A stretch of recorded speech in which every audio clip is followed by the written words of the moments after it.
Welcome back to Garena Masters Season 4. As the competition heats up, we are excited to bring you another day of intense gameplay and analysis, with teams from all over Southeast Asia battling it out for a spot in the playoffs. Every match is sure to be a nail-biter, so sit back, grab some snacks, and get ready for some heart-pumping action.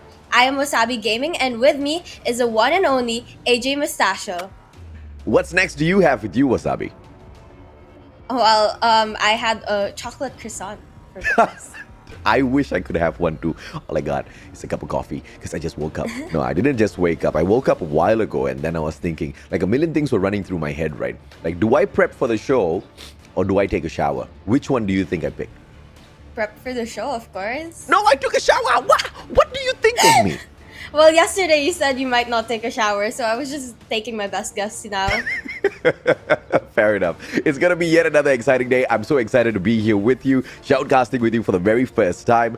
Now, there's been a lot of things that has been happening during Garena Masters Season 4, and of course today we've got the 4 series. But to start things off in itself, we're going to get the pleasure to see Smart Mega in action, and this is going to be one blockbuster matchup because SR NACAGUE that they are taking on hasn't really been the best of teams out there within this grouping. But if today they can step up to the plate and steal away a map from Smart Mega, LF Org stands a better chance by the end of the day to sneak away that second spot. Definitely a big game for Smart Omega right now because a lot of things are riding on it, and they need to make sure to secure that spot, that win, just as you said, AJ, against SR NACAGUE if they want to have a spot in the playoffs. And I think that is definitely not gonna be easy, but I think they have a good chance. You are a very hopeful person. I wish they do, because you know we have to talk about statistics here as well. Out of 15 maps played so far, they've only managed to sneak away one single victory. That in itself is over Almighty, so they might have a strong chance. We don't know exactly what happened in that game between SR NACAGUE as well as Almighty. What gave them that bit of extra boost, that bit of extra adrenaline to go all the way? Hopefully they have exactly that here. And that matchup was on Hacienda. So by any chance, if SR NACAGUE does manage to get the pick, and if it is not banned by the players of Smart Mega, then we might just be able to see them dance on Hacienda once again. Well, we'll just have to wait and find out. Well, it's also the first match that we're going to see, so we're just going to have a little bit more. But now, we are going to be taking a look at the tournament format here. We have 16 teams in the group stages right now, and only 8 will make it into the playoffs. And our group stages are divided into 4 groups. In Group A, we have SKADI, EZR Reborn, and R&D and BONDEE Boys Club.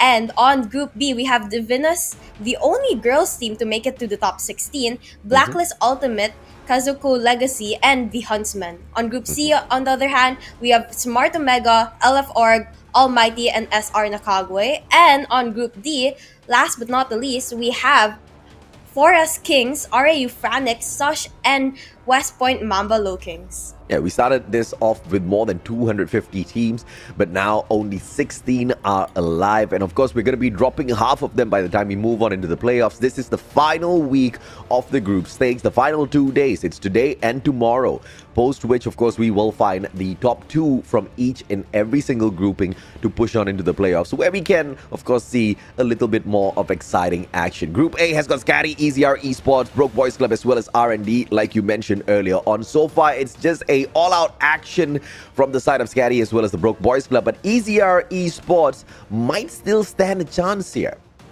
Well, it depends how they're going to be able to play the next game, because they are going to have a match up against Broke Boys later today. So we'll just have to wait and see if EZR Esports is going to be able to change things up. Well, let's see. Of course, Group B, like you said, DIVINUS, the best girls team in the universe, the very first one to be able to make it into Garena Masters Season 4, but their performance is not as lustrous as I expected it to be. Blacklist International, Ultimate, Kazoku Legacy, as well as Huntsmen are within this group as well. And of course, you know exactly who the Titan is. Blacklist International, Ultimate, and the Huntsmen, they need to live up to the legacy that they've been building up for themselves by smashing Kazoku Legacy, by sneaking away those wins all over DIVINUS as well. They have managed to secure that number 2 spot. So I think Group B is pretty much all sorted, Wasabi. Yep, pretty much Blacklist and Huntsmen are going to be the ones moving on. But now we also have Group C, LF Org, Smart Omega, Almighty, and SR NACAGUE. And right now it is currently being led by Almighty, followed by LF Org. But we'll just have to wait and see because Smart Omega and SR NACAGUE do have a match today. And if SR NACAGUE is going to be able to take a win from Smart Omega, then that's going to secure LF Org as a second. But if Smart Omega wins it over SR NACAGUE, then we're going to have a little bit more of an interesting setup here. Well, let's hope and see whether or not SR NACAGUE can, of course, pull off the ultimate stunner a little bit later on. But the 4S Kings, FRANIC, SHUSHHH, as well as the West Point Mamba Lowkings, they are the representatives of Group D. Group D so far has been just purely dominated by a very, very confident West Point Mamba Lowkings. They still are dancing around their opponents. One might say that this group is just a tad bit too easy for them. They are proving it through their experience as well as performance out there on the battlefield. But later on, when they move on into the playoffs, that will be the true test for them. But right behind them sits FRANIC as well as 4S Kings. Both of these teams have an equal chance to make it into the playoffs a little bit later on, Wasabi. So that is still going to be all up in the air as to exactly what happens for both Group C as well as Group D. Group A and Group B pretty much all sorted. One might be able to say that EZR still has an opportunity, but they have to do what might look like an impossible run. Beating down Broke Boys Club 3-0 is not that easy. Definitely going to be a hard one, but you know, anything can happen. I'm sure these teams have been practicing a lot, so we'll just have to wait and see if they're able to make those adjustments in comparison to the first set of plays that they did against Broke Boys Club. Yeah, and of course, as we hop on through all of the standings in here, it is no shame whatsoever to not make it into the playoffs, because from more than 200 teams, more than 250 teams as a matter of fact, these are the top 16. They know Call of Duty Mobile, they know exactly how to dance around their opponents, but unfortunately, as all tournaments will have it, we have to see exactly who is the creme de la creme in comparison to the rest. And of course, you are going to have winners, you are going to have losers. As teams like SR NACAGUE, teams like SHUSHHH, of course, they might have stood a better chance maybe in a different group against different opponents, but this is just how luck had it for them this time round. Hopefully, we do see more of them in the future tournaments and not have them give up a little prematurely. I mean, teams like West Point Mamba Lowkings did not reach the top by just jumping on into one competition. You know, they've been trying for quite a while before they reach such a dominant state. Exactly, AJ. And I hope these teams, even if they don't make it to the playoffs, they take it as a learning opportunity to improve and further their strategies. But for today, let's take a little bit of a look at the schedule. Our first match is going to be Smart Omega versus SR NACAGUE at 11 a.m., followed by RAU FRANIC and West Point Mamba Lowkings at 12, EZR ESPORTS versus Broke Boys Club at 1 p.m., and Blacklist Ultimate versus Huntsmen at 2 p.m. And if you look at the Smart Omega versus SR NACAGUE, Smart Omega does not have a great win rate right now in the group stage. They've got a 58% win rate. But when you compare that to SR NACAGUE, who are only on a 6.67% win rate, and it makes their win rate look so much more steady. But, you know, we just did a quick tweaking there to the timing. Hopefully, we don't have to postpone any bit of this broadcast. But Smart Omega, of course, they lost each and every single loss that they have taken so far. It is not against SR NACAGUE. It's not against LF Org. They have all been against Almighty. So if it wasn't for Almighty, they would pretty much still be on a 100% win rate, I believe. So once again, the battle for SR NACAGUE is not going to be easy at all. But if they do manage the impossible, if they do manage to sneak away at the very least one map, LF Org is going to be smiling year to year, no doubt at all.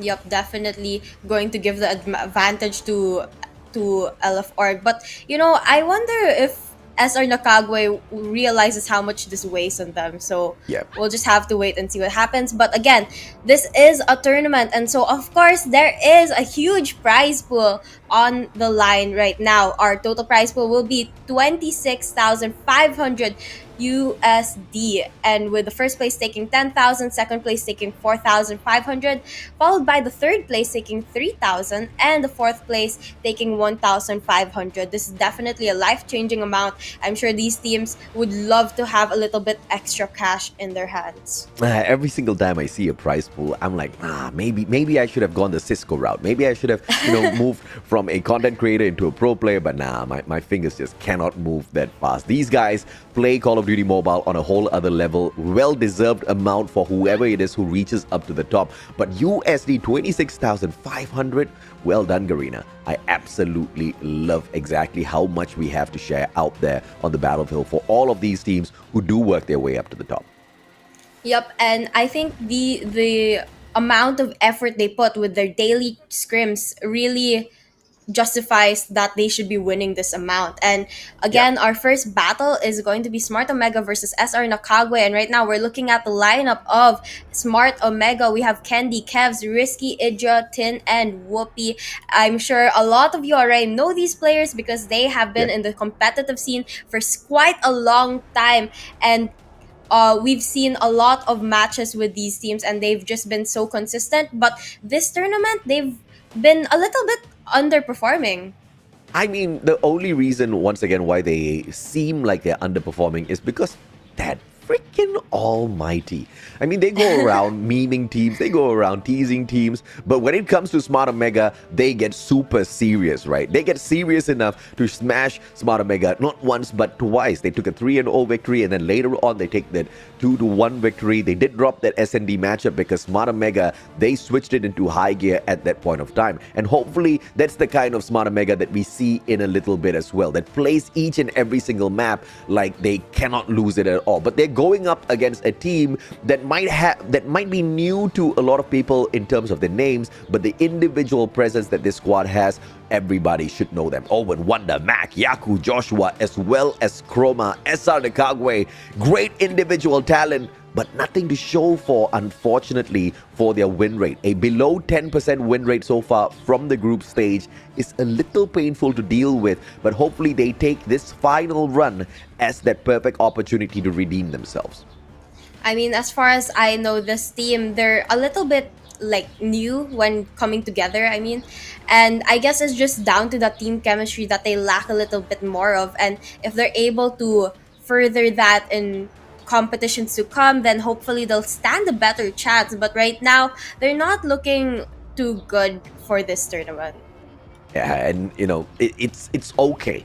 It's not how you start, it's always about how you end things. And as long as SR NACAGUE can end things on a high note, I'm gonna be a happy man. It's a learning curve, just like you said, Wasabi. Hopefully that's exactly what they take to heart as well. 22 to 18.33, that's the average kill comparison within this head-to-head between Idra as well as Chroma. So you know exactly who's going to be the more lethal slayer out there on the battlefield. But one thing Chroma is really good at is managing all of his lives out there on the battlefield. He holds his angles really well. He gets those kills without overexposing himself. A 10 death rate versus a 5.5. You know Chroma is going to be that sneaky little guy who's going to be shooting at you from all of those off angles. I'm looking forward to those plays.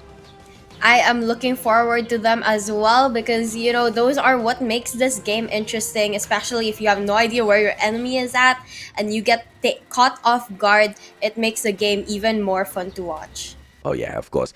And a 1.43 KD ratio versus an 0.96. If these two players were about to go head-to-head out there on the battlefield in a 1v1, you probably can guess exactly what's going to happen. It's not just Chroma, right? Idra pretty much eats up anyone that stands in front of him. This guy is a legend in the Call of Duty Mobile esports scene. He's been there from the very inception of the esports scene, and he's not going anywhere. In fact, he's here to dominate. Definitely needs to dominate, especially because there's so much riding on this match. He has to bring out everything that he's learned from his past tournaments and his past experiences. But right now, we're gonna take a look at the maps and modes for this first matchup. We're gonna have the banned maps of Standoff and Hacienda taken off, and the banned operator skills Purifier and Annihilator, which leaves us with Hardpoint at Summit, Search and Destroy at Raid, and Control at Takeoff. And let's see exactly what these boys can do to each other. Hacienda is not going to be within the list in itself. And surprisingly enough, Hacienda was banned by SR NACAGUE, the map that they won over Almighty. I don't know what's going on there, but they could have, of course, banned it, knowing exactly how Smart Omega dances around this map really, really well. They know those rotations, especially when it comes to hardpoint, right? Smart Omega is not one to shy away from that opportunity. But the fact of the matter is, SR NACAGUE drags us into Summit. Now, this is something that I'm worried about. Summit is a very, I wouldn't say a one-sided map when it comes to hardpoint, but it's a map where you can truly snowball. No pun intended, because it's a really cold map with a lot of snow. But the fact of the matter is, if you can, just align all of your kills, if you can build your score streaks, and if you can go in for those very timely rotations to manage those spawns, you're pretty much going to dominate Summit end to end. But there are a couple of money hills that if SR NACAGUE can sneak away from Smart Omega, I think they might still have a chance. I've got my fingers crossed here. We know how Smart Omega dominates Summit hardpoint.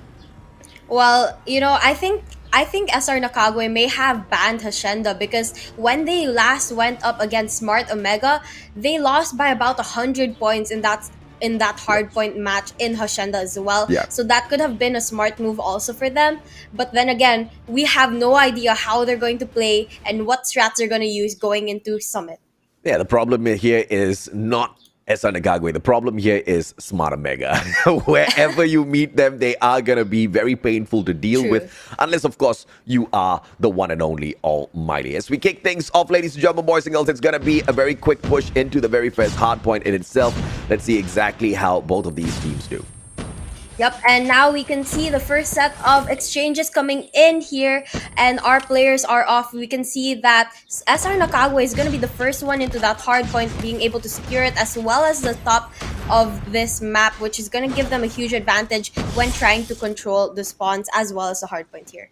Smart Omega down inside of the control room already. Kev's just slaying left, right, center. MX9 pulled out, and this is just a little bit of a difference. Seems to be a little bit of a test going on here for the side of Smart Omega. Crix beaming down players as a overextending Whoopi gets a little bit excited, but Owen quickly trades him out. Tin and the rest, on the other hand, are just holding down to this hard point, and SR NACAGUE just cannot seem to find any ingress into the hard point. They are definitely struggling to make a push into the hard point. I mean, I have not seen a single contest come in from them, and after Smart Omega was able to take the hard point from them, they just maintained it so well right now, as well as their positioning. But now, with the second hard point just about to open up, we can see again SR NACAGUE with the early rotations. But the question will be, are they going to be able to maintain those hard points? Because as we saw a while ago, they were able to get it early, but they weren't able to hold it from the clutches of Smart Omega. Great play from SR NACAGUE, trying to manage the spawns here. They've taken that spawn away from the green radar station, all thanks to player number 4 in the name of Owen. Everybody else hopping on into the hill. This is a good run from SR NACAGUE, but Idra holding on to an angle with the Holga will be able to get that one. Does not find anybody else within that corner in itself, but he continues spraying down these players. 4 kills in a row. Idra surely is on fire. The top control room has been very beneficial for Smart Omega right now, and we can see that it's really helping their OBJ players as well, especially Whoopi here, who's been controlling the point and holding it from SR NACAGUE. But with 13 seconds left, they're gonna decide to give up that scrap time to the side of SR NACAGUE, especially since in the third hard point, it is so crucial to get that spawn point right behind if you want to be able to hold this hard point, and that's exactly what they're gonna prioritize right now, with Idra holding down the anchor spot right there, and the rest of the team getting ready for SR NACAGUE to go in and push. Oh, this Freddy is going to be able to wreak havoc in here, but only manages to sneak the life away from Yaku. You got to love exactly how Smart Omega is spreading out all over that map, especially at the green radar station. Player number 4, Risky, CBR4, smashing player after player. No rotations coming through from the right-hand side at all, and therefore the left-hand side they have to bank on, and it's a fantastic kill coming through from Owen, but they do not sneak away the spawns just yet, but they do manage to hop on into the hill. Wonder pulls out the gravity vortex gun, sucks in 2 players, and this is the kind of play we want to see from SR NACAGUE if they want to sneak this map away from Smart Omega. Big play with the gravity vortex gun right there because they were able to block off the entrances, keep SR NACAGUE away from the point. But right now, we can see that again, they're getting that scrap time. But it's just going to be enough to boost them over the current score of Smart Omega. So let's see what Omega's answer to this will be. And it looks like they're going to go in for that early rotations again, get that spawn point, hold it down because SR NACAGUE is just about to push in right now. This is just a one-pointed attack coming through from SR NACAGUE, but I love exactly what they're doing. They are aiming to take away the spawn from the Gorilla base before they attack this hardpoint as a whole, and that's one of the best plays that you can pull off at Summit when you're trying to rotate around towards that blue radar station. Now, player number 4, once again, it is Owen with those plays, but Tin manages to secure it with a couple of shots, and Idra with the slays from that Holger as well. Everybody's just holding on to their sides. Now, when you try something, it's not working, you gotta flip it around. You gotta try to attack from the other end as well. No flanks coming through towards that hard point as a whole, but they do get the spawn. Ooh. And that's exactly what you get when you continuously focus on in there. Wonder gets the slay. That switchblade does not continue to deliver, but it is Idra that comes and tries to stop the bleeding for the team. SR NACAGUE, what a phenomenal job they're doing out there. Yup, and that point, if they hold it long enough, they might just be able to catch up to Smart Omega once again. And as the first hard point opens up again, we are going to see a battle for that, especially with how close both of these teams are right now. 4 seconds left till it opens up. It looks like both teams are getting ready to go in, but you know, we have no idea who's going to get the first couple of seconds because both teams, they're just going back and forth here, and it looks like it's going to be to the side of Smart Omega. In a chaotic situation like this, Smart Omega usually does shine. Idra whips out the claw, goes in for some blind shots, does not get lucky at all, but that one kill is going to be more than enough. The rotations coming through from the side of SR NACAGUE from both ends, all thanks to this God spawn. This pincer maneuver might just be the undoing of Smart Omega, but thanks to Idra, he secures the slays on the side of direct road, hops on over towards containers as well, and continues doing a phenomenal job. Down at the bottom, it is Smart Omega's team members picking up that objective one after the other. SR NACAGUE finally up to the hill, but they're just getting slayed exactly where they stand. This is not an easy fight at all, but they are keeping up with one of the best in the industry. Smart Omega themselves, SR NACAGUE. This is just really impressive, Wasabi.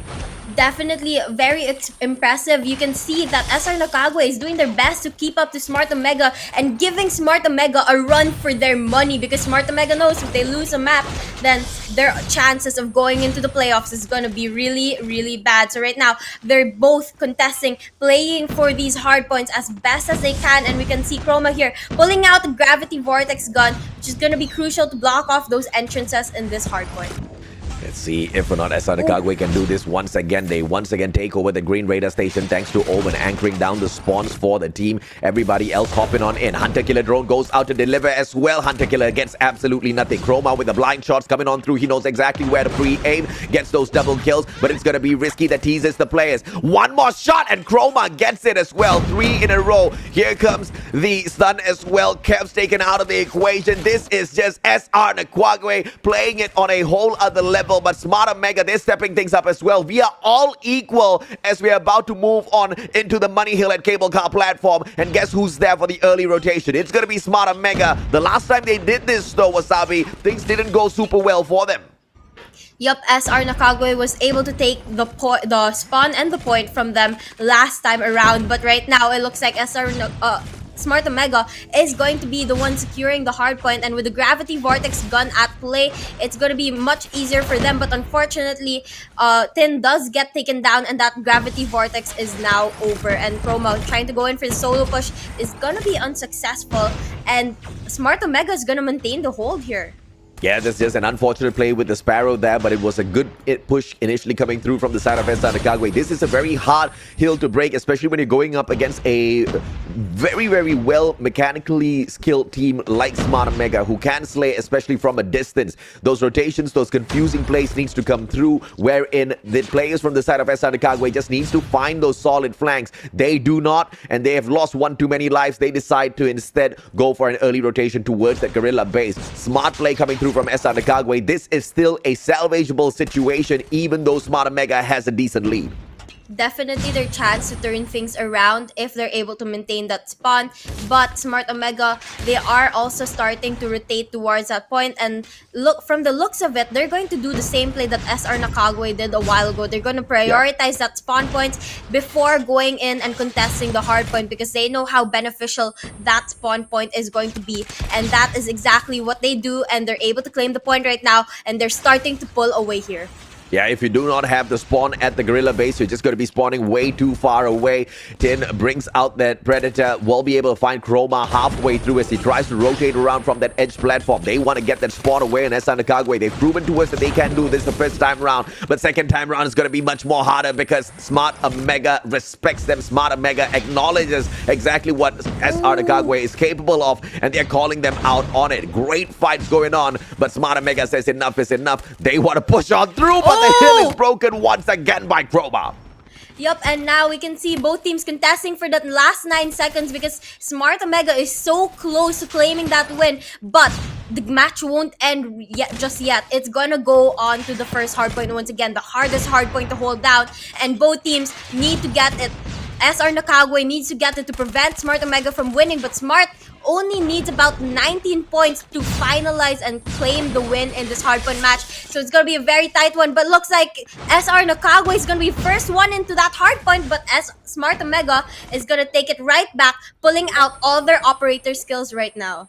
Yeah, open space like the control room. You are going to see Smart Omega kind of win out a lot of these gunfights back to back. But Wonder, the Wonder child of SR NACAGUE, trying his very best to get something done in here, holding onto the hill all on his own, buying some time for the rest of his team members as well as they come flanking around SR NACAGUE with an impossible moment as they try to survive. But 5 more points needed by Smart Omega, and it looks like this game is in the bag already. Valiant effort by SR NACAGUE, but it was always going to be Smart Omega from the way they were playing this map. Definitely, Smart Omega was able to finalize that win after they won the 3rd hardpoint and 4th hardpoint back-to-back, claiming the most points over SR NACAGUE, and that was what led them to the win and helped them to secure this hardpoint despite the very, very close start. Yeah, and of course, at the end of the day, it is all about how you respond to your opponents. And SR NACAGUE, they were doing phenomenally well. They were playing their own strategy, but Smart Omega was responding to their strategy. They were just trying to see exactly what was being done out there by SR NACAGUE, and they were calling out each and every single one of those plays. And look at this. Look at the number of kills every single player on the side of Smart... No, wrong screen, brothers. No. Yeah, there you go. 37, 39, 34, 32, 35. Everybody's equally slaying out there on the battlefield. But when you want to hunker down and focus on exactly who has been playing these objectives really well, Tin has been phenomenal both on the slaying aspect as well as that objective aspect alongside Kebs. It's very, very smart play coming through from Smart Omega. But valiant effort once again from the side of SR NACAGUE here. Chroma doing a lot but still falls on a negative KD, as Smart Omega is just not one easy customer to deal with. Definitely a hard situation for the side of SR NACAGUE, because with the amount of deaths they were getting in comparison to their kills, they were obviously not able to build as much score streaks as Smart Omega was.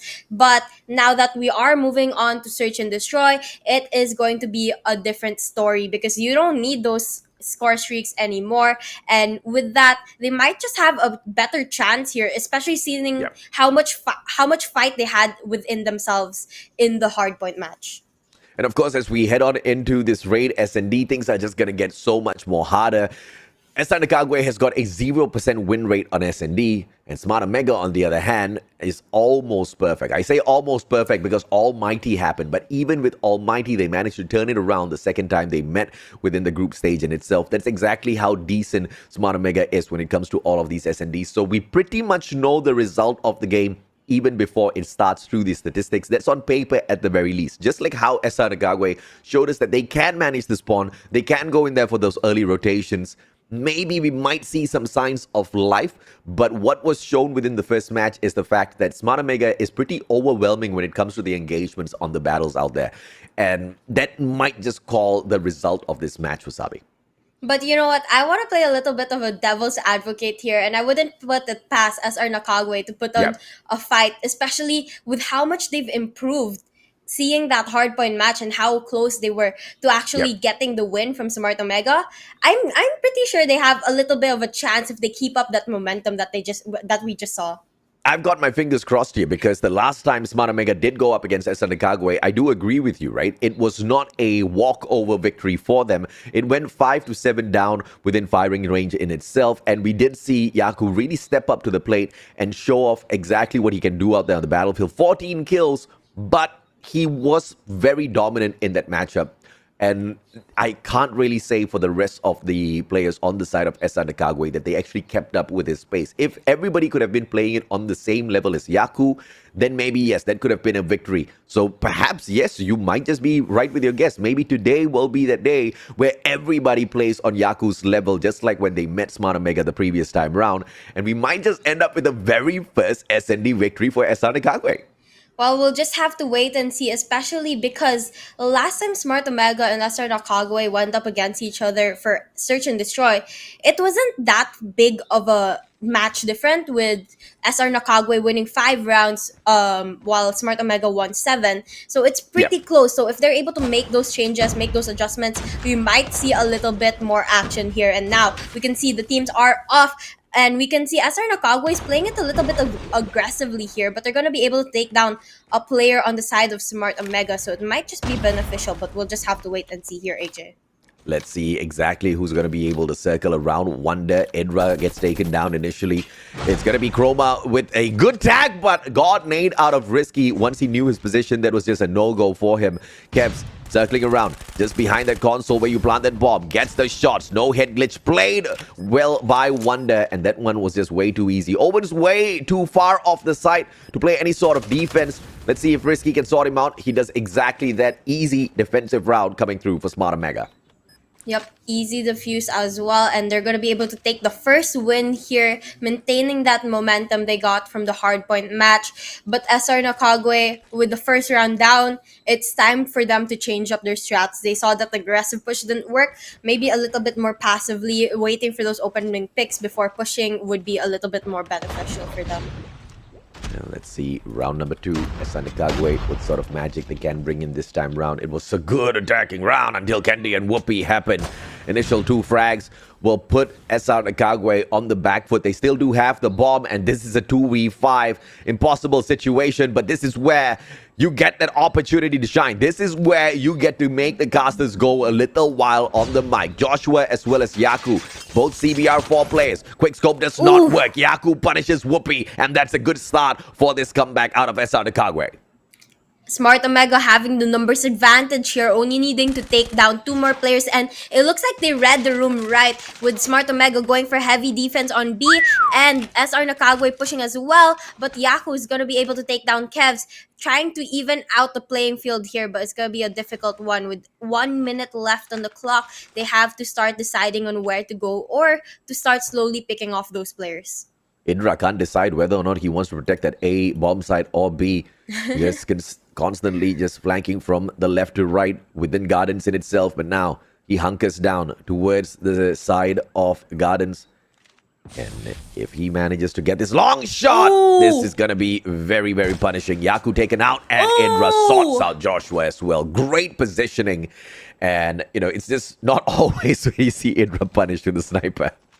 Well, I guess Idra made a good choice there to stay on that A side while the rest of his team holds down the B side, because he was able to get those last 2 kills, and there's no one watching that A side. It would be a difficult retake for them. But right now, we're starting the 3rd round of the Search and Destroy match. SR NACAGUE is going to get the first kill for the round, and that's going to open things up. And they're going for a very aggressive push through mid all the way into kitchen here, AJ.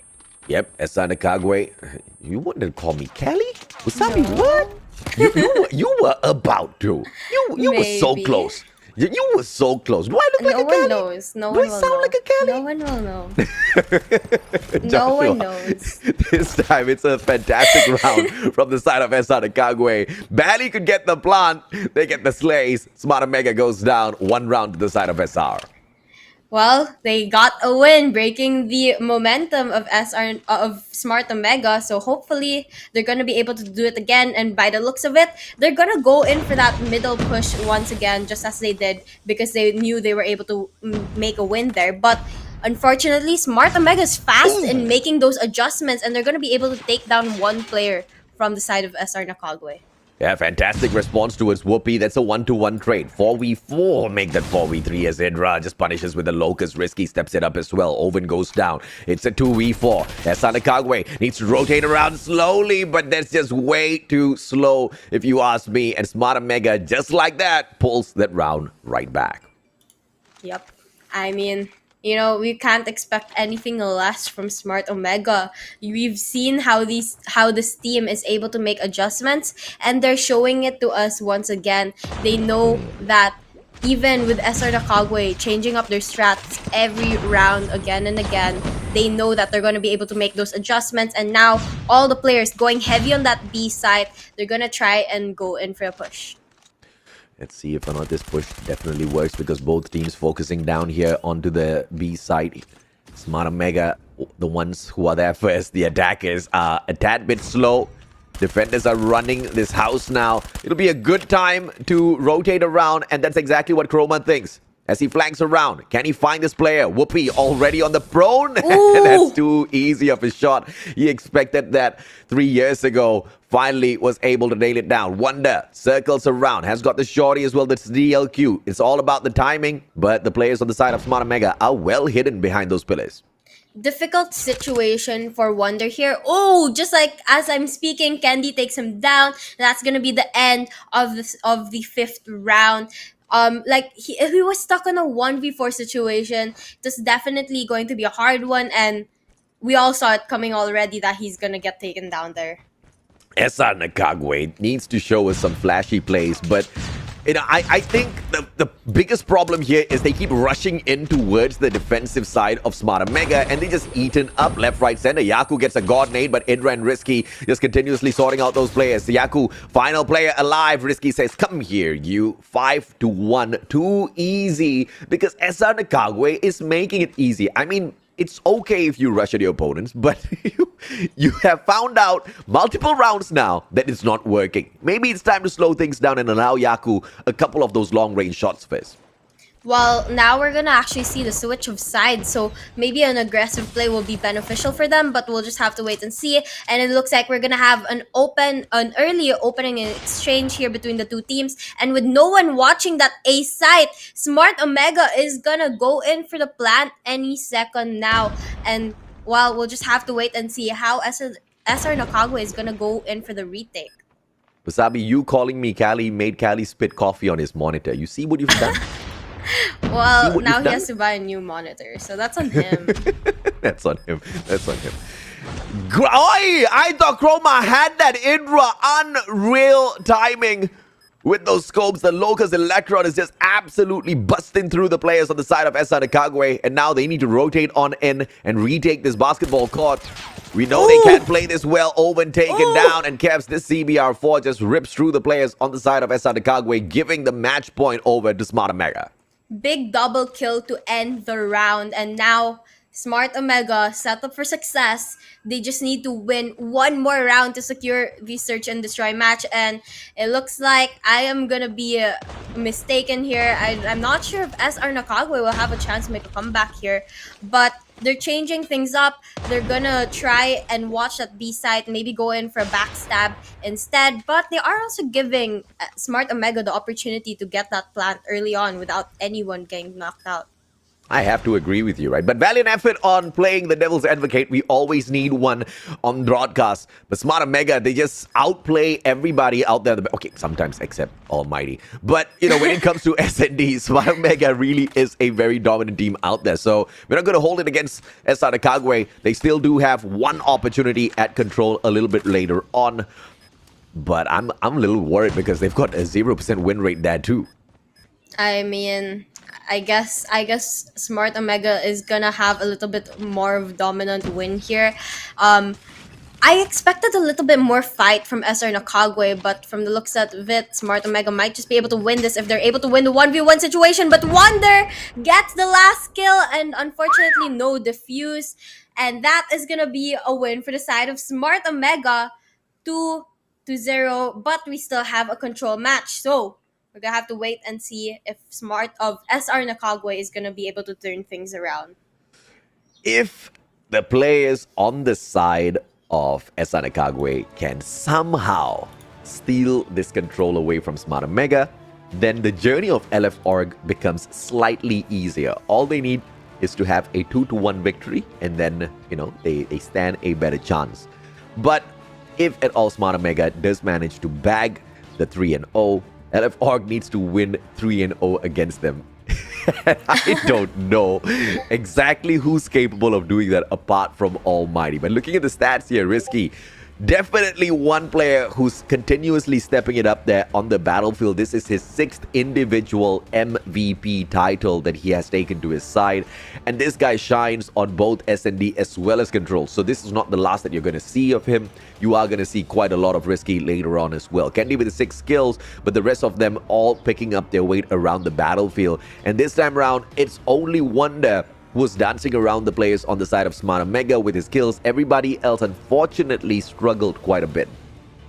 Yeah, and with Risky heated up, SR NACAGUE is gonna have a hard time in that control match. I mean, we saw a little bit of a fight from them in Hardpoint, but in Search and Destroy, it was almost completely gone. 7-1. That is definitely worse than they did the first time they battled Smart Omega. So hopefully, I don't know if they'll be able to change things up in Control. I mean, especially with no more chance on the opportunity to play in the playoffs, I'm sure their motivation is down quite a bit.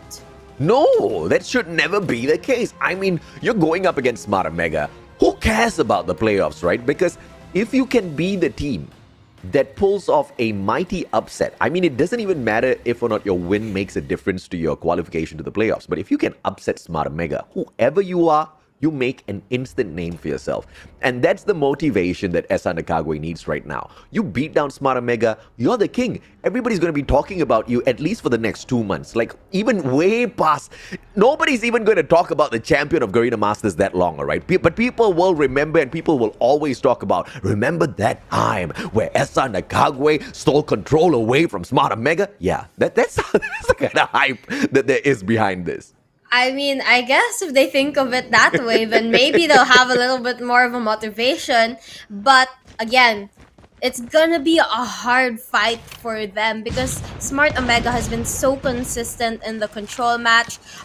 Aside, of course, against ALMGHTY, they've won almost all of their control matches. So now we can see the first set of hills opening up. Smart Omega is going to be the defending team while SR NACAGUE is going to be attacking.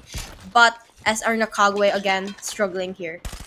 What happened to our beautiful devil's advocate on this broadcast, man? now she's playing my role. Now she's supporting Smart Omega. You gotta play on the side of SR NACAGUE, Wasabi. 24-21, a 3-life deficit, and it surely is a very tough task to take away the defense from the side of Smart Omega. Everybody's just funneling in towards that A control point, and Smart Omega now pushing up forth. They want to get this spawn trap launched on in at takeoff, and it looks like they are going to be able to do exactly that. They circle on around, but launch center is a big enough opening for the players to rush on in for a little bit of cover. But what they're not doing is responding to those shots. 28 seconds left. Time surely is running out. Well, come on. SR NACAGUE kind of disappointed me in that Search and Destroy match, but hopefully they're able to make up for that here in Control. And now we can see that our players are down to 14 seconds.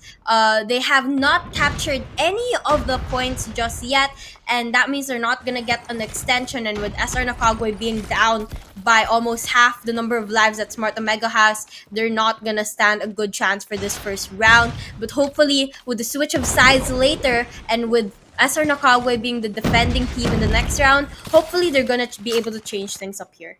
It paused the timer for a couple of seconds, but a couple of seconds is just way too little for SR NACAGUE to do anything out there in this control match against Smart Omega. The upset that we potentially were looking for might not be available. Therefore, LFR just needs to do the impossible to shut down Smart Omega 3-0.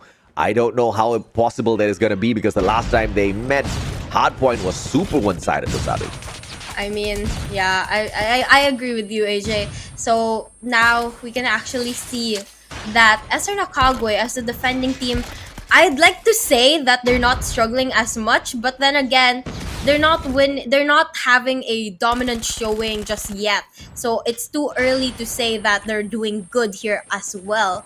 And now we can see that Smart Omega, they've captured a third of the B side, and they're winning a lot of their gunfights, but we're still at an even number of respawns left, and it's too early to say who's gonna win this round just yet.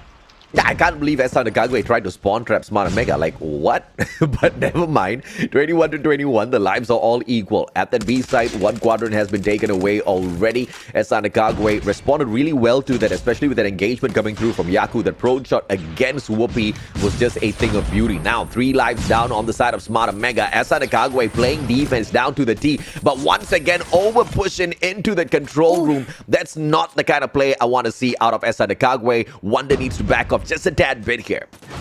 Definitely playing it a little bit too risky here, pushing too far. But now we can see Whoopi pulling out the claw. He's gonna be able to get 2, and hopefully with the claw at play, he's gonna be able to help his teammates capture at least one of these sites to extend their time by a minute. And it looks like it's going to be the A site that's gonna get captured here in just a couple of seconds. And Smart Omega, they are winning most of their gunfights, taking the lead in the number of respawns that they have.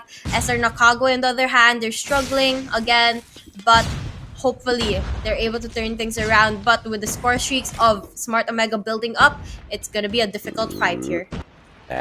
SR NACAGUE, they kind of let go a little bit of that pressure that they had on Smart Omega initially, but now the job is a little bit easier. They just have got one side to defend, but a minute and 15 seconds to do so with 6 more lives. All they need to do is just hunker down, hold on to all of their angles, and make sure they don't get shut down. But as I say that, Indra whips out that Predator missile. Yaku gets taken out of the equation. Chroma responds with the shots out of the claw, and he does a phenomenal job at it. But still, the rest of his team members are losing lives left, right, and center. Chroma can use that Pretty as well as Hunter Killer Drone if they want to secure this round. Let's see if or not he can get those slays. I mean, we'll have to see if they decide to pull out their score streaks and operator skills now, or will they pull it out later. But looks like Tin is going to go in for the investment right now, trying to clear off SR NACAGUE, but can't spot any of them just yet, and it expires, and it's a wasted investment just like that.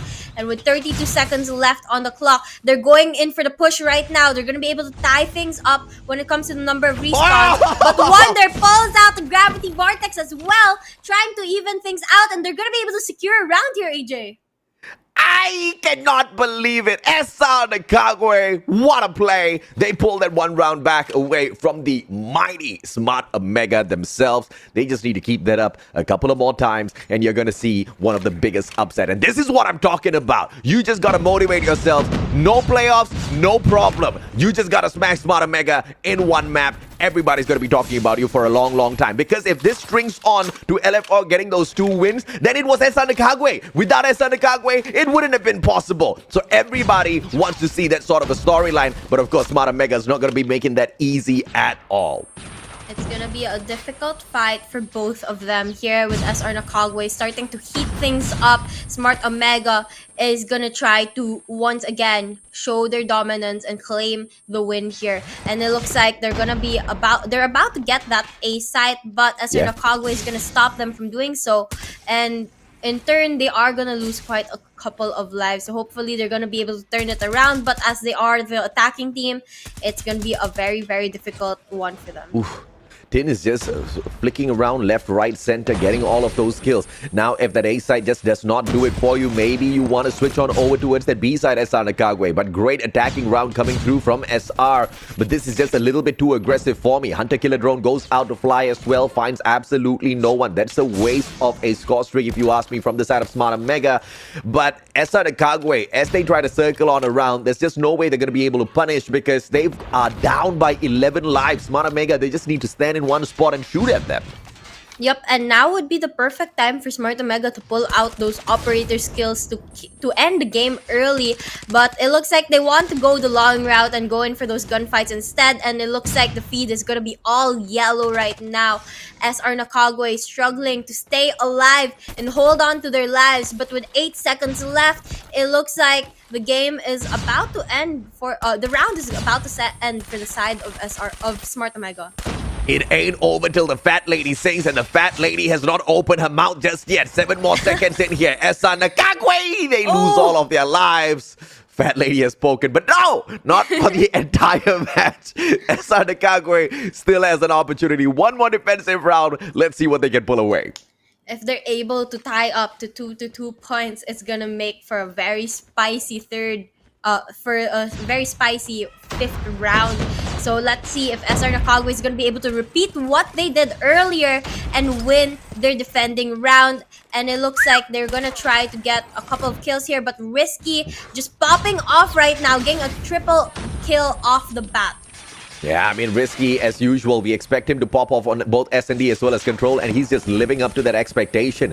Sparrow pulled out, but Idra gets punished for it instantaneously. Wonder, Joshua, as well as Yaku, all stepping up to the plate this time round, and the lives are all equal. But Smart Omega try to sneak away this B control point, and that's going to be cleared off by the defensive side of SR NACAGUE. This is the kind of fight we want, and Risky gets double teamed, and it is Idra who will be turning around the tide once again by getting those double kills for himself. It's all still equal in the balance, but it's the defensive side for the side of SR NACAGUE, and they're actually winning this.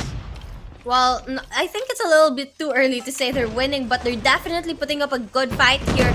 And I think this is what I really wanted to see from SR NACAGUE. I want them to make Smart Omega struggle, and that's exactly what they're doing right now. But of course, it hasn't been easy for them as well. And with Smart Omega playing these very, very sneaky plays, they are getting caught off guard quite a bit. But hopefully, they're going to be able to turn things around with 30 seconds left on the clock. No, don't hope for things like that. Come on, SR NACAGUE. 9 more lives left. They just need to hold on to these angles. Yaku from the back has the Sparrow for investment. Goes in for the shots instead, and Whoopi instead punishes him. 7 more lives left here, and it is going to be that extra time as that A control point is being sneaked away, but a great defensive run coming through from SR NACAGUE. 4 more lives left. Whoopi goes in for that claw investment. Circles around. Should be able to find those 2 players. He's going to bounce those shots off. No, but finds Owen instead. Make that 3 more lives left. A is going to be taken away. A lot of time for Smart Omega to finish this game off. SR NACAGUE, valiant effort. Time extended by a minute, but SR NACAGUE's life has not been extended because they're down to 1 life left, but they're going to be able to get a couple kills there, and unfortunately, Whoopi's going to take him down, and that's going to be a dominant win from the side of Smart Omega. It was a hopeful fight. It was a hopeful run. SR NACAGUE, they had a very, very decent chance. It's just that it was not just down to their lack of skills to match up against Smart Omega. There was just way too many mistakes made, not just in this control game, but as well as that S&D. Hardpoint, I think they were doing a great job. They were circling around. It was really played towards their strength. But in S&D and control, there were just one too many mistakes that unfortunately is not going to go by unpunished by Smart Omega. Smart Omega will take that and they will call you out on it. They had to pay for those mistakes. I mean, they had the chances to change their gameplay in Search and Destroy, but they didn't. And here we can see in Control, SR NACAGUE, they were able to win one of their defending rounds, but unfortunately, they did end up losing to Smart Omega, especially with Risky showing everything that he got. He was able to rack up 30 kills with only 20 deaths, and the rest of the team as well, just dominant in the number of kills they were able to get over SR NACAGUE. People like Risky, they are the ones that make me look as good as I look, because I just make the calls. He just goes out there and does his usual thing. He gets the MVP again, and Mustachio looks like he can predict the future, right? But it's not that at all. It's just calling out stats based on performance, and Risky has just been a fundamental reason why Smart Omega has been able to win a lot of these matches, just pretty much hands down. The guy plays the objective. The guy goes out there on a killing spree, gets those 30 kills, no problems whatsoever. Everybody else is trying their best to keep up with Risky's performance, and that's a huge motivator for the side of Smart Omega. SR NACAGUE, on the other hand, Chroma, of course, did very decently alongside Yaku. In fact, all of the players played their engagements well. It just was the rotations, it just was all of the pushes that were unnecessary. I mean, trying to spawn trap Smart Omega, give me a break, man. You just gotta focus on your own defense. You just gotta play your own objective instead of overextending into your opponent's side, because you need superior amount of skills over your opponents in order to be able to spawn trap them. And SR NACAGUE should have recognized that that just wasn't their major strength. They should have just stuck on to playing it as sneakily as possible, because you just gotta pull out those cheese strats when you go up against one of the best. I mean, it's kinda expected for Smart Omega to do so well with how much experience they have over SR NACAGUE. But on the other hand, SR NACAGUE, we needed to see a little bit more of a fight from there. I do think that it's also down to a little bit lack on the side, on the strategies that they have, and a little bit on the teamwork. I'm not quite sure what they were thinking also when they tried to spawn trap Smart Omega, but clearly it did not work, and good for them that they did not try to do it again. But that was definitely one of the biggest mistakes they did, because it loosened up their defense a little bit. It's just like I said, a couple of mistakes that were unnecessary. And if SR NACAGUE can make sure they rewatch the broadcast, they look at all of their pushes, they look at all of the mistakes made, and just focus on not repeating them, this might just be a team that we look out for in the future. I would love to see them play on a stage like this once again, and I would love to see that range of improvement that SR NACAGUE brings into the competition. I mean, yes, they've not had the best of runs so far. Out of, I believe, 18 maps, they have only taken one win.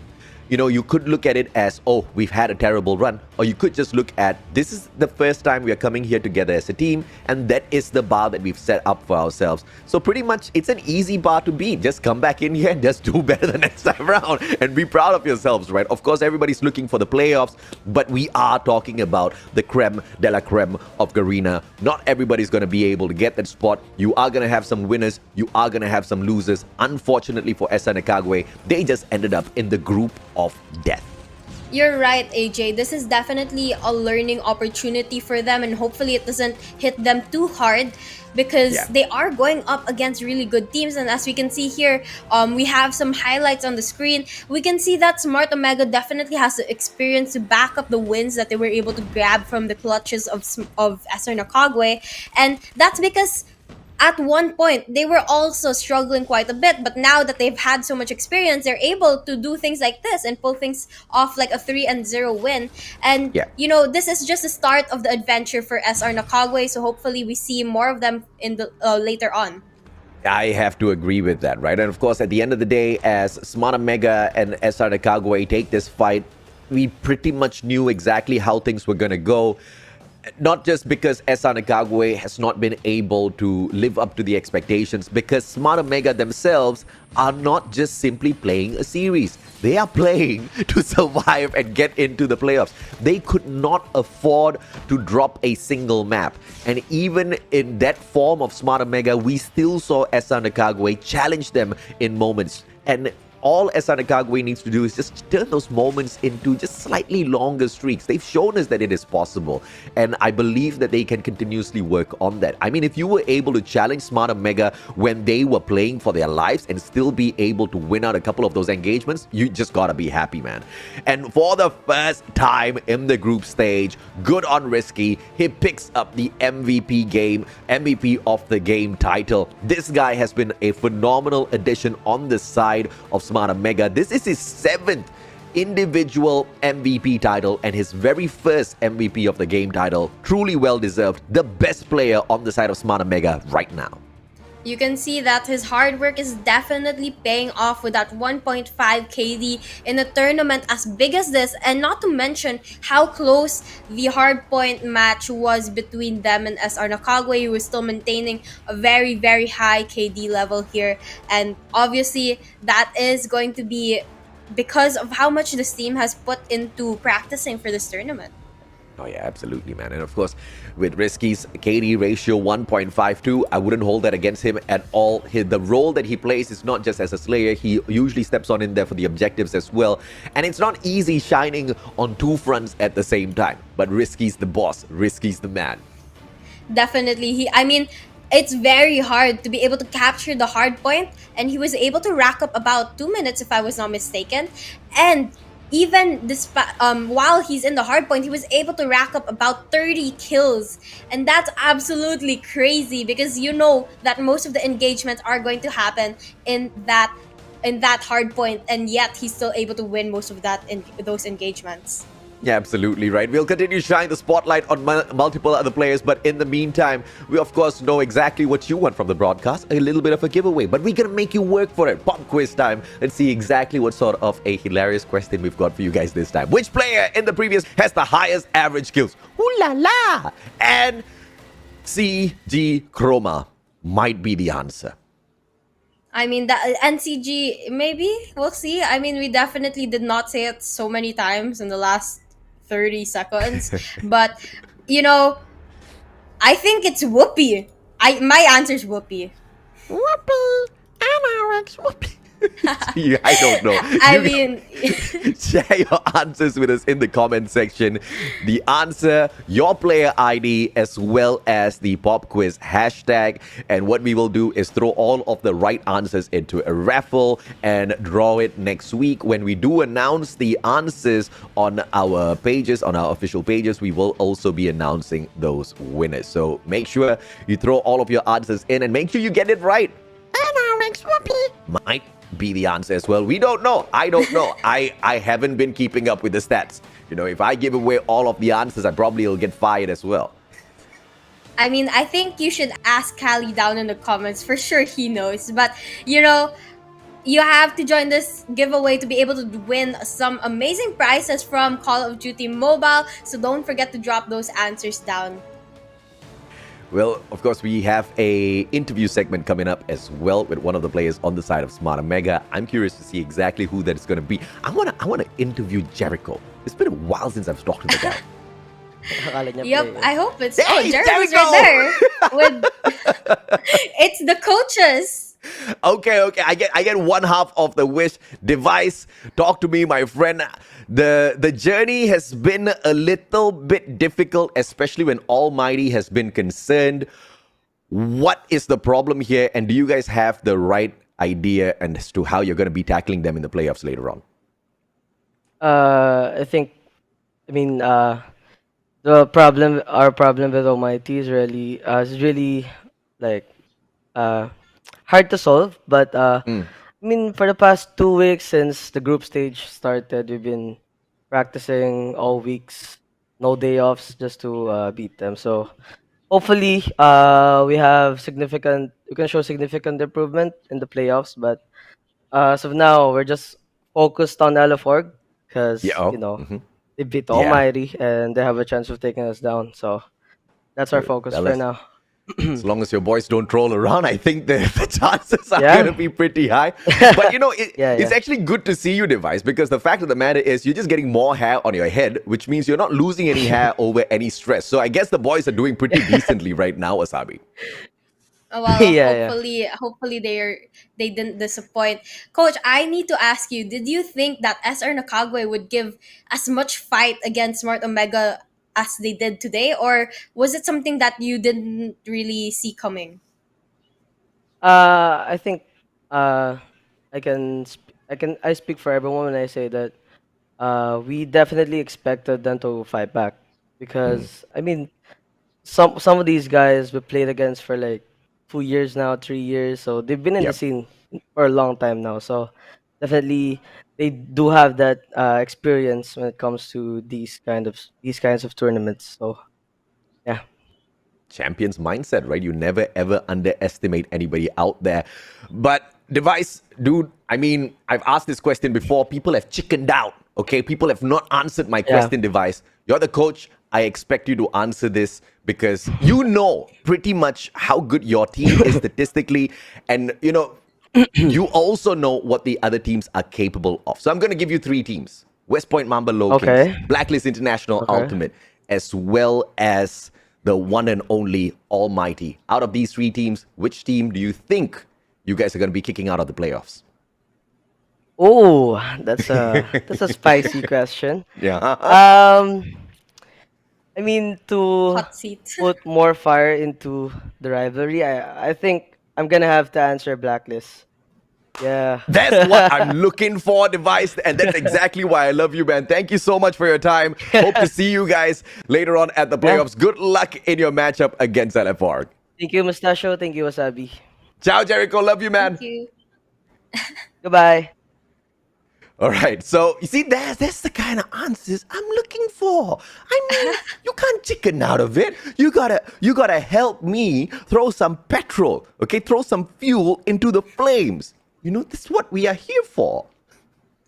Well, before they can kick Blacklist out of the scene, they have to kick LFR out of that second spot that they need to secure to be able to get to the playoffs.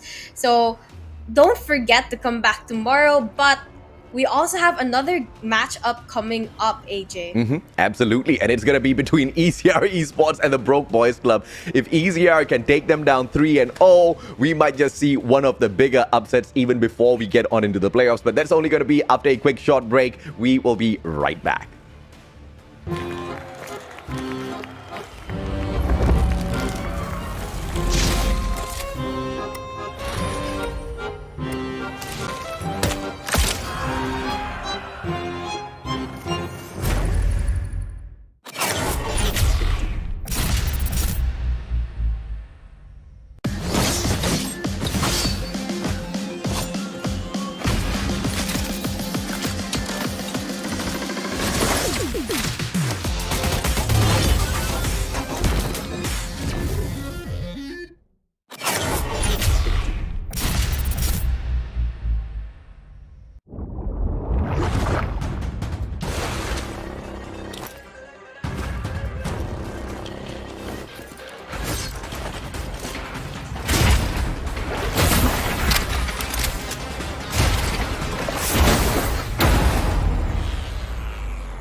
Welcome back to the Garena Masters Season 4. This is the resurgence that we have been waiting for quite a while now. My name is AJ. I'm the Mustachio down here with the one and only Wasabi for the very, very first time. Someone in the comment asked, why Wasabi?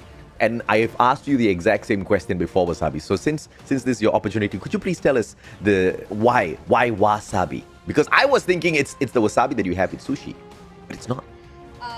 So actually, my name is Sabi, and my brother's classmate misheard my name and started calling me Wasabi. There you go.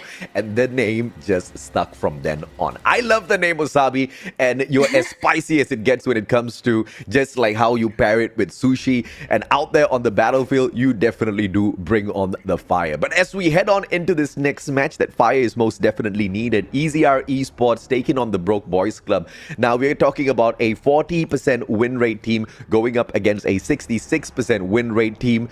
If the numbers could say it all, the Broke Boys Club has got this win right in the bag. But EZR Esports, they are the up-and-coming superstars that might just be able to upset everyone here. Yep, we'll just have to see what exactly happens in that match. But first, we're going to see RAU FRANIC versus West Point Mamba Lowkings battle it out. And as we know, in this Group D, West Point Mamba Lowkings has had such a good showing. They've lost 0 series against any of the teams in their category. And while hopefully we can see that RAU FRANIC take a map from them, because if they are able to, then they might just be able to secure that second spot, which is currently being battled between them and Forest Kings. Oh, Pusanggala. I actually thought it was going to be... I scrolled past a little bit too much. My apologies. West Point Mamba Lowkings. This might just be a easy walkover, or it could just be the most unsuspecting upset that RAU FRANIC has got planned in here. The last time they did take on the West Point Mamba Lowkings, though, they couldn't sneak away any of those control rounds, although they were playing on defense, so the defensive advantage just did not apply for them. And in Hardpoint, we all know exactly what the statistics is like. Nobody has been able to exceed 89 points against the West Point Mamba Lowkings. But the ones who actually set the record for 89 points is the one and only RAU FRANIC, with a lineup of Oro, Paul, Chase, Asta, Nasty, as well as Tristan. You know you can expect them to bring the fire, especially when Oro is involved in those gunfights, Savvy. You know, well, we'll just have to see it, because RAU FRANIC, I'm sure they've changed up their strategies to make it past that 89-point marker that no one has been able to beat just yet.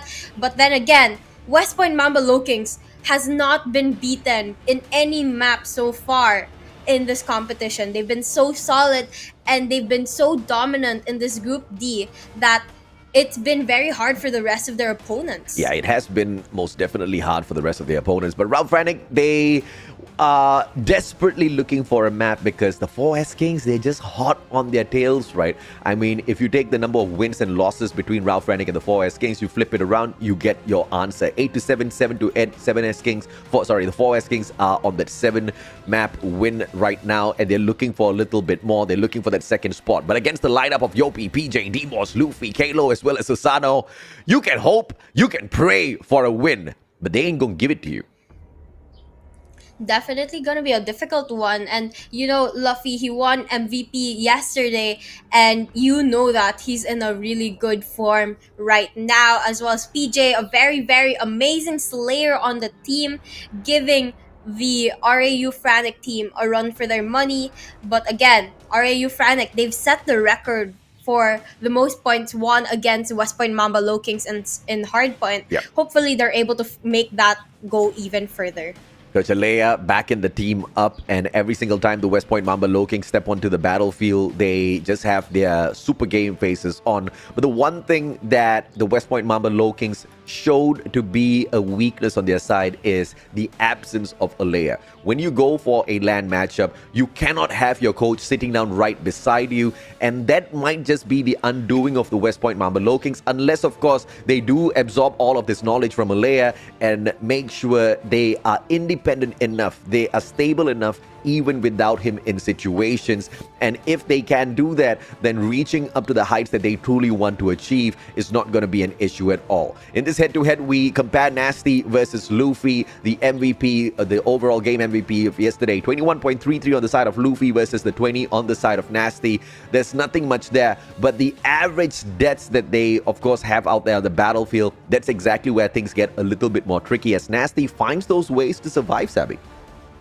Yep, Nasty with the 1.82 KD, while Luffy dominating with the 2.37. But then again, the stats does not really determine anything, because if you can't work well with the rest of your team and the rest of the team doesn't step up their game as well, then it does not mean anything. But then again, we also know West Point Mamba Lowkings has been so consistent, not only Luffy but also the rest of the team. So hopefully FRANIC is going to be able to do the same. No doubt at all, West Point Mamba Lowkings will be going all out as usual to complete the record-breaking 18 for 18. Even ALMGHTY could not get that record on their side. Of course, we are looking at potentially another team pulling off the exact same thing in the name of Blacklist International Ultimate, but we will have to see if or not that is going to be the case, because they still do have the Huntsman who's waiting to sneak away a couple of maps from them. And when you look at the map picks this time round, it is the West Point Mamba Lowkings that's dictating 2 out of these 3 battles, which is going to pile on the pressure on FRANIC. Definitely could put a little bit more pressure there, but then again, they are going to be given the opportunity to pick which side they start on. So hopefully they're going to use that one to their advantage, even if they're not able to pick the map. But as we can see here, our first map for Hardpoint is going to be over at Standa, followed by Search and Destroy in firing range and Control in slums. AJ, do you think that RAU FRANIC has a chance to pull a map away from the clutches of West Point Mamba Lowkings? That's the hot seat for the mustachio himself. Wasabi, you making some noise. Making some noise. Okay. All right. I'm all about that underdog support. I'm all about, cheering these teams on. But you're talking about the West Point Mamba Lowkings, and they used to be the underdogs at one point. I cheered them on. A lot of people cheered them on. And look at exactly where they stand right now. But I think they have risen to a point where they are even able to challenge teams like ALMGHTY as well as Smart Mega. So asking for RAU FRANIC to be able to beat them or take away a couple of maps from them is asking for a lot. But 1 out of 3 is not impossible. Just like what we saw out of NACAGUE, as long as no mistakes are made, that possibility is always going to be there, regardless of who you go up against. Because Call of Duty Mobile is a game of momentum. As long as you do a few things right and you build up that momentum for yourself, you can get that win. So, series win, maybe no. Map win, yes. I wouldn't put it past them as well to be able to win a map, but we'll just have to see if they're able to do that. Again, West Point Mamba Lowkings has not been beaten in any of their matches so far, so it's gonna be a difficult play for RAU FRANIC, but RAU FRANIC also has a lot on the line right now to be able to claim that second spot to go to the playoffs. So hopefully they will realize the pressure that's on their shoulders right now and give it their all. And now, with the Hardpoint match opening up, we can see West Point Mamba Lowkings are going to be the first ones into that point, holding it down for this first couple of seconds. Asta, beautiful backstab, and will be able to sneak away that hard point from the clutches of the West Point Mamba Lowkings for a little bit. Luffy off angle, Holger 26 just dominating out from that private backyard, and everybody comes spawning out of there as well. Very good spawn management coming through from the West Point Mamba Lowkings, and when you're spawning out of the private backyard, not only can you just rush on in towards that hotel yard and pull away that hard point, you can also go in through that back alley there and attack the spawn of your opponents as a whole. So West Point Mamba Lowkings, they're playing this down to the T at the moment, and RAU FRANIC are being forced to just scramble across the map. Yeah, and here we can see that RA FRANIC, they're gonna get the scrap time on that first hard point, but they are gonna lose the opportunity to go in for the early rotations into the second hard point. And now the kill feed is all yellow with West Point Mamba Lowkings dominating the kill feed here. And you know, this was the exact strategy that LF Org tried to execute. They just didn't have the mechanical skills to do so. But God spawns out of nowhere for Paul. He takes the easy backstab as he gets that backdoor entry against the players of West Point Mamba Lowkings. What strategy am I talking about? It is the split hole. 3 objective players, 1 anchor down at gas station to hold on to the spawn, 1 anchor at Gorilla Base. Because if you can win out all of your gunfights, you will force your opponents to spawn on the opposite side of the map, increasing their rotation time, which makes basically this hill number 2 your money hill. But the West Point Mamba Lowkings, they thought they had it in the bag, but FRANIC shows us that their gun skills is not one to be trifled with. They hop on right back in, only to lose the hill a couple of seconds later. Yep, I mean, it was a good try for them, but now they were actually able to pull off quite a couple of points from that hill. So I guess even if they weren't able to hold it for very long, it was still beneficial for them. But now we are going to be moving into the third hard point. And West Point Mamba Lowkings, they're going to make it there first, but RAU FRANIC is going to make the push in, and they're going to be successful. And hopefully, with one of their players holding down the spawns at the back, hopefully, they might just be able to maintain it. But now, we can see PJ taking him down, taking that anchor down. Just going to be huge for the side of West Point Mamba Lowkings. Can we talk? I mean, we were not watching Nasty, but Nasty just had crazy Nasty plays up there. If it wasn't for him, West Point Mamba Lowkings would have been able to take this hill much, much earlier. The guy single-handedly outmaneuvered the West Point Mamba Lowkings attacking players, but the rest of them just were not holding on to that spot as equally. Purifier as well as Gravity Vortex Gun investment coming through seems to be a little bit of an overkill from the side of West Point Mamba Lowkings, but it looks like they are pissed. They want all the points. I mean, they don't want anyone to get close to that 100-point mark, and RAU FRANIC early off, they've got almost 40 points already. West Point Mamba Lowkings looking to end it as soon as possible, going in for those early rotations as anytime possible. But now they're gonna get beaten by RAU FRANIC, who gets into the point first, and we are gonna have to wait and see if they're gonna be able to maintain it. Aru investing into Purifier, but it does not go into full it's not taken into full advantage, and we can see Luffy finally pushing into that point with the Gravity Vortex Gun. Big place there, blocking off the entrances for RAU FRANIC to push from, and he's gonna get quite a couple of kills there while holding this point down. Yeah, such open angles that Gravity Vortex Gun was played against, but his presence of mind, his understanding of the map is just so great that he knew exactly where to throw those Gravity Vortex shots against, and every single shot managed to pick up at least 1 kill for himself. So good on him. West Point Mamba Lowkings 144 to 39. They're gonna undo the record made by RAU FRANIC the previous time around and not allow them to rake up that 89 points once again. But RAU FRANIC's not just looking for 89, they're looking for a victory. They fight their way back in here, but only scraps at the bakery. They're now being treated like rats. I mean, they're feeding RAU FRANIC just a little bit, not that much, but just a little bit, so that they don't look too bad. But then again, West Point Mamba Lowkings, they're going to dominate by so much here, by about 100 points so far, and they continue to rack up points as they hold down this first hard point. And here we can see that even with only a couple players in the hardpoint, they're still able to maintain it, because RAU FRANIC, on the other hand, they're going in for those solo pushes, which haven't been very successful. And now that they went in for a trio push, they're able to take down the players in that hard point and take it back from the clutches of Lowkings. So this might be the time that they're able to set a new record as they hold down this first hard point. 20 seconds left on here before moving on to the next one. That's a very useless hole by Luffy at the statues, pretty much not doing or playing his role at all, wasn't slaying anybody, and RAU FRANIC has managed to sneak away way too many points that the West Point Mamba Lowkings were willing to give away in the first place. And RAU FRANIC, they should be able to undo their previous record. West Point Mamba Lowkings, this is now a hustle-tussle going up against them. But look at who's in there for the early rotation this time round, spawning out of the convenience store. It is the players on the side of RAU FRANIC, hopping on in there. Everybody wants to play objective. Nobody wants to hold the perimeter. One player steps out to do exactly that. Luffy tries to sort him out, but at the same time, RAU FRANIC, they will break their previous record against the Lowkings.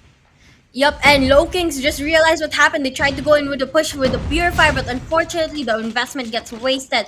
And now the contest is coming through for both of these teams. They're trying to fight for the second hardpoint, but unfortunately it's going to be a difficult one with only Aru pulling out the boxing gloves, getting a double kill before getting fried like a piece of barbecue. And here we can see Luffy pulling out the Holger, trying to open things up for the rest of his team to hold down that point because they don't want RAU FRANIC to get closer and closer to that 100-point mark. But RAU FRANIC will get there no matter what, because this has been a phenomenal play from them, and they are not outplaying the West Point Mamba Lowkings, but they sure as hell are keeping up with that skill level. West Point Mamba Lowkings being forced to invest everything. And then, like, the live comes back and we get caught off guard in the weirdest positions. Weirdest position. Calm down, Wasabi. Weirdest face, I don't know. Okay, weirdest face. Yeah, let's say that instead. I went all the way and According to Kali, someone in Indonesia must have been streaking and activated the EMP system. Okay, Dum says, no, fixing, just do it. Okay, we're not going to be taking a break. We're going to be talking about this matchup. 250 to 128, West Point Mamba Lowkings. You know, this was not, you know, a game that they just could not handle at all. But it was the most challenging fight that they have received so far within the group stage. And, you know, this is the exact same storyline that we have been building up for the second half of the double round robin group stage, where we wanted to see teams improve. And this is that improvement that we were looking for. RAU FRANIC lived up to that expectation. Yup, and I was just taking a look at the maps and modes, and apparently this is exactly same maps that they played against each other in the first set of round robins.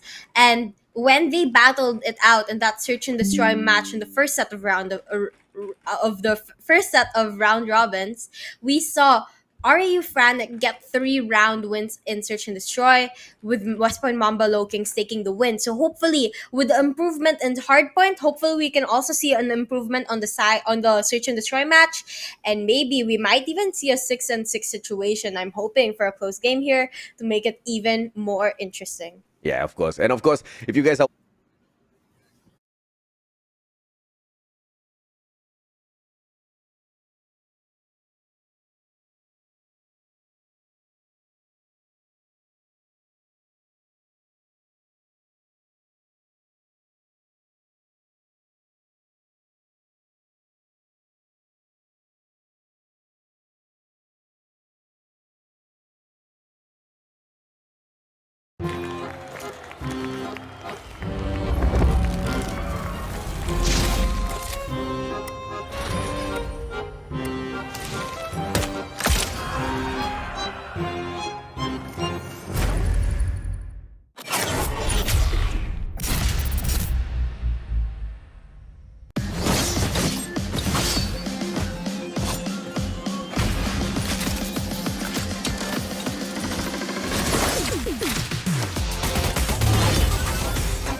Welcome back to the Garena Masters Season 4. We truly apologize for the technical difficulty, ladies and gentlemen, boys and girls. If it wasn't for Callie stepping on the power cable, we would have still been live. Now, we gotta just tell you guys the result. West Point Mamba Lowkings, no-brainer, won that matchup against FRANIC, but it was a really good fight, Wasabi. Yeah, unfortunately, you were not able to see RAU FRANIC put up a fight against West Point Mamba Lowkings, and they were able to actually rack up 128 points in hardpoint against West Point Mamba Lowkings. But nonetheless, you know, with PJ stepping it up, West Point Mamba Lowkings were able to have a dominant win there, and PJ, he got 49 kills. Yeah, at a 3.01 KD, sorry, a 3.1 KD, I have to say, which is just super crazy against a FRANIC that was totally on point throughout the whole matchup. Their rotation's really good. They were going in for all of the right gunfights. They were winning out a majority of those gunfights at a certain point as well in order to rake up the 128 points. But of course, I mean, it is exactly what we expected. West Point Mamba Lowkings being as dominant as ever. I mean, you cannot expect any less from them. They have been prepping for this stage for quite a while now.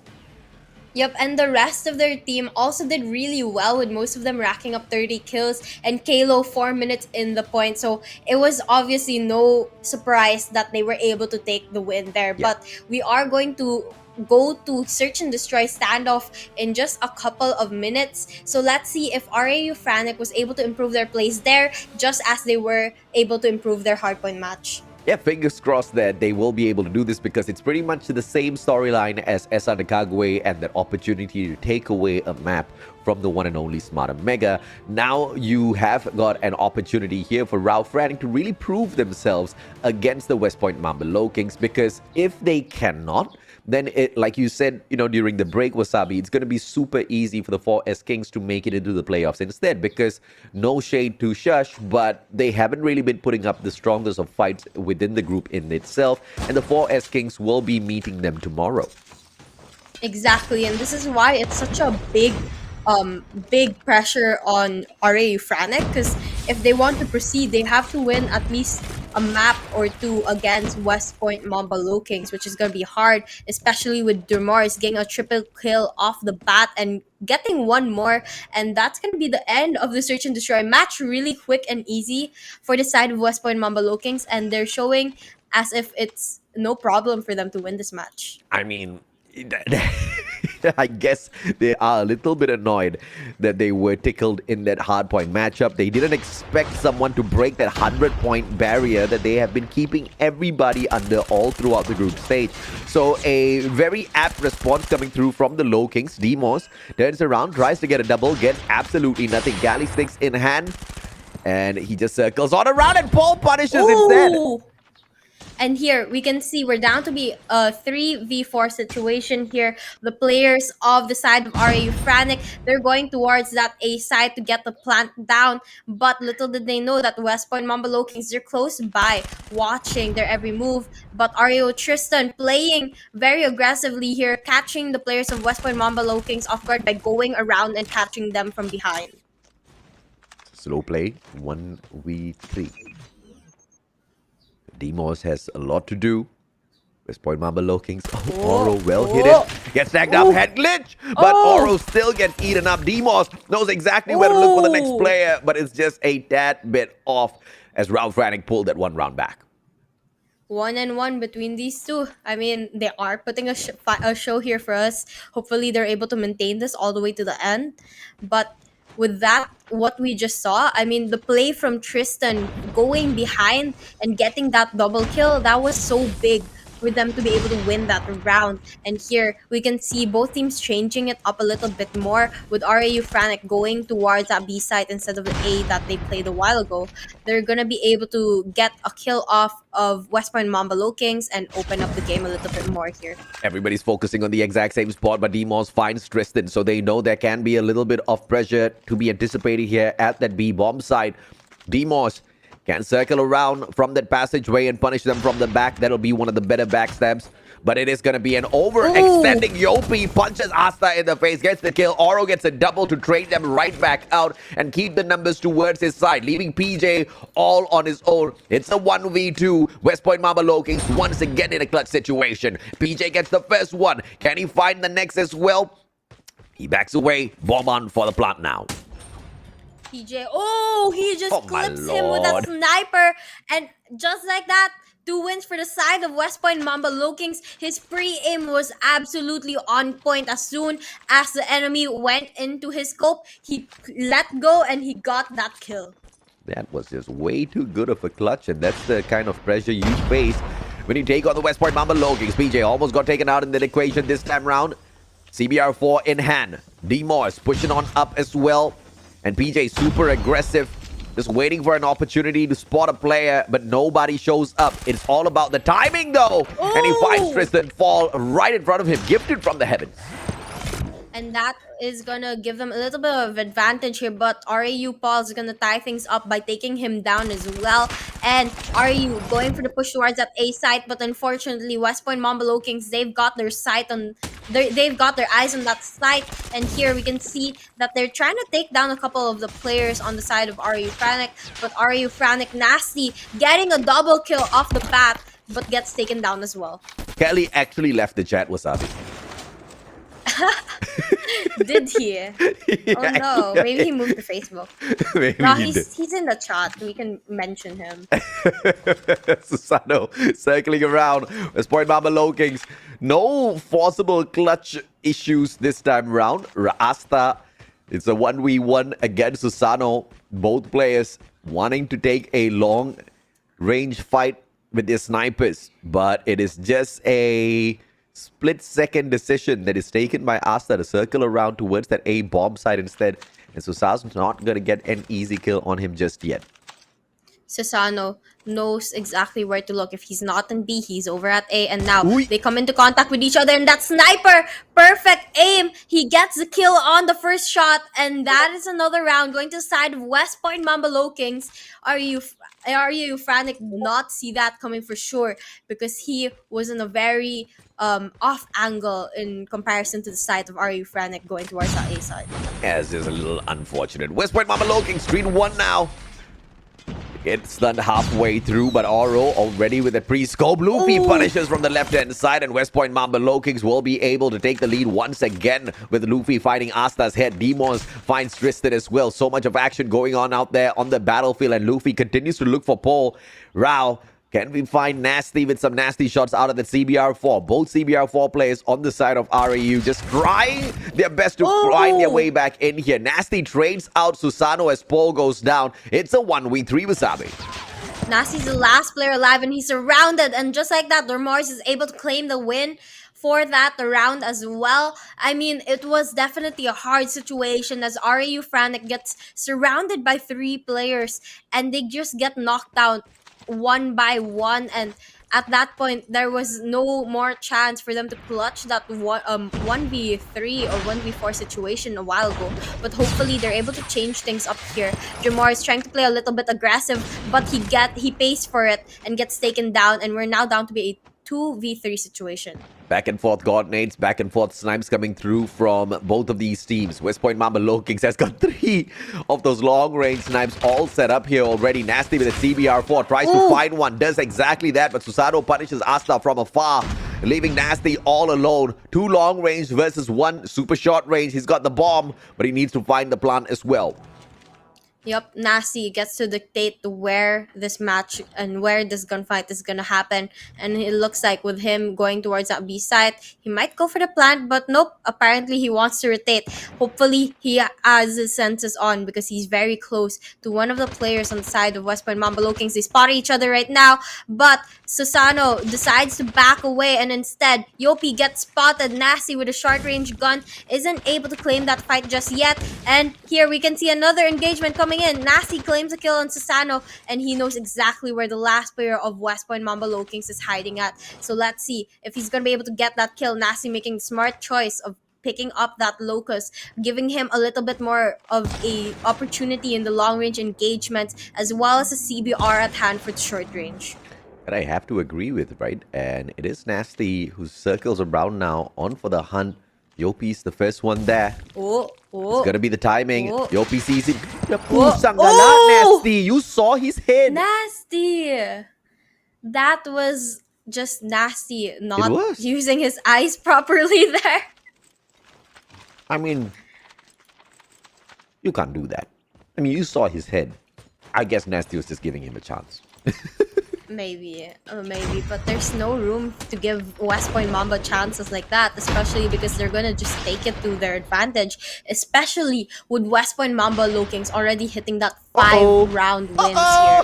Oh, what a god grade coming from Yopi there. That's gonna help them so much here, tying the numbers advantage up. PLQ, Yopi. Timing, Paul. Oh, and he still gets that clip. My goodness. Demos sorts out Paul as well as Asta. Oro shuts down Luffy. This is potentially a comeback 2v3. The number stacked against FRANIC. And he makes it all equal but overexposes himself.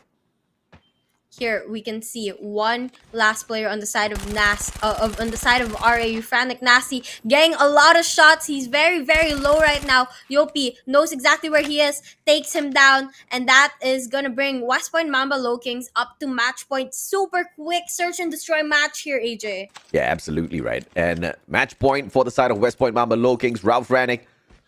If they want to make a comeback, they gotta get at the very least 5 in a row to just make sure West Point Mamba Lowkings do not eat them up alive. Yep, and here, this is where everything is weighing on the shoulders of RAU, FRANIC. If they make one wrong move, the win's gonna go to the side of Lowkings. And here, they do have the numbers advantage, but Luffy is gonna try to even the playing field out with that double kill, almost triple kill. Let's see if he's gonna be able to secure that last shot.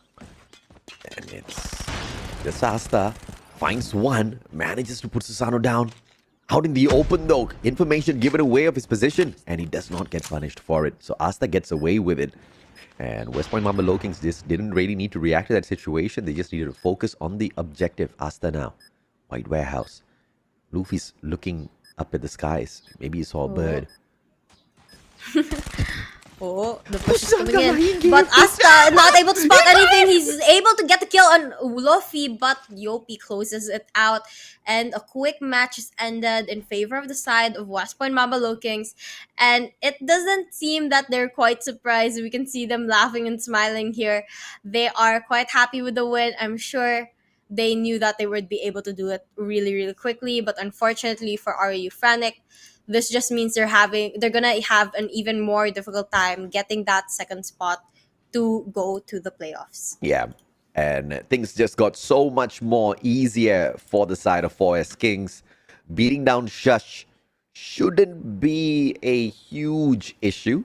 Unless, of course, SHUSHHH just returns into the competition with some sort of demonic possession and they just bag everybody, right? Demos as well as Yopi stepping up for the team, getting those double digits for themselves. MVP, of course, pulled away by Demos through those 12 eliminations. FRANIC, on the other hand, all we did see them do is struggle in this S&D, unfortunately. I mean, none of their players have hit that double digit when it comes to the kills, and I guess that's where they really struggled, especially with their aggressive plays. They had to pay for that a little bit because they weren't able to win their gunfights. And if they maybe changed it up, played a little bit slower and catch Lowkings off guard, maybe they might have had a better chance here. But then again, West Point Mamba Lowkings, they're such a solid team. It was gonna be a difficult game for them either way. So far, it's 16 for 16. No, actually 17 for 17. Just one more game to make it a perfect group stage run for the West Point Mamba Lowkings.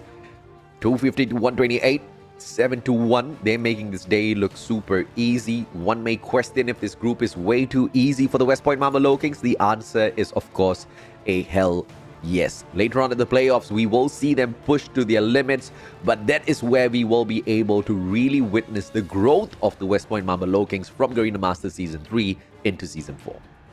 That's definitely going to be where we see West Point Mamba Lowkings probably struggle a little bit, as we know that they've struggled against teams like Blacklist as well as Smart Omega in the past. And with them hopefully making it also to the playoffs, we are going to see West Point Mamba Lowkings have to change up their gameplay a little there. Yeah, and hopefully, you know, when we do see the West Point Mamba Lowkings bring on all of those changes and flexing around the battlefield, we see them overcome some of these titans who have been here for such a long time, because I think we need to have a change of guard at the end of the day, because we've had a couple of teams who have gone onto the world stage. We saw how far they were able to go. Maybe a new team with a brand new set of strategy will be able to do something different, but in order to even get that done in the first place, they have to prove that they are better than the existing teams out there. I mean, that's absolutely a no-brainer. Whether or not you can prove to be better than ALMGHTY themselves is going to be a challenge, but even ALMGHTY did not go as far as Smart Omega, Wasabi. Exactly. And with the growth that we've seen from West Point Mamba Lowkings, they definitely have that opportunity right now, and they have the chance to show us that they have changed and for the better. And actually, with them dominating their group here, Group D, we can know for sure that they have the momentum going into the playoffs. But right now, they need to claim the win in this control match. And with West Point Mamba Lowkings as the attacking side, they are struggling quite a bit when it comes to gunfights here. And they're down by about 5 lives in comparison to RAU FRANIC. Oh, that's fantastic for RAU FRANIC. They are playing on the defense and they are making that advantage work in their favor. Susano responds as he finds Asta out of the battlefield, but the game of numbers to the side of RAU FRANIC right now. And they do have the ultimate advantage, especially when you play the defense on slumps when it comes to that A control point. B control point being sneaked away ever so slowly. 2 players have got that opportunity to circle around in time, but they circle around from the statue side in itself, and that puts RAU FRANIC at a disadvantage. What a mistake made. Lowkings might be able to get them extra time here. They might just be able to turn things around, but they are again going back to that same old game a while ago. They're starting to lose lives once again, but they are just about to claim that B site, and with very little players from RAU FRANIC pushing into the site, they might just be able to extend the timer by a minute. Morris with a very big double kill there, being able to bully out the players of RAU FRANIC for just a little bit, but RAU FRANIC still able to claim that B site. Now, with an extension of a minute, they get to focus on that A site. Yep, EOP, beautiful shutdown, and now this is that push coming through the flex from that left-hand side. This is the kind of flank that everybody needs if they want to take away an attacking round on slums. Control A side is going to be very difficult because of the fountain spawns that's just right behind that objective, and this flank should be able to give it to them, but RAU FRANIC's doing such a great job with the engagements. I mean, they have really been doing their best here, but they are still down in the number of respawns they have left, so they have to play this carefully. I mean, there's just 50 more seconds, so if they play it a little more calm, don't go in for very aggressive push, they may be fine. They do have a good hold on that A side, which is beneficial for them, but with 2 lives left, this is gonna be a difficult one for the side of RAU FRANIC, and now we can see they're trying to go in for the last kill. Lowkings gonna be able to win that round. Whew. Talk about a beautiful attacking push, and now advantage over to the West Point Mamba Lowkings. And this is where I am a tad bit disappointed with RAU FRANIC, because we saw clearly the mistakes made in that fight. There's no reason whatsoever to overextend in towards statues, because that's exactly where your opponents are going to be coming from, right? And they made that mistake not just once but multiple times instead of just focusing on that pure defense. You're exactly right there, AJ, and that's what caused them to lose that first round. And if it wasn't for that, they might have won it, actually. Yeah. And now they're just setting themselves up for failure, but hopefully they're going to be able to turn things around here. But it's going to be quite a difficult one, especially with all the operator skills on the side of West Point Mamba Lowkings ready for use, and with them playing the defending side so well here, it's going to be quite a struggle. BJ only takes 1 down with the Purifier. Susano gets a double. And this is just an all-out operator investment coming through from the West Point Mamba Lowkings. They want to guarantee this win for themselves, and they are overextending. You see, when you do have the attacking power and you want to step in towards statues, you got to have that backup from the rest of your team members. And the West Point Mamba Lowkings are playing this down to the T. They want to force this spawn trap, and they are almost getting it done. But player number 5, nasty shots. He recovers a little bit of pacing, and he pushes forth with the rest of his team members. West Point Mamba Lowkings definitely having the leeway to play a little bit aggressive even if they lose a couple lives, because they still have a lot in comparison to RAU FRANIC.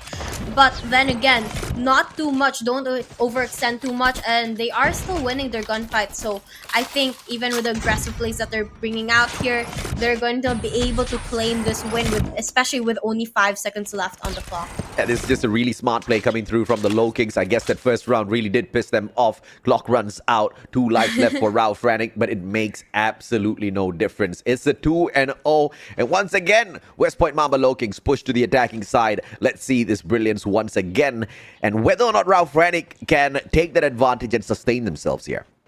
This is RAU FRANIC's last chance to fight for their life and for their spot on the playoff, and this is going to be such a big one. With them being on the defending team, we hope that they are going to be able to take this advantage to their clutch, to benefit them. But with West Point Mamba Lowkings putting those investments into these score streaks and operators, it's gonna be quite a difficult one. They're starting to lose lives here, and this is, I think, one of the perfect opportunities for RAU FRANIC to make an investment with those operator skills, because they're losing a lot of lives here and they need to start turning things around. That's what's hard about being a caster, right? Not only do you have to take the stats, not only do you have to call out the fight, you also have to make sure you don't repeat words out there on the broadcast. This is too much of pressure on life, man. This is way too much of pressure for a human being. Yeah, you're right there. I mean, it's definitely a struggle as a caster, but I'm sure these players are struggling as well. Oh, yeah. Because it's such a close fight right now, AJ. I mean, we saw a slightly left-skewed fight earlier on where RAU FRANIC had such a huge lead on the lives. They still squandered it, so I don't know. West Point Mamba Lowkings might still be able to do something here. They go in for a push. That B control point has been overwhelmed by the players on the side of RAU FRANIC. A 4-life advantage now for RAU FRANIC. 21 seconds left on the clock. The objective needs to be played right now so that the clock can be paused. But look at this. PJ not even forcing the case. Yep, I mean, he knows that he has to be careful, because if he dies a couple more times, that's gonna be the end of his team, and 5 seconds left. I think this round is actually gonna go to the side of RAU FRANIC. 2 seconds. Demore is here getting as much kills as he can before it ends, but unfortunately, it's still gonna go to the side of RAU FRANIC. They're gonna claim their first round win in this control match, and now they are going to be pushed as the attackers. Hopefully, they're going to be able to do what West Point Mamba Lowkings did to them earlier and win this attacking round. This is the first time I'm actually seeing West Point Mamba Lowkings make a mistake out there in the battlefield. I don't know exactly what the call was for that play, but obviously it wasn't the right one. A 2-life deficit for the side of RAU FRANIC, as this time they are set on the attack, and once again we can expect a very aggressive side of the West Point Mamba Lowkings, but a single operator pulled out here by Luffy should allow him to just stand in there, but Nasty shoots through the gravity vortex and finds Luffy through a wallbang. Yep, and now West Point Mamba Lowkings still maintaining that about 2-life deficit to RAU FRANIC. They are going to be able to go and defend both of their sites right now, and they do have a couple of operator skills ready just in case things go down badly. They just need to win one more round to be able to ensure that they've won every single map in this tournament so far, and it looks like they're gonna do exactly that. Couple of investments coming in right now, but it's still not enough to really put a dent to RAU FRANIC just yet, but they are going to prove me wrong in just a couple of seconds, make that gap even wider. Yep, make that push coming through from Asta just to look a little bit more solid, but now in terms of the defense, West Point Mamba Lowkings has been doing a phenomenal job. Not a single scratch, not a single tick at either one of their control points. They are just playing this to the T. They wanted that previous round to be over so that they can just show exactly how to play defense on slumps. And now an overpush coming through. Preddy gets dropped, misses, but Demos and PJ do not miss. Time runs out for our FRANIC, and West Point Mamba Lowkings completes the group stage with a perfect record. Absolutely spotless. 18 for 18 wins. Not a map dropped for this team, and you can just see how much improvements that they've made since the last time we saw them on a major tournament. Yeah, and of course, at the end of the day, West Point Mamba Lowkings, they have got not just the skills, but a lot of valuable experience. Not just playing online, but playing on the very first offline event that we had for Garena in Garena Masters 3's playoffs as well. They had the opportunity to meet everybody. And, you know, the beautiful thing about that is you get to see beyond the game statistics. You get to see your opponents. You get to understand what kind of human beings they are. And then you start to realize, wait a minute, he's no different than me. And if he can do it, I sure as hell can do it. That surely gave the West Point Mamba Lowkings a huge boost in their confidence, no doubt whatsoever. PJ, I mean, this guy on a roll with the number of MVP titles that he is collecting out there. This should be the 8th individual MVP title, and I believe that should be the most anybody has been able to achieve so far.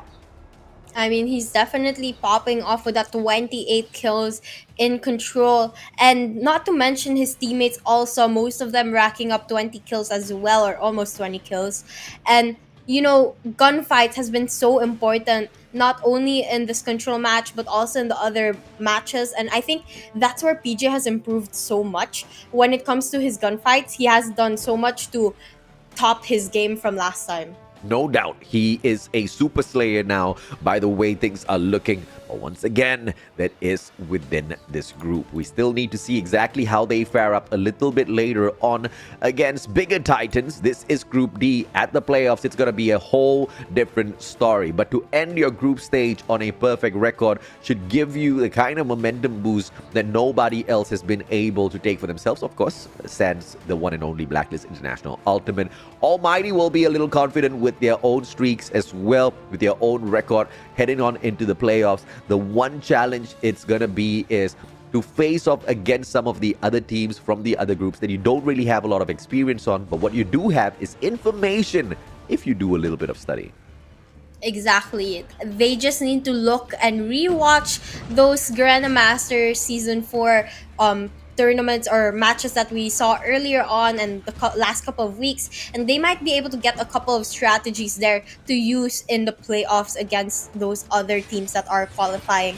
So congratulations to West Point Mamba Lowkings for having a perfect run right now so far, and I hope you are able to maintain this going on to the playoffs. I mean, if they are able to maintain this perfect run in the playoffs as well, I think I think my mind will be blown. And I think I'll probably lose my voice screaming for them. There's no doubt in that at all. And this was that nasty play. Spots the head. Ooh. Doesn't think it's a head. Thinks it's an egg. I mean, sometimes the players do blunder, so maybe he just needs to get his eyes checked. Hopefully he does that before the playoffs. Might need some glasses, who knows? He might just need that, right? Ralph FRANIC, the possibility of them making it through to the playoffs might be bleak though, so he has a lot of time to get those glasses sorted out because the 4S Kings, once again, they take on SHUSHHH, and SHUSHHH has remained silent all throughout the group stage. I mean, they are 15 for 15, but not in terms of wins. They've got 15 losses out of 15 maps played so far, so, you know, if 4S Kings actually drops a map against them, I will actually be shocked. Legit shocked. I would be shocked as well, but right now we can see the MVP of this game, West Point Mamba PJ, with the KD ratio of 2.59. His KD has been so on point, but that's obviously because of how well he plays not only the control match but also the hardpoint match, and he did not do that bad also in the search and destroy match. And of course, he does equal up the record set by Irfan J at the moment in terms of the overall MVP titles taken. He's got 3, but I believe Chirac collected 4 because none of the other team members on his side was actually stepping up on the exact same pace as he was. Average kills, like you said, 27.67. That is just on a whole other level. PJ is a super slayer out there on the battlefield. A couple of mistakes made earlier, but I think that one was a strategy that they perhaps were planning on. We don't know exactly what it is, but I guess we'll eventually find out in the playoffs. I mean, they kind of had the win in the bag at that point, so I guess even if they tried a little bit of new strategies, it wouldn't really hurt them that much. And as we saw, they were still able to secure that final win, so I guess good for them. Maybe you can recommend a Nasty where you got your glasses done. I've gotten a lot of glasses. Why? Why so many Because glasses? I am blind. I am very blind. I'm not joking. It's not just Nasty who'll be missing those heads then. The one and only Wasabi, unfortunately, has missed a couple. Don't worry, I'm a bot frag too, okay? I miss way more shots than any one of these players. But at the end of the day, it has been a phenomenal fight that we have been seeing from the side of West Point Mamba Lowkings. Not a lot of challenge for them. You know, they have been pushed to the limits. And when I say the limits, is people testing them when they're trying to hold on to a solid record. And the kind of records that they have been trying to hold on to is to make sure no team exceeds a 100-point mark in hardpoint. You know, they've been trying to break limits in terms of just forcing such a good clean streak with a phenomenal record on paper as well. But I guess that they have to set their own challenges, you know, because winning is possible. But how well can we win is the question here for West Point. Yep, but you know, with them moving into the playoffs, their challenges are going to change a little bit there, AJ. I'm sure they're gonna have quite a struggle, but I wouldn't put it past them to actually be able to make those adjustments. Yeah, absolutely right. Because at the end of the day, West Point Mamba Lowkings, they know exactly how to play around. But of course, we are prepping for the interview segment, ladies and gentlemen, boys and girls. I'm just curious to see if or not we do have one of the players on standby already. Obviously, we will be speaking to one of the players from the side of West Point Mamba Lowkings. Highly probable it is going to be PJ, as he picked up the game MVP moments ago. But let's see exactly who we find. Is there any kind of hot questions you're waiting to ask these players, Wasabi? I'm not quite sure. I mean, I guess I would be curious if they expected to have a perfect run as they did. Or did they think that they would have a little bit of a competition? I mean, they know that most of their competitors are newbies or new to the scene at least. So I was wondering if they expected this perfect win or not. Yeah, that's a good question, right? Because, of course, they are the kind to respect their opponents. But to a certain degree, Alea, he's one of the better coaches out there on the battlefield. And he should have been able to do quite a bit of studying and determine what their chances are against all of these teams are, right? But, of course, as we wait to see exactly who will be speaking to us in a little bit, ladies and gentlemen, boys and girls, share with us down in the comment section below as to who do you think is going to be able to shine in the playoffs based on all of the matches that you have watched so far. Because West Point Mamba Lowkings, as perfect as they are, question from the mustachio to all of you guys who's watching, do you think they stand a good chance against the titans of the competition, especially teams like ALMGHTY, Blacklist International Ultimate, as well as Smart Mega? Do you think West Point Mamba Lowkings is capable of becoming the new kings? Well, they do have kings in their name, so they might just take it home there. Obviously, again, as I've mentioned so many times and as AJ has mentioned, it's going to be a hard fight, and they just have to be able to polish those strategies they have, make it perfect as they can, and lessen the amount of mistakes that they made that we saw in the past couple of matches. I mean, they were still able to claim those wins, but those mistakes could cost them in the long term. They have about a 1-round loss average on Search and Destroy so far. I mean, that's just insane in terms of a record for any one of the teams out there. But of course, on that note, ladies and gentlemen, boys and girls, we've got the interview segment ready already. Let's see exactly who we will be speaking to, Wasabi. And it looks like we have West Point Mamba PJ. Hello, PJ. How are you today? Hello, I'm feeling good today. Wasabi, go ahead and take the first question. So, PJ, I want to ask you, did you expect to have a perfect run for this for the stage of Garena Masters, or did you expect to lose a couple of matches?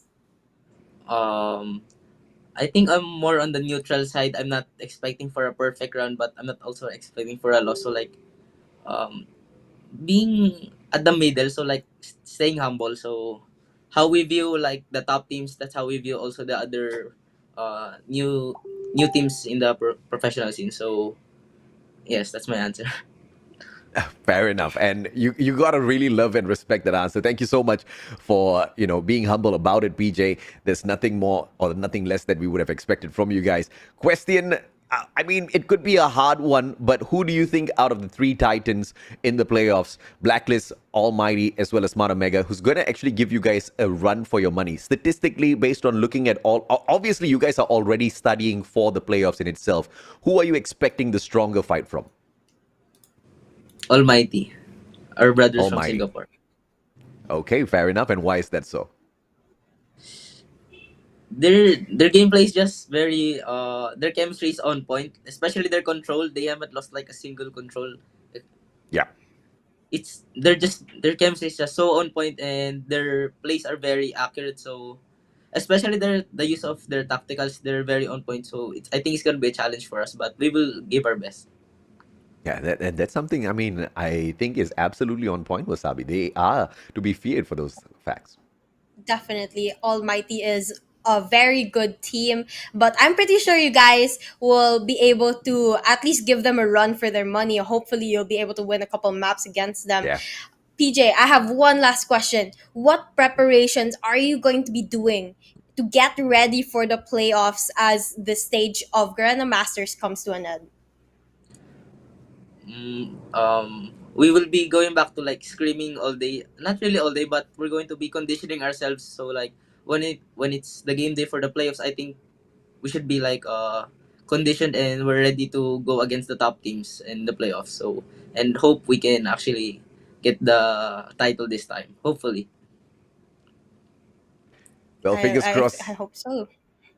Yep, Go ahead, fingers crossed AJ. that is going to be the exact same thing that, is going to be possible based on the plays later on in the playoffs. Thank you so much for your time, PJ. We'll catch you later on right there. Thank you. Thank you. Playoffs As time, we- obviously, it's not going to be a thing to trifle with at all for the West Point Mamba Lowkings. They seem super confident, at the same time focused on what they want to achieve, Wasabi.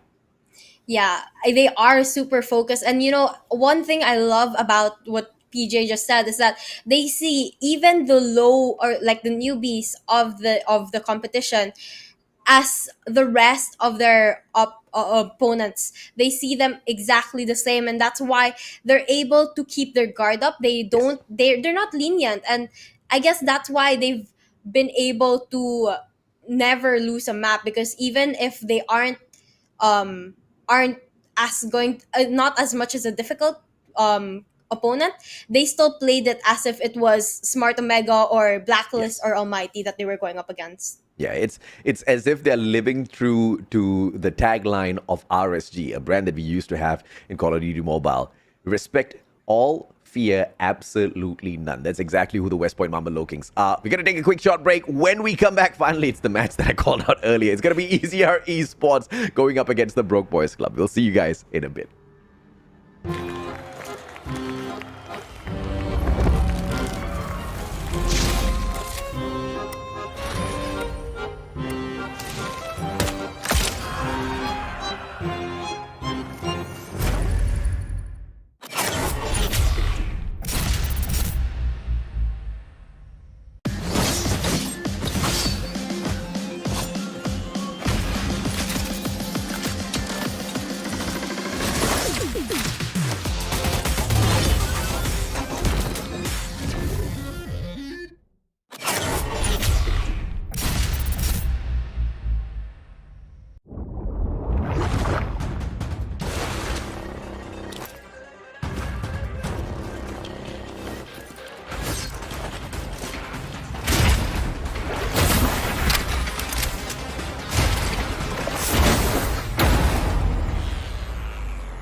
And we are back. This is going to be the third match of day 11 of Garena Masters Season 4. Our upcoming match is going to be Broke Boys Club versus EZR Esports.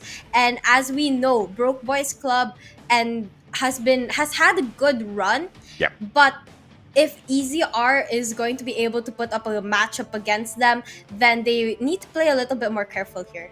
I mean, they need a 3-0. They need a 3-0, no doubt, against the players on the side of Broke Boys Club to be able to tie up the stats, to be able to tie up the number of wins that they have. And then later, of course, we push it into a tiebreaker to see exactly which one kind of takes the cake at the end of the day, right? But it's not going to be an easy thing at all, because the last time the Broke Boys Club went up against EZR, it was a 3-0 flat. But the one thing to remain hopeful about is the fact that Hardpoint wasn't very one-sided. We saw a scoreline of 226 to 250, and SND, we did see a 5-7 scoreline as well. So these were really close matches, except for the fact that EZR lost the defensive on slumps. That one is unforgivable. But the other two games were pretty winnable.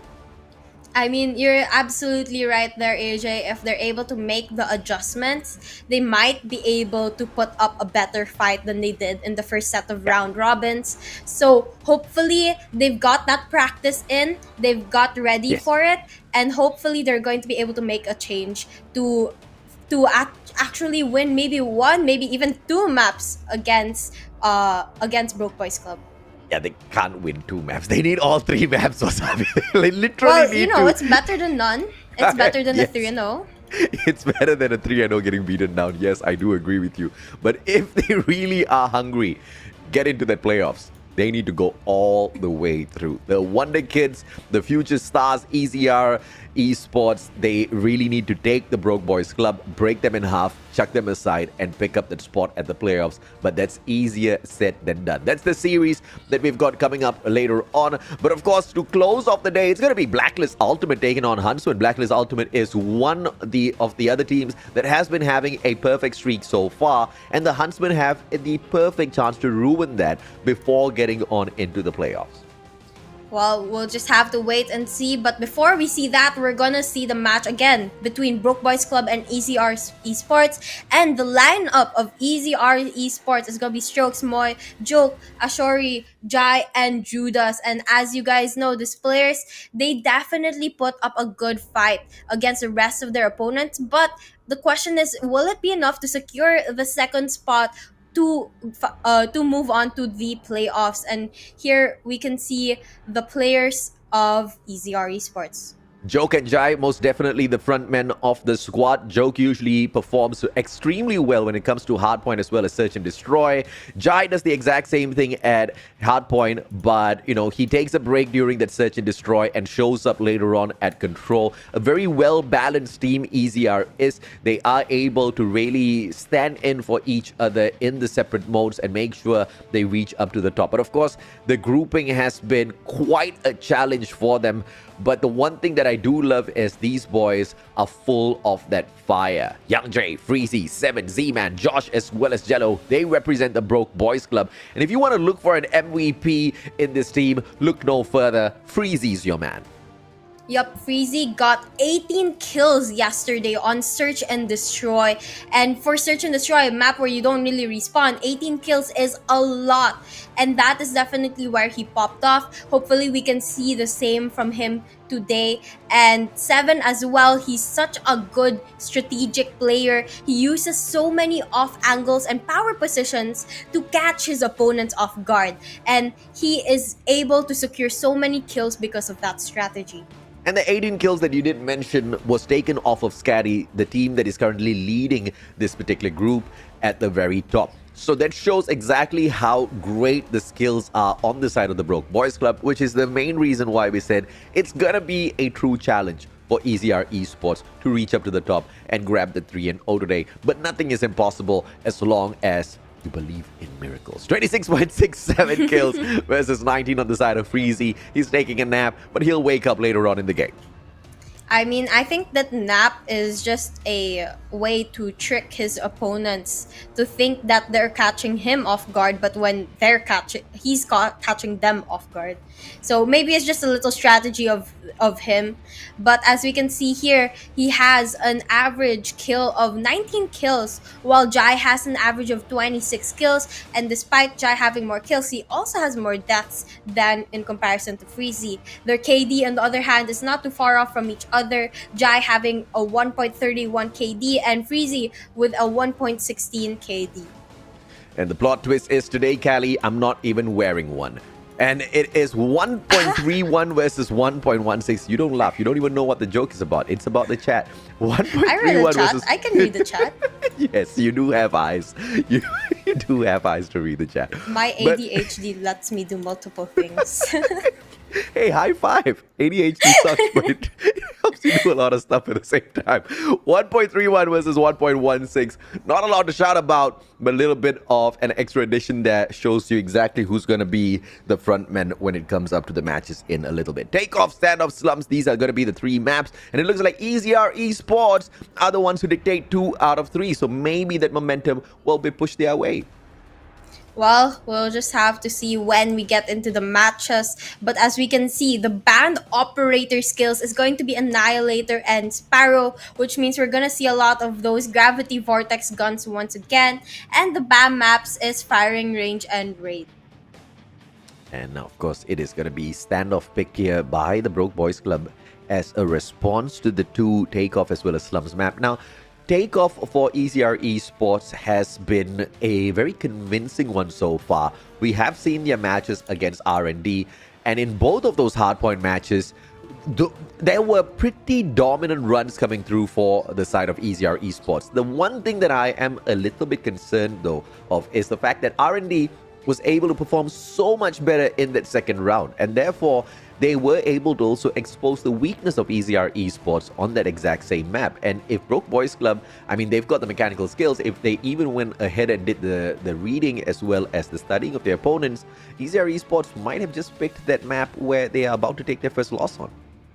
Well, I guess we'll just have to see if Broke Boys Club did their research on their opponent, and I really hope they did, because if not, EZR is gonna take that win from them, because EZR, you know, they've dominated in that map before, and hopefully they're able to do it again. But we are gonna have to go back to the caster's deck due to a remap. And it was Callie. He set up the lobby. It's Callie's fault. It's always Callie's fault. Always Callie's fault. Like anything is Callie's fault. Like everything that happens in the world. There was a tsunami yesterday. It was Callie's fault. He farted and boom, tsunami came out of nowhere. Yeah, I mean, you know, the air in the earth just moves. So one tiny disturbance can cause something as big as that. So again, I blame Kali. I'm so sorry for the reroom, but we will be right back. Wait, we'll be right back? And into the game, I mean. Okay, right, yeah. I'm like, wait, we taking a break? I don't know. Don't give me no heart attack, all right? Now, it is a opportunity for EZR Esports, obviously, to break the Broke Boys Club. But the Broke Boys Club have also shown us a little bit of, you know, good plays. I guess EZR Esports are playing this to their own advantage, whereby we did see the Broke Boys Club take on R&D at takeoff. And guess what happened? Well, R&D actually won that match. I guess we'll just have to see what happens, because I'm quite confused on how they're gonna go up here as well. But it looks like we're heading into the game right now, and our players are off to that first hard point, which is going to the side of the Broke Boys Club. It's going to be a 6-0 so far. It is an easy hard point to play around for the Broke Boys Club, as EZR is just a little bit too late to the party. They're moving on forth. Hunter-Killer Drone activated a little bit too quickly, and Hunter-Killer Drone also finds Joke halfway through, and that just forces a couple of more scrambling around for the players on the side of EZR Reborn.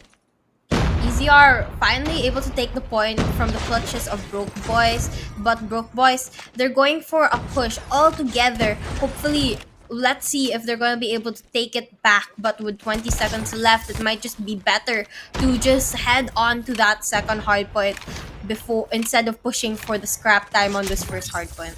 I mean, both teams are thinking of the exact same thing, but the Broke Boys Club are wondering, hey, you know what, why not, right? Scraps are scraps. If we can eat it up and just put on a little bit of extra weight and sit on you guys a little bit later on, we'll take it. 22-14, EZR Esports has got an opportunity to circle around here. They are holding on to the spawns for P2, but a good break coming through from the Broke Boys Club from the back, taking over the spawns out of cranes to hop on into launch center as EZR holds on to the hard point. EZR finally taking the advantage over Broke Boys. Broke Boys has to change up their gameplay here to be able to get that lead back into their hands, but they're struggling a little bit on the gunfights here, AJ. Something we definitely did not expect, and we can see that they're finally able to make the break, but with EZR Esports playing it sneaky through the scaffoldings here, they're just about to lose it back to the clutches of EZR. Great plays coming through from EZR, and EZR found a great entry towards this hard point. P2 has been played down to the T for EZR, but now it is the time for the Broke Boys Club to shine. Only because EZR says, thank you very much, we want to rotate over to the Money Hill at P3. Generator spawn has been taken over by Jai. He's going to be holding, anchoring that down for the team. The rest of them are hopping on into the hard point to play the objective. This should be a good run for EZR. They just need to win out a couple of those gunfights. Joke overextends and gets punished by Young J. This is not a good start for EZR into this hard point. And the third hard point is just about to open. It looks like the players of Broke Boys Club is going to be the first one into the hard point. But little did they know, EZR is right around the corner and they're going to go in there as well. Here we can see Strokes pulling out the claw to clear out the point. But will it be enough? It will be enough for just a couple of seconds as Broke Boys Club go in for the push once again. It's just been back and forth between these two teams, HA. But as we can see, both teams have built up their score streaks as well as their operator skills. And if they pull that out, they might just be able to EZR Esports on this hand may be able to pull away and widen that gap. They do pull away indeed. EZR, fantastic hold, and they hop right back onto the hill, winning out their gunfight. And it has just been a phenomenal fight for the team for the time being. EZR just back and forth between the players of their own side against the Broke Boys Club, and every single attempt by the Broke Boys Club just seems to be overwhelmed by EZR. But now, as the Broke Boys Club go in for this early rotation, God spawns out of cranes out of nowhere, just gives them a good attacking angle. Here comes the Gravity Vortex taken out of the equation. Jai goes in for the investment of the Claw as well. Claw gets one, doesn't get the second one, and that's about it. But EZR still steals away the hill. What a play from EZR we're seeing today. Yep, but you know, despite the wasted investments there from EZR, they're still able to take the lead, and I find this quite surprising. But now we can see that Broke Boys Club is gonna make the break into the point, trying to get that last 30 seconds here to be able to catch up to EZR Esports, and they're gonna hold it down as best to their ability. And here we can see Josh, he's popping off right now. He has already 11 kills here, but unfortunately, he's gonna get knocked out, and the point is gonna go back to the clutches of EZR. EZR, opportunity now to just shut down the place before they go in for that reset, because that second floor play for that P1 is going to be absolutely beneficial, and it is won over all thanks to Strokes. Strokes now moving out for that opportunity to shut down even more players to take away the spawn, but that was just a little bit of a mistake of a play, and time runs out. Objective play taken down by the Hunter Killer drone as well. Smart plays out of 7, and EZR just wasn't able to avoid that. And they are actually... But, you know, despite not being able to avoid that, AJ, they're maintaining the lead here over Broke Boys, which is something I personally did not expect, especially with how wide it is right now, about 50-point lead. But Broke Boys is not going to make it easy for them. They're going to go in and try to contest the point, but unfortunately, Ashuri's going to pop off, getting quite a couple of kills here and taking the hard point back from their clutches here.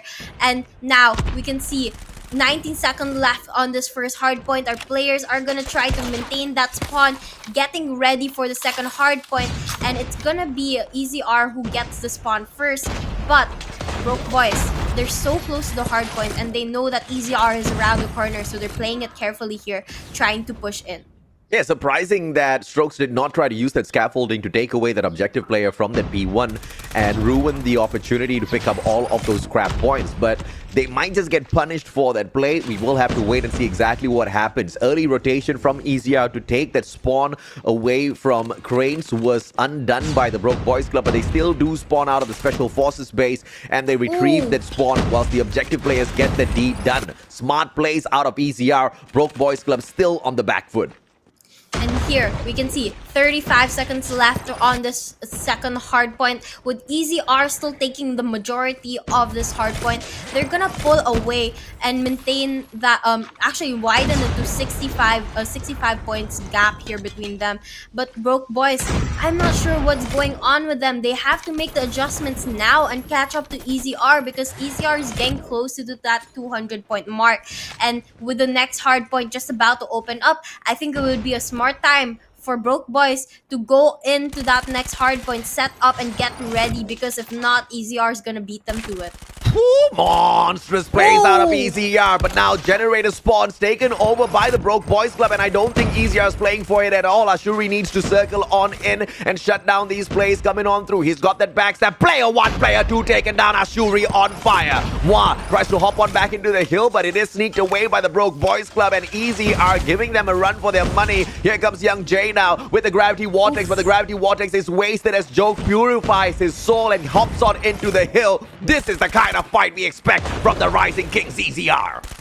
Yup, back and forth between the two teams, with EZR still maintaining their dominance here in this match. We can see Strokes going on to the back. He knows exactly where the players of Broke Boys are going to push from, and he's gonna get the double kill there, triple, and he's gonna continue his momentum here, making sure to keep Broke Boys out of that hard point, because EZR wants to get the win in this match. 187, 188 to 110 now. Broke Boys Club struggling against EZR, and EZR almost reaching the closing end of this game already through their phenomenal plays. It's gonna be a 198 by the time that hard point comes to an end. Rotation into control room. This is gonna be a big P4 fight coming out from the EZR. Two players holding on to the objective here. Spawns out of Cranes from the side of EZR should be the trick to get it done. Operators on standby for EZR can be invested now to pull this hill away. Definitely a good time to make those investments, AJ, but it looks like they're gonna go for the manual gunfights instead, and they are gonna win quite a few of them. As we can see, the kill feed's all yellow, and they're gonna make that successful push. Jai here with the claw, gonna try to clear off the point, but unfortunately he does get taken down, and the last 29 seconds is gonna be held by the Broke Boys Club, but that is going to be making it very difficult for EZR to end off the game, because as we know, the next hard point, the first hard point, is very open, and if they're not able to get the win now, then they're going to have to struggle a little bit later. Yeah, the first point is going to be a little bit of a challenge for EZR to deal with. We've seen that time and time again. They just want to give it away to the Broke Boys Club, and the Broke Boys Club are going to be able to use it to just jump right back into this matchup. That's something that EZR just cannot afford. So this is going to be game time now for EZR. As you can see, Jai taking over that second floor of Aurora Launch. That's going to be a good power position that is going to give them the advantage to also shut down the place. And as I say that, Jai strikes a big fight against Jello, and he gets that objective play on his side onto that point instead. Fantastic positioning coming through from EZR, but it's all being undone by the great fight coming out of the Broke Boys Club as well. Yep, actually we've been seeing it back and forth between the two teams, but nonetheless, Broke Boys have been able to hold down the point more than EZR has been able to take over, and they might just be able to catch up with EZR Esports in this first hard point, and that's gonna make everything rely on the second hard point. Right now, Broke Boys doing as much as they can to be able to maintain this hard point, getting closer and closer to the score of EZR Reborn. Yep, scrap points now picked up by EZR, and these are very important scraps because they are getting closer and closer to closing this game off, as well as close as the Broke Boys Club are to catching up with them. And as you can see, 3 operators on standby from the side of EZR, but already invested on the side of the Broke Boys Club. They had 3 just moments ago, but Freezy brings in the Freezing Purifier H2O to catch the players on the side of EZR off guard. Taking the back angle here, Ashuri anticipates that, but could not do anything about it at all as Freezy hits those shots. 4 kills in a row. The guy is on a roll for sure. Freezy opening up the opportunity for his team to take the win here. That was such a big play from him because this is going to give them the opportunity to get the second hard point, rack up points, and catch up to EZR, which is exactly what they're doing right now. EZR, although they are giving that contest, I'm not sure if it's going to be able to close this game anymore. They'll have to wait till the next hard point. And as we can see here, both of these teams are really giving it everything they've got because they know how close the game is right now between these two teams. And just like that, the Broke Boys Club are right back in here already. And EZR is just saving up all of those score streaks.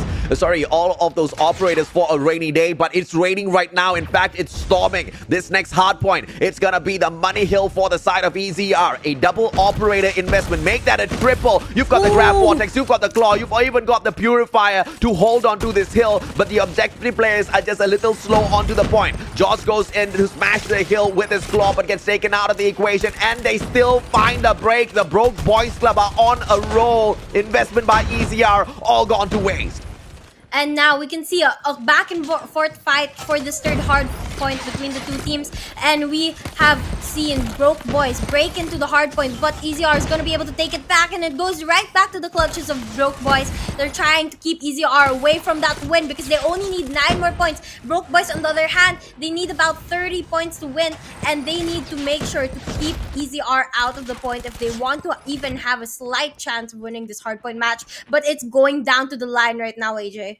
Yeah, it's really big fights, and EZR does the game of mathematics in their head. They know that they can let go of those scraps to take over this next hill, and Ashuri goes in for the setup. Everybody has been cleared off of his area already from that second floor. Ashuri, fantastic positioning. Josh taken out of the equation from the second floor now. Gets the 3 kills, and that's going to be a game changer for the side of EZR. But it is still the Broke Boys Club who hold on to that hill. 6 more points in here for the fight. Ashuri from up top can't do much because the rest of his team members are just a little bit too far away. It's such a close game right now. Both teams at the 240 mark, but it's going to be a contest from both teams in that hard point. The EZR is going to be able to win it. They might be able to close this game, but Broke Boys goes in for the contest, saying no. The Vortex gun come in, and EZR is going to be able to secure the win. Such a close game between these two teams. Broke Boys only needing 8 points to win. Ashuri was the reason why EZR did not drop the ball. Ashuri with the big brain play, clearing off the second floor out of control room, going for the prone, anticipating an attack to take over that exact same spot, gets the kill, streaks it up 3 kills in a row, made that 5 kills in a row, got the gravity vortex, 3 pops out of the gravity vortex to cover just the back entrance from the side of generators, because obviously they had the spawn from the side of cranes, which means the opponents are going to be spawning out of generators. Super smart play. You need very, very good game sense as well as map knowledge to pull that play off, and Ashuri was the guy to just absolutely break the Broke Boys Club and their strategy towards the very end. But valiant effort from the Broke Boys Club as well to make this score so close. Yup, and as we can see in the post-game breakdown, Strokes racking up 55 kills, as well as Joke hitting the 52-point mark. And the rest of the team, they've done so solid together, especially with those very smart plays that AJ mentioned earlier. But nonetheless, Broke Boys Club did give them a run for their money. 7 here with 53 kills, as well as Jello and Young Jae with the 47 kills. You can see that it was such a close match, not only in the gunfights, but also in the points, with only an 8-point gap here. I believe the Broke Boys Club might have more kills than the side of EZR Esports. If you take a quick comparison, actually, yeah, from the left to right. So that just goes to emphasize the need of playing the objective.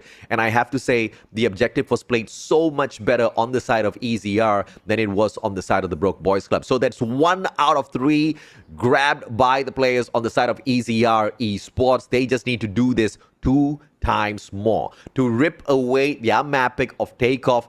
It's just so beautiful to see. This is the main reason why. This is the reason why I've got so much of hope for the future of EZR Esports, because they've just been proving every single time they step up there onto the battlefield. You're right, AJ. I'm definitely looking forward to this team. Hopefully, they might just be able to win 3-0. Definitely going to be difficult, but if they're able to, they might have a spot in the playoffs. And if not, it's going to be a great learning opportunity for them. So either way, I think it's a win-win for EZR Reborn. But again, the match is not over. They still have 2 more battles: Search and Destroy, Standoff, and Control in Slums. And it is going to be an opportunity now for the Broke Boys Club to make their way back into the game. This is, after all, their map pick. They feel very comfortable to play Standoff. The last time we did see them play Standoff SND, though, was not in this competition. They have got a lot of experience playing Standoff. They scrim a lot on this map. They have got that map mastery. But in terms of seeing their plays on Standoff SND, has not been something that they've been showing in the group stage just yet. So this might just be the curveball that the Broke Boys Club are throwing towards EZR Esports, whereby they're picking a map where you're not going to be able to have any of that knowledge beforehand. Everything that you see out there, you need to be able to respond to on time, which is going to be pushing EZR Esports to the very brinks to see how they respond in that split second to all of the strategies that the Broke Boys Club bring in. They'll have to rely on their game sense for this round. They have to be able to make those adjustments, just as AJ said. And, even if this is a map choice of the side of Broke Boys, we just have to see if it was the right choice for them, or will EZR Reborn prove them wrong and actually win this? We have no say just yet, but as we can see, the game is starting and both of our teams playing it relatively passively, but now they're going in for the push towards that A side, AJ.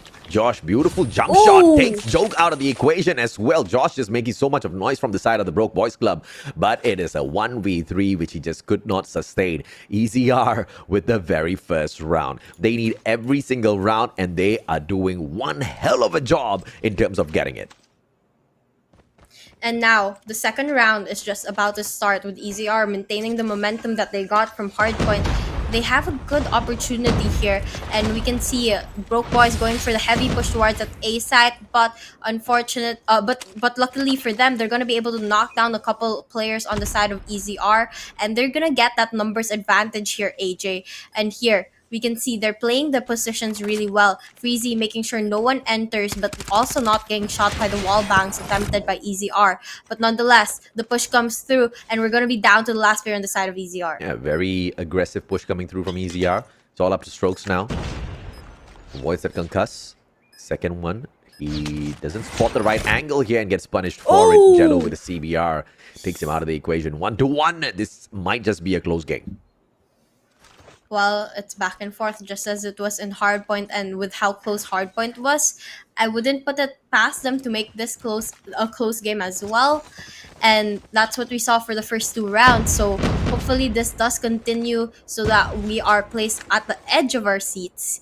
And right now we can see Josh with a sniper at hand, trying to spot down a player, trying to get that opening pick, but it's going to be Freezy who goes into the first engagement. Unfortunately, no one gets taken down just yet. Teams playing it very cautiously, and they know how much their lives matter here. But Joke gets a kill on Josh with the sniper, and that's going to be the opening pick they need. But Young J turns it around and evens out the playing field. I don't know about you, Wasabi, but casting with you has kept me on the edge of my seat the whole day. I've been here. I'm almost about to fall off. Don't fall off, AJ. Freezy 7. Fantastic turnaround. Ashuri left all alone with the Fennec. Can he get the 1v4?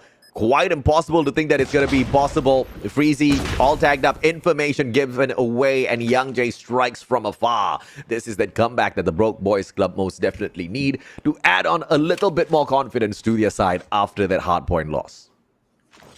And here, Broke Boys finally taking the lead, but it's not a big one, so they can't be lenient just yet. And here we can see 7 picking up that bomb once again. And they are going to push towards that A site. They've not changed things up. I mean, I know that B site is hard to push, but maybe it's just what they need to catch EZR off guard. But Freezy is doing exactly that, going behind, gets a kill, but gets taken down as well. And now they're going in for that A site as the bomb gets planted. EZR is just not pushing up to the bomb sites and defending it well. They're trying to play for these retakes, but the retakes have proven to be a challenge. Ashuri now positioning. Look left. Oh my god, that was a lag. Thank goodness. I thought he was gonna botch that one up, but he recovers in time. Joke finds one for himself as well. Ashuri finds the head, does not get the kill. The second shot doesn't miss. And here, 15 seconds left on the clock to go in for the defuse. Will he have the time? Because he has to take down the player as well as get that defuse. And no, Jello is going to be able to clutch it with a double kill. And 3 on the side of Broke Boys. They're going to take the advantage here, widening out the gap between them and EZR Esports. Whew, this is just insane in terms of a comeback. All thanks to that phenomenal play. Jello's going to be very pleased with his own performance. Josh lining up the grenade. Does it connect? It goes wide. But he repositions now with the Locust. Finds nobody. And look at this push. I think they heard you. They want to go for that B side instead. And this is going to keep the boys of EZR on their toes. Definitely, because they have to be careful. They have to be ready for anything.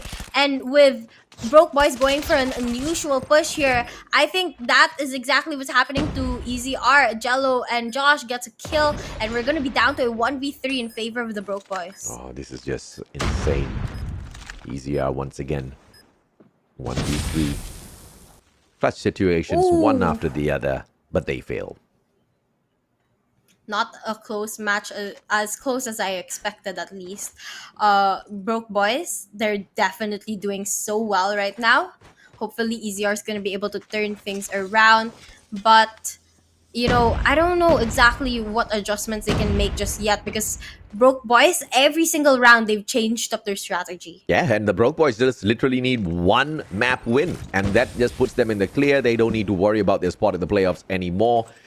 EZR Esports, on the other hand, they've got a lot to worry about. Josh, good grenade. Doesn't connect. Just misses by a little bit. Jello tries to back away. A very slow push coming through from the side of the Broke Boys Club this time round.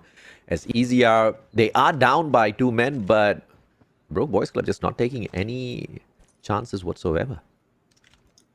They aren't gonna take those chances because they know how important it is. And look at their play right now. They're going in and pushing in as a team. They're playing for the exchanges, and they're gonna be able to knock one player down. But unfortunately, Ashuri is right behind them, and they don't notice that. So we're gonna be left to a 1v2. But Ashuri popping off gets a double kill, and now 1v1 situation between the two teams. Bomb dropped close to the A site. It's gonna be down to who spots who first. It's gonna be Strokes versus Young J here. Young J is a phenomenal sniper. But now Strokes will be put to the test. Bomb on the ground. Timing. Young J. Quick scope. Will not connect. And it is Strokes that finds him first. And EZR pulls one good round back before they switch sides. I love how they had absolutely the same gun. And it was just down to who would spot who first. But unfortunately, it did go to the side of EZR. But that's going to give them the momentum and maybe make this a little bit more interesting. And with the switch of sides, strategies are going to switch as well. Hopefully, we are going to see a little bit more life from the side of EZR here. Seeing life is one thing. Can they outplay the boys on the side of Broke Boys? Because they have been playing this down to the T for the time being. Freezy takes his chances. Switchblade. It's a double stack coming through, but Grenade gets one for the bomb. Pulls out the gun a little bit too late as Moa punishes him.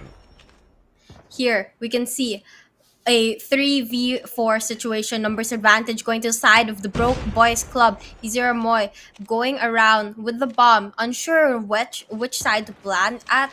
But here we can see that the players of Broke Boys, on the other hand, they've gone to a split with 2 players watching that B side and 2 players watching the A. They're ready for any attack that Broke Boys might push out.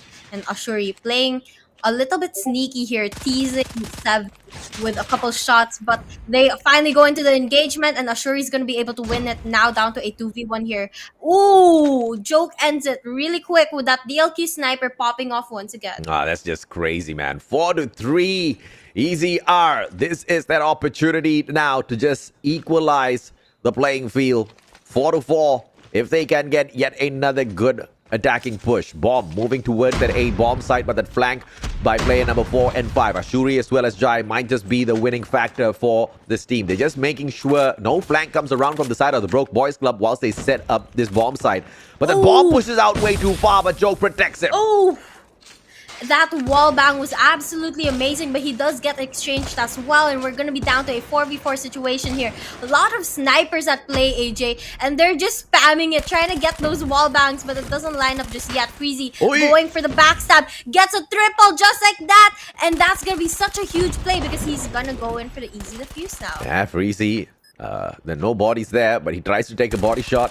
Gotta be a little bit faster for that child. It's okay. It's okay to be speechless.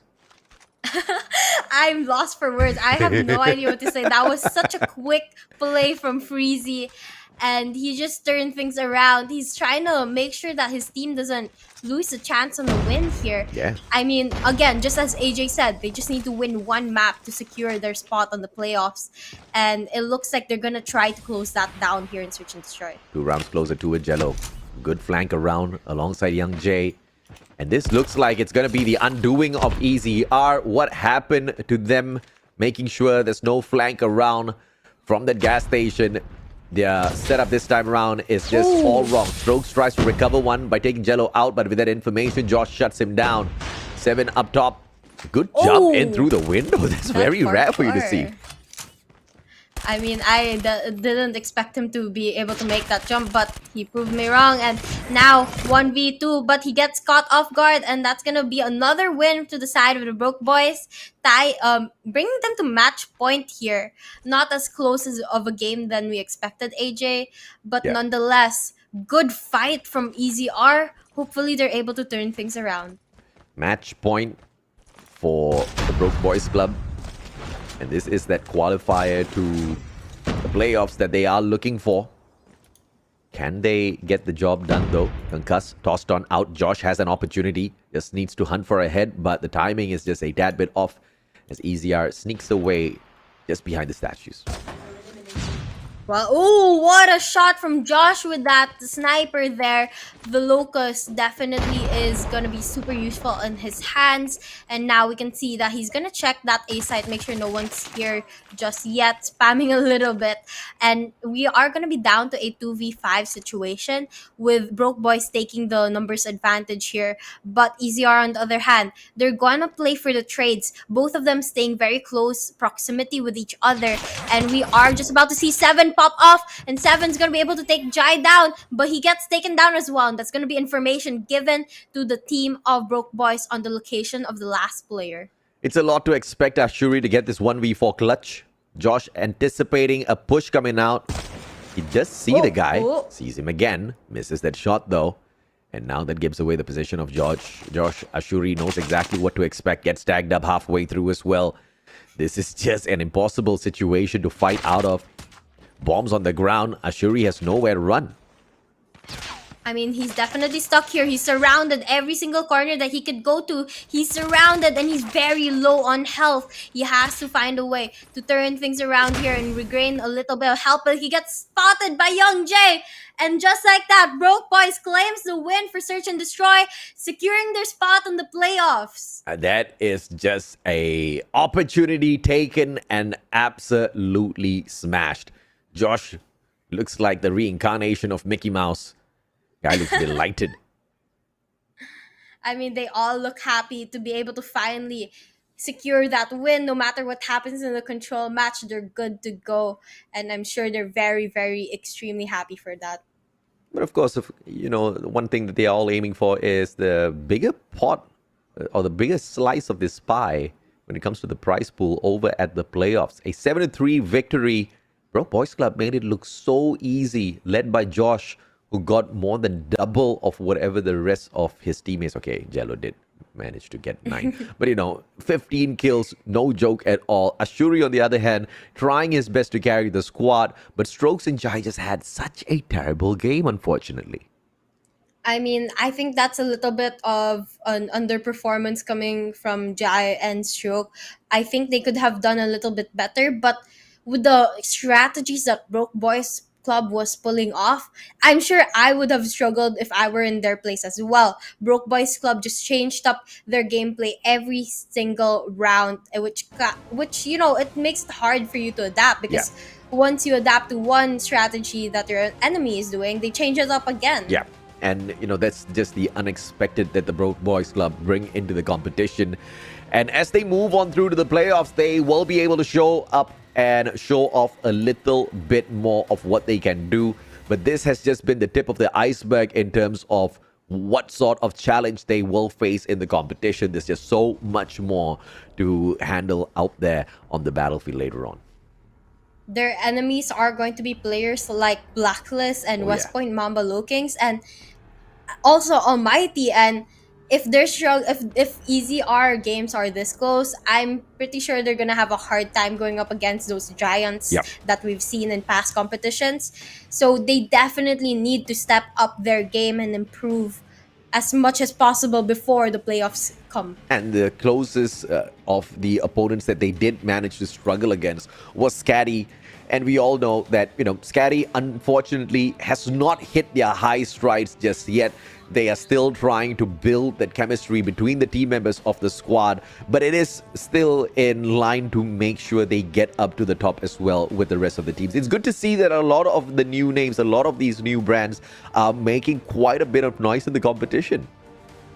I mean, I am one to always or usually vote for the underdogs, and I really love to see them shine and prove those giants wrong. And that's exactly what they're doing here. And I'm having so much fun casting these tournaments, seeing the improvements and changes that each of these teams make to be able to stay alive in this tournament. And that's exactly what we always look forward to. The underdogs rise to the top.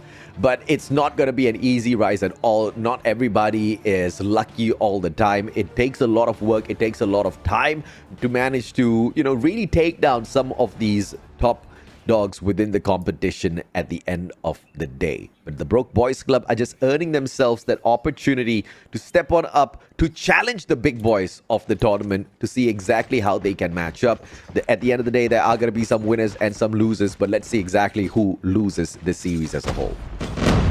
Yep, as we can see, our players are over at Slums right now for our control match, and they're going in for very aggressive pushes here for the first couple of seconds, AJ, and I'm not quite sure what their game plan is just yet.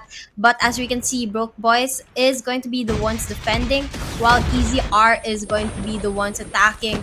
And the number of respawns they have are quite even here, with Broke Boys having a slight deficit. Yeah, and it's going to be a 2-life deficit here for the Broke Boys Club.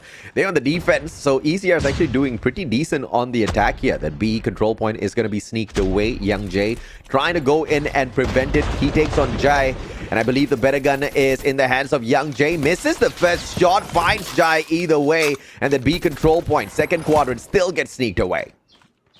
Yup, and they just need one more third to be able to add that additional 1 minute to their time to be able to claim the A site. But they're doing really well on the gunfight department. I think they have a really good chance of winning this first round, especially with Broke Boys having a 4-life deficit here, AJ. It's definitely quite a struggle for the side of Broke Boys. I'm looking for some exciting moments in the matchup, though. I have to admit that, the fight between the two has not been very exciting at all. There's just a lack of aggression coming through from either side because they're just being so careful with a lot of these engagements. But Control should be the matchup where EZR just truly lets loose and goes out for the kill. A 5-life deficit, make that 6 now for the Broke Boys Club. And they should not be able to spawn in a little bit if EZR can keep this up. On for the attack, but before stepping onto the hill, they are trying to down the lives of the Broke Boys Club first, and I think that's a very sound strategy. Definitely, because once they're out of respawns, then EZR will take the easy win. But here, we can see that the players of Broke Boys doing their best to stay alive. They're all clumped up in one area near that A site to avoid getting knocked out. They want to be able to play for the trades and get those sneaky angle positions to catch EZR off guard. And it's getting quite close. EZR only has 9 respawns left and Broke Boys has 7. So I wouldn't put it past Broke Boys to tie things up. But here we can see some investments coming through, and it's gonna be EZR still maintaining that lead. They are running out of time, and Joke gets that slice onto 7 from afar. A good snipe coming on through. Jello with the pre-aim through the smoke, tries to get one, finds Strokes as he runs on out. But this is going to be Moi with an opportunity to go in there and upset them. 3 to 5 lives, make that 4. EZR just have to take 2 more. No more respawns coming through from the defenders, but 12 more seconds. They need to pause the clock. EZR needs to hop onto the hill. Look at his backstab coming through from Joke. He might just get the job done, but Young Jay says, hell no.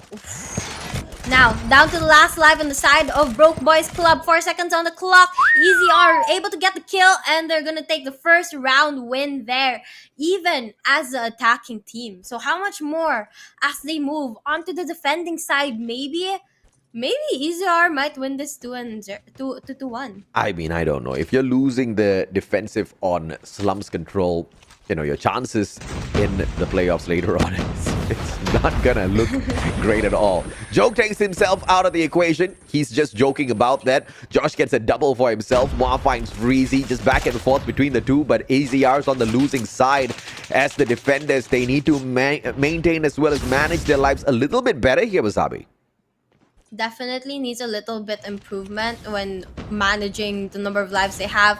I think they're playing it a little bit too much as a hardpoint match and not caring about their lives. But as we can see here, Broke Boys have already captured 2/3 of the B site, and they just need 1 more to be able to extend their time, and they still have a lot of lives to spare. So hopefully they're able to win this attacking side, and they're doing quite a good job. Moy here with the investment. He does not get a kill just yet, but he does also get taken down, so that's quite unfortunate for him there. Yeah, this is the Broke Boys Club redeeming themselves after losing the defensive round. They want to prove that they are great on attack as well. 2 quadrants now, sneaked away from the speed control point and about to add on another minute onto the clock, and they do exactly that. Well, just a little bit too slow to the spot, and Joke just standing outside of those walls, just waiting for someone to show up for him to take them down. Strokes finds Freezy. It is just 1 life between the two. EZR has got a slightly easier job now. All they need to do is just hunker down to this A control point and just play defense. Joke in a very sneaky spot there. Unfortunately, he was not able to get the kill, and he gets taken down instead. All our players, both teams, actually have operator skills and score streaks ready. If they pull it out, they turn the game around, but I think they're gonna opt to play a little bit more with their mechanical gunfights first before making those final investments. And here we can see both teams playing it very passively, not going in for those aggressive pushes because they know that they're down to 12 lives in each side. Let's see if or not EZR can grab this win out of nowhere. They are on the defense. That advantage is to them. All they need to do is just lock down all of these angles, find those kills. Wallbang from Jay is not gonna deliver at all. That Holger has got 100 bullets in its mag, and if there's someone who can spam, it is gonna be this guy. But he just plays it as carefully as possible, and on the other side, it's a good push coming through from the Broke Boys Club. But 4 lives down, they really need to manage this well. Broke Boys struggling here to be able to win over EZR. EZR as the defending team has a very good situation in their hand. 25 seconds left. All they have to do is stay alive and not lose that A site, which is going to be very easy because Broke Boys is down to 3 lives left. Josh here trying to wall bang without putting himself in a very risky position. But we do have a couple of the players of EZR going for those backstabs, and Moy gonna get that last kill, and that's gonna be another win for the side of EZR. Back-to-back round wins here, only needing 1 more to close off this control match. 2 of the rounds won by EZR. There's just 1 more to go before they can get this series win. So far, they've lost 3 series. And if you look at the side of the Broke Boys Club, they've lost 2. This might just be the 3rd one that they go ahead and lose out as well. But in terms of the number of map wins, we've already confirmed that it's the Broke Boys Club that takes the cake. Yep. Even if Broke Boys loses this match, they're gonna be the ones going to the playoff. But nonetheless, EZR is gonna make them struggle and make them fight for their lives here in this control match. We can see that our players are going to be playing it quite aggressively, but there's still gonna be no cap coming in just yet. Yeah, let's see if or not EZR can continue to shine, even though they do not get their spot over at the playoffs. Joke, Purifier in hand. would be a great time to take those investments in and just run at the players of the Broke Boys Club. They are on the attack after all. That B control point is going to be sneaked away, and Joke doing a great job. Finally, that investment comes on through Purifier, but he gets purified instead by Freezy. Great jump and attack. That was such a waste of an investment for the side of EZR, but nonetheless they have so many score streaks and operator skills ready to be used, and if they pull it out now they might just be able to end this control match already, but they do have to be careful because Broke Boys have a couple of their operator skills ready as well. And now we can see 11 to 17 respawns left in favor of the side of EZR. Strokes here pulling out the claw. He's gonna be able to get a couple kills but gets stabbed in the back, and now EZR has a huge advantage over Broke Boys. Yeah, this is just a fantastic attempt by EZR to really prove themselves out there. And how unfortunate it'll be that they do not get that playoff spot, even though they get this series win over the Broke Boys Club. But, you know, we look for that improvement in the second half of this double round robin. And improvement is exactly what EZR has been able to bring to the table. One of the best rising stars out there within Garena Masters Season 4 for sure. I just want to see them play a little bit more. 6 lives left here for the Broke Boys Club. Can they now pull off a miracle, Wasabi? I mean, I'm not sure. 3 lives left, 2 now. And Joke is popping off with a triple kill and the rest of the team as well. And just like that, EZR closes off the control match 3-0. And 3-0 for EZR. But it's still a heartbreak at the end of the day for the overall qualification to the playoffs. They didn't make it into the playoffs, but nonetheless, they showed how much fight they have in them and that they're taking this loss as a learning opportunity to do better in the future. And this is one of the teams that you guys definitely need to be looking out for in the future, because with how good they are now, they gave Broke Boys Club a run for their money, but unfortunately, it was just not enough to get a spot in the playoffs just yet. Yeah, and of course, if they had managed to win that one map against the Broke Boys Club, I think it could have just been them in the playoffs. Unfortunately, that was not the case. They had an opportunity, and that S&D matchup was just way too one-sided. They barely could do anything. They took out their anger on the Broke Boys Club in this control matchup, but that just does them no good whatsoever. But they still walk out as champions in my eyes. Yep, and we can see here, I think there's a little bit of an error on our screen, but it was EZR who won 3-0 over Broke Boys Club, with Strokes getting 24 kills in that control match, which is way more than any of the Broke Boys players were able to do. And that's, I guess, where they had the advantage. As we saw, at most of the time, it would be a win through elimination and not through capture, and that's where EZR shined. It was in winning their gunfights. Absolutely. This was a pretty low energy match, I'll have to say. I think EZR brought up all of their arsenal for the play, but it just wasn't matched up in terms of energy from the Broke Boys Club in control. But when Broke Boys Club brought out all of that, no, it's not the Broke Boys Club. It's EZR. EZR won that. EZR won. Yeah, sorry. I think Prod is a little bit confused. Now, Prod's Can we probably have that yawning fixed, as much please? as I am, and closed his eyes when he picked that logo. Aye, but of course, at the end of the day, it's going to be a valiant effort from EZR, no doubt at all. But it's the Broke Boys Club that makes it through to the playoffs alongside SKADI. Yep, but you know, EZR, they went down with the fight. Yeah. And again, a team to watch out for. Hopefully they are going to be given another chance, maybe in the next tournament, to qualify and show the world really what they got and what they have in them. But for now, we're going to be seeing BONDEE, the Broke Boys Club, going into the playoffs. Yep, and of course, there's going to be an opportunity for the Broke Boys Club to continue to shine overall at the playoffs later on as well, but they will have to earn that opportunity. It's not going to be an easy run. It is going to be way more difficult, and if they couldn't even beat EZR on their best, the question is going to be, how are they going to perform later on at the playoffs?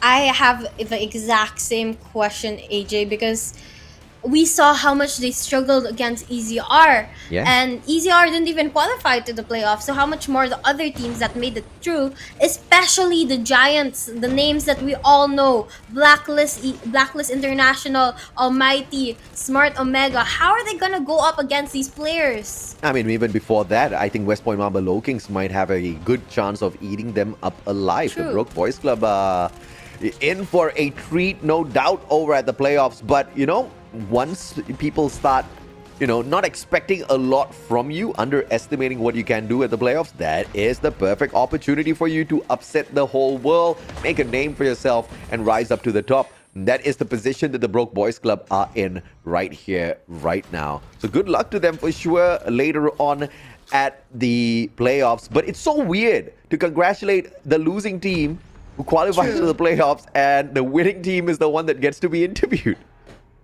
Yep, but you know, we're gonna see here our MVP player for this match. It's gonna be EZR Stroke with the average kill of 29.33 and the KD ratio of 1.42. Yeah, and it is going to be, of course, a opportunity for Strokes to hop onto the interview segment with us in a little bit as well. Phenomenal effort from the guy.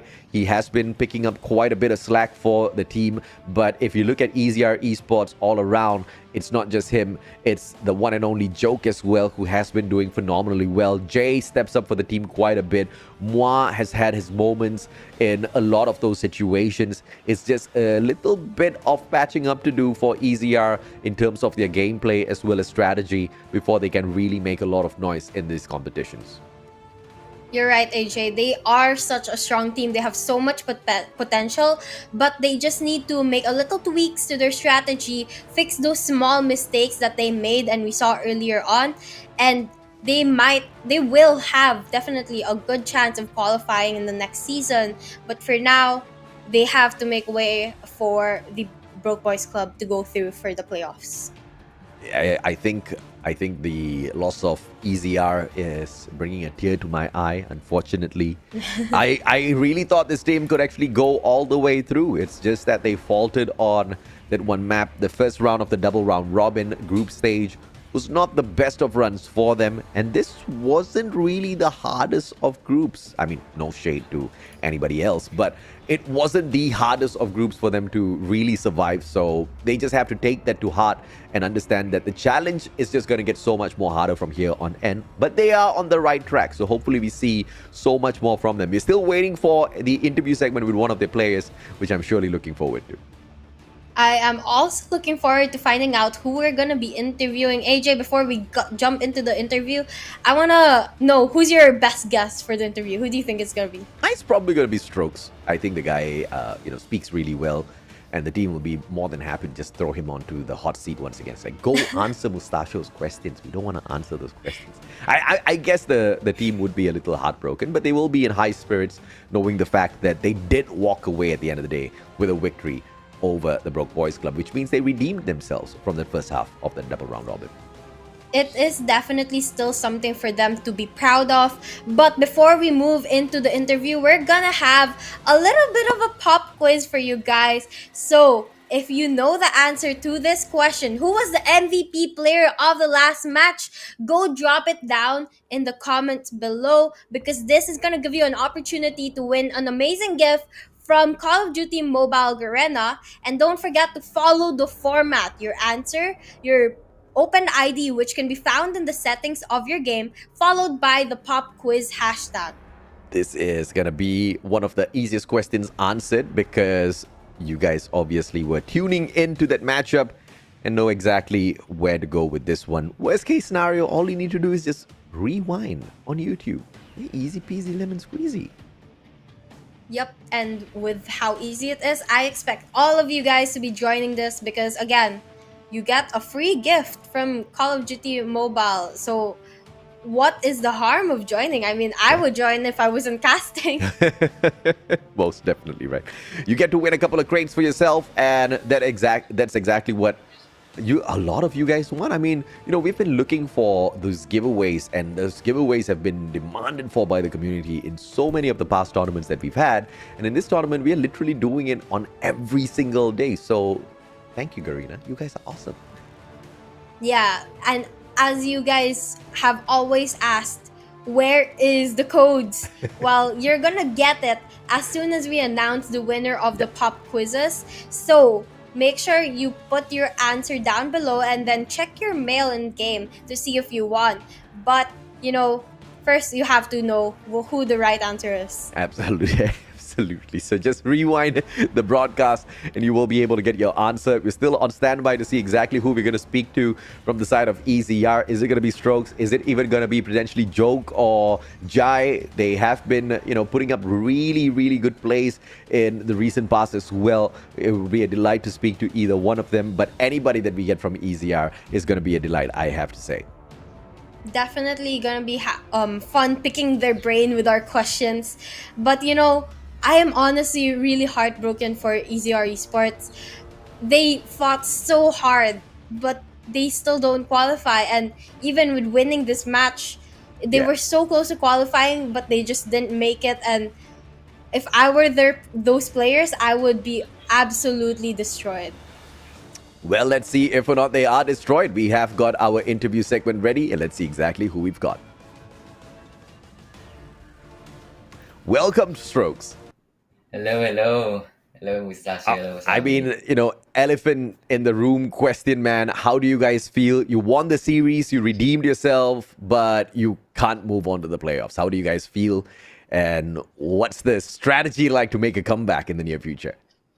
Well, we're really sad about not going through the playoffs because, we tried our best for the past months and weeks. Well, I guess it's just a matter where we really I think we lost, 0-3 against BBC last time we faced off. But, we won this match right now, but, still lost. But it's okay. We're going to plan. We're going to push ourselves to the limit even more. We're going to come back, guys. We're not going to stop playing. We're going to grind until we actually prove ourselves to everyone watching and to every supporters and haters that we are a very good team. And clearly, those are not just empty words because, like you said, you took a 3-0 loss to them in the past. And this time around, it was a good bounce back where you have taken them 2-1. Obviously, your team knows exactly what they're doing and the strategy is clicking. Isn't that right, Wasabi? Yep. And they have such a good mindset. I mean, I really hope that all teams have that same mindset. But again, Strokes, I have another question for you. After you lost 3-0 to BBC, did you expect that this time you would win? I mean, you guys didn't only win, but you had such a dominant win in control as well. Well, when we lost 0-3 to BBC, we really had one goal only. That's to beat BBC and to pass through the playoffs. Unfortunately, though, we lost S&D. But winning the series, it proves that our efforts was not in vain. Like, it actually worked. Our effort to grind scrims, to lose our sanity, lose our sleep, right? Our schedules, our management, our time management. It's actually worth it because we promised you guys we would do a better play the next time we face off BBC. But unfortunately, we lost. But as long as we proved that our efforts was not in vain, then it's actually good for it's okay for us. I'm sure your family, your friends, they're all proud of what you've done, even if you haven't qualified. Yep. You guys did so much better compared to the first time around, and there was so much improvement from your team. So, AJ, do you want to ask the last question? Of course, I think I'll just carry on with your point. There are a lot of people who are believing in you, Strokes. There are a lot of people who are believing in the EZR brand overall. A quick shout out from you to all of them. Some words of appreciation and also why more people should pay attention to your brand. Well, we're rookies, right? This team is just only been like 2 months. Yeah, actually, like less than 2 months. So I think as we build our skills, as we build our teamwork, strategizing even more, learning our enemies in the future, I think you would really, it's like show you all. Like we're not like the rookies and then we just lose and then we'll just stay as rookies. We will go to the level of pro. We would like to. I mean, you would like to at least have the skills of, like, for example, the level of Omega, AMT. We never know, right? If we just grind our team as one. Hey, that's a good spiel, man, and I love it. And what I want to tell the fans out there is, if you start supporting them when they are at this level, you'll just be so much more prouder of them as to what they can achieve. Clearly, the team has proven that they can grow in such a short span of time. I'm looking forward to seeing exactly what you guys can do with months of practice together as a squad. Thank you so much for your time, Strokes. Hope to see you guys again very soon. He gave you the perfect reason as to why you have to support them. It's so much more better, right? You don't want to be a bandwagon fan. You don't want to be hopping onto the bandwagon once people start succeeding. You want to spot the quality, you want to spot the potential, and you really want to give them all of that love and support from the very start of the career. And I've got some fans on my side who were supporting me when I had, like, you know, just 5 viewers when I first started my streams. When I first started shoutcasting, I just had a handful of people, you know, supporting me from the back. And they are the people who made me who I am today. And they're really proud that they have been on that bandwagon from the very first day, Wasabi. Yep, same situation here. I have so many people backing me up, and when I told them I was gonna be here on Garena, they were also supportive. And guys, just the same with EZR Esports. Now that you know the team, you know the potential that they have, it's your opportunity to put your bets on them and to help them and motivate them to do better in the next tournament, because we know that this is one of the teams that you should be looking out for as an upcoming team. Well, we're going to take a quick short break. When we come back, it's yet another blockbuster matchup for you guys. It's the question to see if or not we have yet another team make it through to the playoffs with an absolutely squeaky clean sheet. It's Blacklist International Ultimate taking on the Huntsmen. Don't go anywhere.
Welcome back to the Garena Masters Season 4 Resurgence. My name's AJ. I'm the Mustachio down here with the one and only Wasabi, bringing you guys the spice from the day. And we're down to the very final series between Blacklist International Ultimate as well as the Huntsmen. I'm going to put Wasabi in the hot seat straight up. Wasabi, do you think Huntsmen can take away 1 or 2 maps from Blacklist? Well, they've had a good run, but it's gonna be a difficult one because Huntsmen lost 3-0 to Blacklist last time they went up against each other. But then again, I believe that Huntsmen has what it takes to be able to win at least the map from Blacklist. It's gonna be down to how well they're able to use those advantages and those strategies that they've been practicing and how much effort they put into this game. Absolutely. And I mean, if you look at Alfari's scam, the guy is just absolutely pumped up every single time they hop on into a matchup. And that just shows the kind of fire that they have in them, right? They are really trying hard. They are really struggling. But if they cannot keep up with Blacklist International Ultimate, then I guess the playoffs is going to be so much more difficult. Within this group, the Huntsmen, they are second best. Nobody likes being called the second best. So maybe they'll just use a little bit of that fire to smash away a couple of maps from the side of Blacklist International Ultimate. Let's take a quick look at the schedule and also get an update as to how the day has been so far. When we first started off the day, it was Smarter Mega taking on SR NACAGUE, and they ate them up 3-0. Match number 2 was between FRANIC as well as the West Point Mamba Lowkings. West Point Mamba Lowkings soared through that matchup 3-0, maintaining their absolutely clean sheet. 18 for 18 matches untouched. EZR Esports had a great comeback against the Broke Boys Club, but losing that SND matchup made them lose the spot in the playoffs as well. EZR won that 2-1, but unfortunately for them, it is the Broke Boys Club that move on to the playoffs. Which brings us now, Wasabi, to the final game of the day. Yep, we're going to see Blacklist Ultimate battle it out with the Huntsmen. This is the top 2 teams currently in the Group B, and so this is gonna definitely be a nail biter, and we are going to be expecting a lot of good plays from both of these teams, and hopefully Huntsman is going to be able to pull a map away from the clutches of Blacklist to make it a little bit more interesting. But then again, Blacklist has the lineup of Javan, Rage, Skurd, Yato, Yobabs, and AG. And this lineup has been so solid throughout this whole tournament, not losing a single match just yet. Absolutely right. Jabin has been the shining star. He has been quite the titan. But AG as well as Yato, they've been making a lot of noise in the competition as well. 4 MVP title each to their name. But overall game MVP, the most picked up by the one and only Jamin for a total of 2. This is a roster absolutely stacked with so much of talent. But what they don't have stacked is player cams. I mean, I guess they don't have 2 devices, but now we can see the players of Huntsmen. On the other hand, we have Vanlu, Wadu, Derp, Zen, Concept, and Alfari. And we know these players also because this is one of the teams that have been in the scene for a long time, and we're pretty familiar with how well they play. But the question is, are they going to be able to change things up and actually win against Blacklist after losing to Blacklist 3-0 last time? Yeah, and you know, that's exactly what we are setting up here. A good comeback. Although we did see the Huntsmen take the L against Blacklist, they really gave them a run for their money. They played the attack and still managed to take away 2 rounds from control. So Huntsmen is not a team to, you know, trifle with. They're definitely not ones that you can count out just yet. Pulling away a couple of maps from the side of Blacklist might definitely be possible. We look at Van Loo's stats going up against Skurd in this head-to-head. 26 to 24.33. The average kills just leaning on to the side of Van Loo just a little bit. Average deaths, Van Loo just loses out by 0.5. But when you look at the overall KD ratio, Skurd is stacked. But Van Loo's not too bad at all. I mean, both of them actually has such a high KD in comparison to the other head-to-heads that we've seen. And you can just see how much of a battle and how much of a challenge it definitely is going to be, especially with both of these teams most likely going to be the ones going to the playoffs. We know that these 2 are going to make the other teams struggle. Yeah, and of course, it is going to be a tough challenge for the Huntsmen to take away the whole series from the side of Blacklist International Ultimate. But you can never say never when it comes to the Huntsmen and their work ethic out there on the battlefield. And it looks like the Huntsmen also have won the coin toss, which means they drag Takeoff into the play. They bring us into standoff as well for control later on. They dictate 2 out of the 3 maps played, and Blacklist International Ultimate choose Raid for that S&D matchup. Yep, and we can see that the band operator skills is going to be Purifier and Sparrow, which is going to give way to the Annihilators and the Gravity Vortex guns to come at play. And BAM maps is going to be Slumps and Hacienda. Yeah, and of course it is a opportunity for that Claw to wreak a little bit of havoc as well, and the Gravity Vortex gun will be quite useful, especially in Takeoff and later on at Standoff, as well as the teams try to run around each other, grabbing those rounds out of control. This is gonna be a hot series no matter what people say, and the Huntsmen, yes, they've made it through to the playoffs already alongside Blacklist International Ultimate. There is nothing to lose. So therefore, they can go all out. They can experiment. They can take a little bit of risk, all in the search of that victory over Blacklist International. Because they can experiment what they want. And if they lose, so what? They still have a spot later on. Not much riding on the line compared to our last couple of matches, but nonetheless, I'm pretty sure that they're gonna give us quite the show here, AJ. They want to be able to prove that they're as good as Blacklist and show the world that they're not just another team that's gonna lose to Blacklist. Yeah, absolutely right. And with the acquisition of a couple of Filipinos within the team as well, Van Loo has been doing phenomenally well as he circles around all of his enemies, continuously flanking around. This guy, he knows his way around the map, and his gun skills, his mechanical capability out there on the battlefield is not one to look down upon. Blacklist International Ultimate, they open up the hill very first off here, but it is Huntsmen who are taking over all of these power positions, slaying them out. Yep, and I think that's a really good strategy for Huntsmen to prioritize those positions before going to the point without any plan, because that's gonna help them capture the hard point in the long term. But, you know, Blacklist, they're proving them wrong, getting that hard point back once again, and it's just gonna be back and forth. But I think that's because of how open this first hard point is. It's very hard to control and to actually maintain, and that's where we're gonna see a lot of the back and forths happening between these two teams. But as we move to the next couple of hard points, we're gonna see a little bit more dominance coming from either side. Let's see if the Huntsman can just snowball this into the next hard point as well. Blacklist with the very first rotation, but it is the Huntsmen that take over the spawns for P2. And with the spawns, they should be able to supply that manpower. Rage with that backstab, beautiful. But Van Loo takes himself out of the equation, which just gives Huntsman just a tad bit of support in this hill. And here, we can see that the Blacklist is going to be the ones holding the point for the first couple of seconds. They're going to catch up to Huntsmen and actually overtake them here. But the question is, are they going to be able to maintain it? And by the looks of it, they have the spawns, they have the hold, they might just be able to maintain it. Huntsmen, on the other hand, they're trying to go in for the push, but they're not winning their gunfights. As you can see, the kill feed is all blue in favor of Blacklist, and that's what's giving them the advantage here. And SKADI with the Predator missile stopping a push coming in from the Huntsmen. Yeah, great plays coming through from both of the teams, and Huntsmen really hustling for all of the points up there. The rest of the play is just a little bit too far, and as you can see, Derp trying to do two things at the same time. He's trying to get the slays from outside, close towards the generator area, but at the same time hold on to the spawns for the next hard point.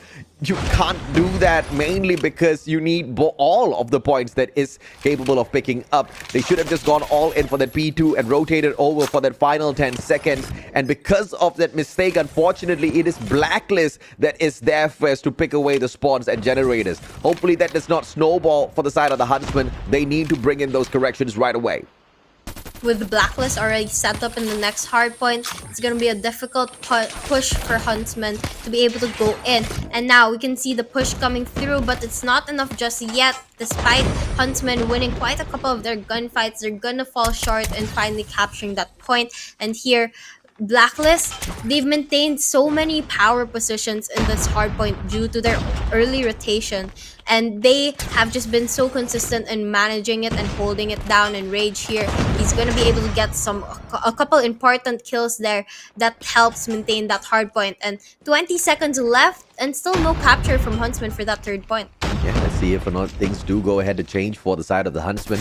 As Blacklist International Ultimate now starts to run away with this money hill, it just looks like it's an all-out cap for this P3. Rotation into P4 using the generator spawn is easy as well. Yato gets the double with the Hunter Killer drone. A pretty rare sight, but not for Yato. The guy always gets the job done from afar. Rage misses with the Annihilator and gets punished for that. But the rest of the Blacklist squad, they're dancing around this hardpoint as if it's no issue whatsoever. Here we have the push coming through. Yato on a 5-kill kill streak, and we can see the players trying their best to make it through here. Our point is currently being held by Blacklist, and they're not giving Huntsmen any opportunity to take it. But Zen getting a very important double kill there. He's gonna make the push, which opens things up for the rest of his team to be able to hold down the hard point. But unfortunately, Huntsman is down by a lot, about 60 points here. So they have to do their best to catch up if they want to stand a chance against Blacklist, who has been very consistent with those early rotations and holding down the points. But now the scrap time is going to go to the side of Huntsmen while Blacklist goes in for the early rotations. What will they be able to do? Huntsmen, final 4 seconds. They pick up some scraps, but now as that hard point resets back towards that fountain, they really need to hustle out in the open area once again. The strategy as we opened up the match was a very sound one to take over the power positions and attack from out and allow just that one objective player to get the deed done. But Blacklist International Ultimate have just been so overwhelming with their gunfights, especially Yato and SKADI, who are just on a non-stop killing spree. Here we can see Blacklist trying holding down that first hard point, and Huntsmen on the other hand, they're trying to open things up, but they're not winning their gunfights here, AJ, and they're really struggling to be able to actually contest the point even. And with them losing a lot of their gunfights, Blacklist is going to be able to build up their score streaks and their operators, while Huntsman on the other hand is not going to be able to do the same. And now Blacklist getting so close to that 150 point mark. They have a huge gap over Huntsman here. 135 to 65. It looks like things are going south for the Huntsmen. The strategy is questionable. The gunfights are pretty decent, but they are getting challenged. And Derp with that SKS, just 5 kills. I mean, it's turning out to be a Cisco moment right now. You got to know exactly when to put it down and focus on another gun that will be able to help your team just rake up some of those kills, because the position being held on by Derp isn't really making the greatest of difference now for the side of Huntsman. They definitely need to change their strategies up now if they want to have a chance to win this hardpoint match. But from the looks of it, they're not going to do anything just yet. And Yato invests in the Annihilator but unable to spot anyone. Yobabs here pulls out boxing gloves, knocks a couple people off, and he's maintaining the second hardpoint for the side of Blacklist. Starting to rack up points now.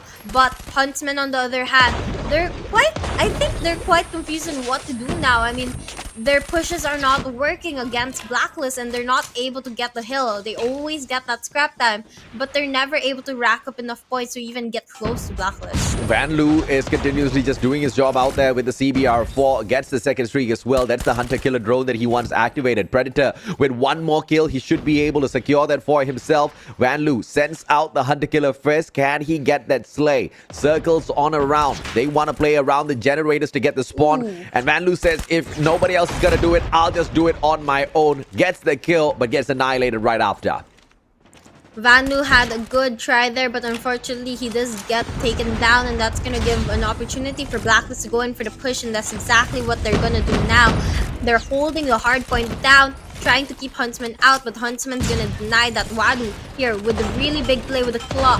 He's pulling it out, making sure no one gets through, just spamming the hell out of that claw to kill every single person in those entrances that he's watching. Now we can see the players going back and forth, pushing for that hard point because they know Huntsman's about to hit that 100 point mark, but Blacklist on the other hand, they're about to hit the 200 point mark, so they're pretty safe here.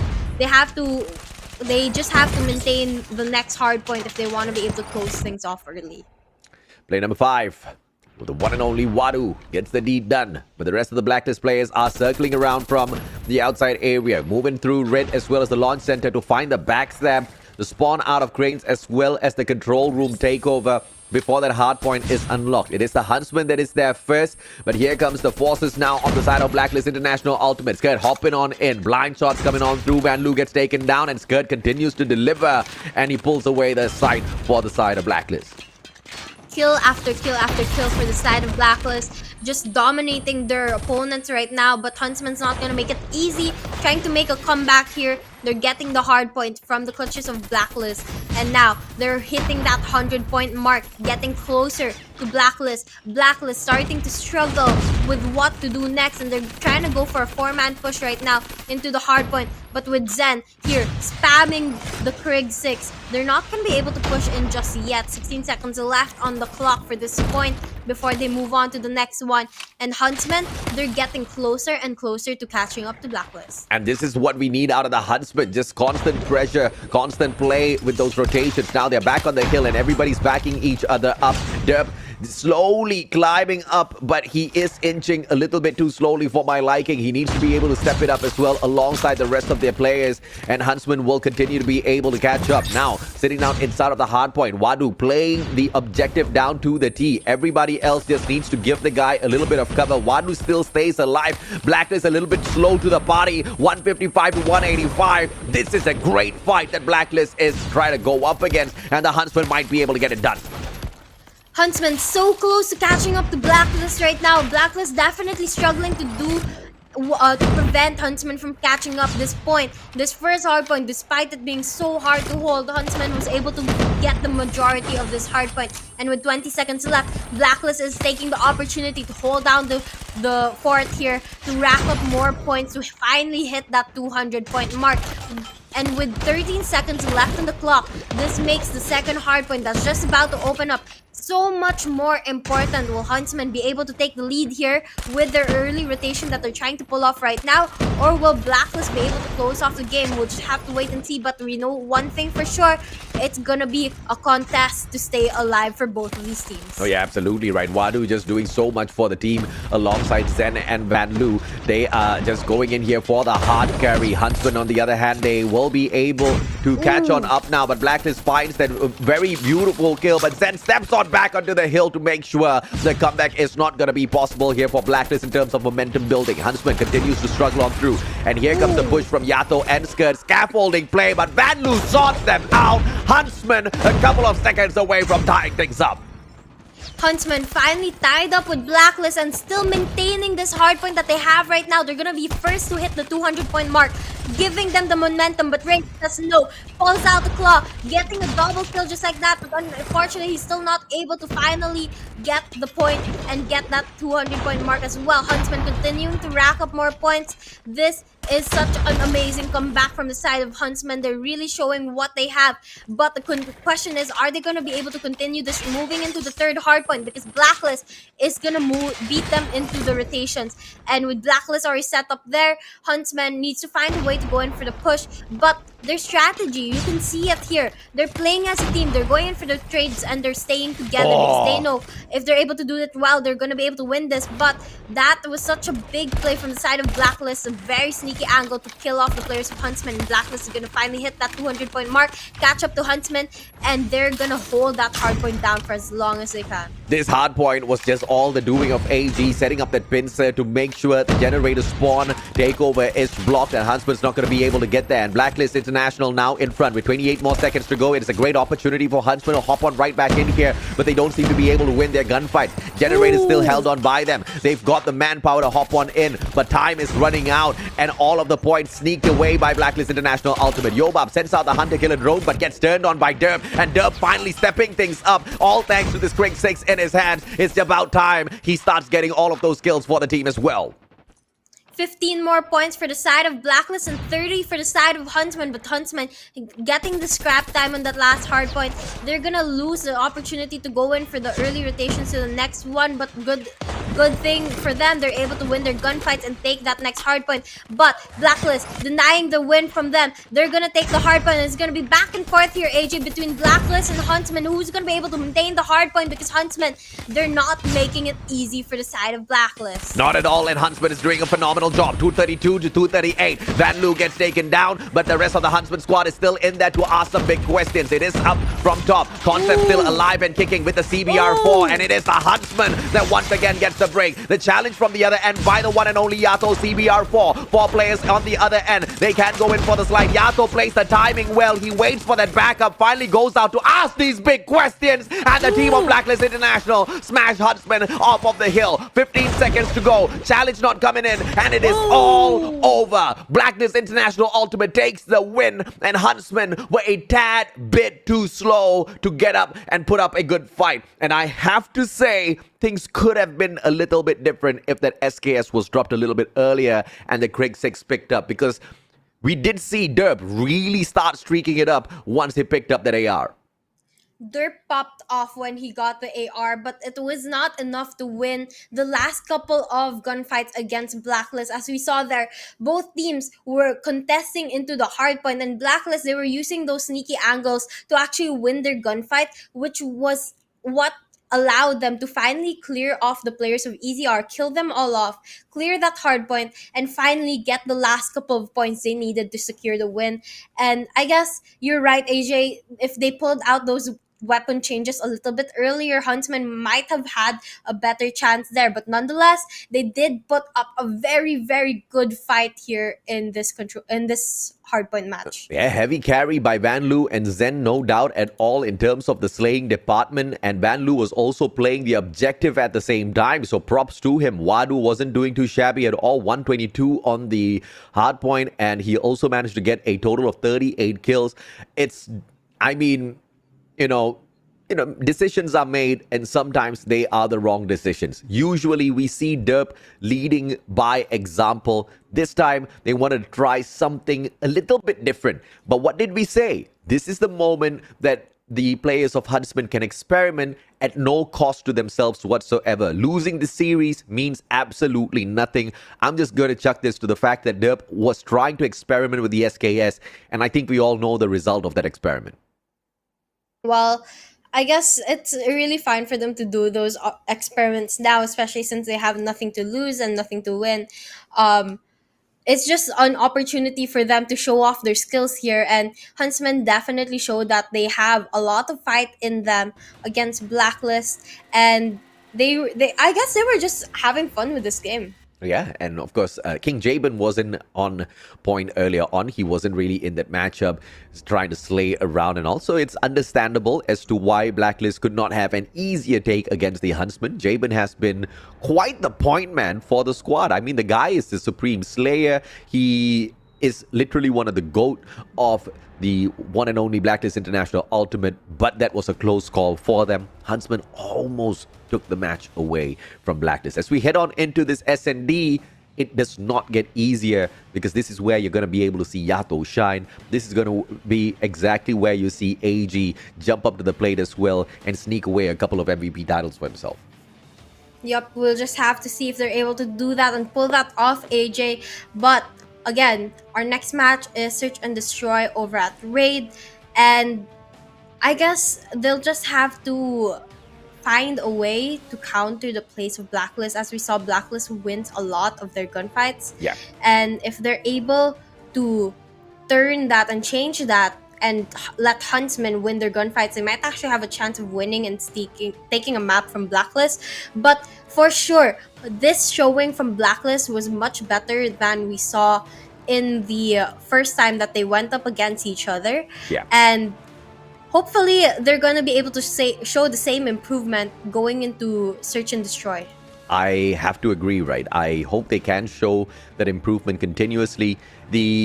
Yes, experiments and all aside, you still want to take a little bit of the attention from the community by beating down Blacklist International Ultimate. And that was the first map that Blacklist almost lost.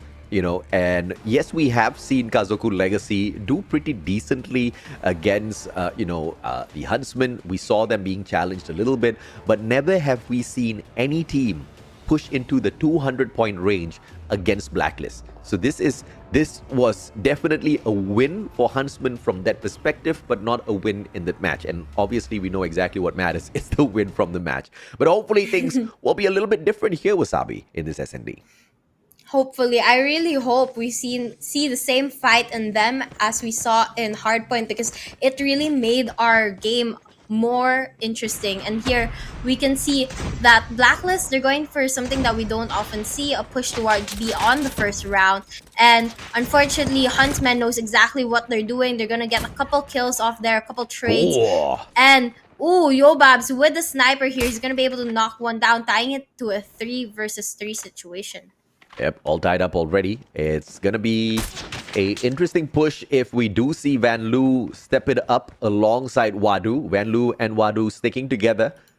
The two newest acquisitions, and it is a full-on rotation coming through from the players of Blacklist as they find the B side to be an absolute no-go. And this might just be the best time for Derp to start rotating around. He brings that SKS right back out. Let's see if it works out this time round. I love the push that Blacklist is currently doing. They're sticking together, making to watch each other's backs. And this is what's going to help them because they're playing for those trades. And Huntsmen, they are attempting to do the same thing, but they're waiting for the plan to go down. And with it going to the A site, that's going to be information given to the side of Huntsmen on where to look for those last two players. And here we can see that the exchanges are coming through, and now going to be down to the last player on the side of Blacklist. It's going to be AJ here. Last player alive. He's going to get sandwiched here. He's going to be able to take one down, but Wadu gets the last kill, and that's going to be a win to the side of Huntsmen for the first round of Search and Destroy. And I love how they have just pretty much sorted out the communication gap between the newest acquisitions, because the rest of the Huntsman squad, they usually speak in Bahasa. They can speak in English as well, but usually the main form of communication is going to be in VM. But when you have the two Filipinos just sticking together, then you just reduce the friction in terms of communication, and then they just gather up with the rest of the squad a little bit later on. This time it's going to be a little bit of a split as Derp backs away, but Yobabs and Jaber, they step up to the spot. Concept taken out of the equation, and this is where we get to see the team shine a little bit.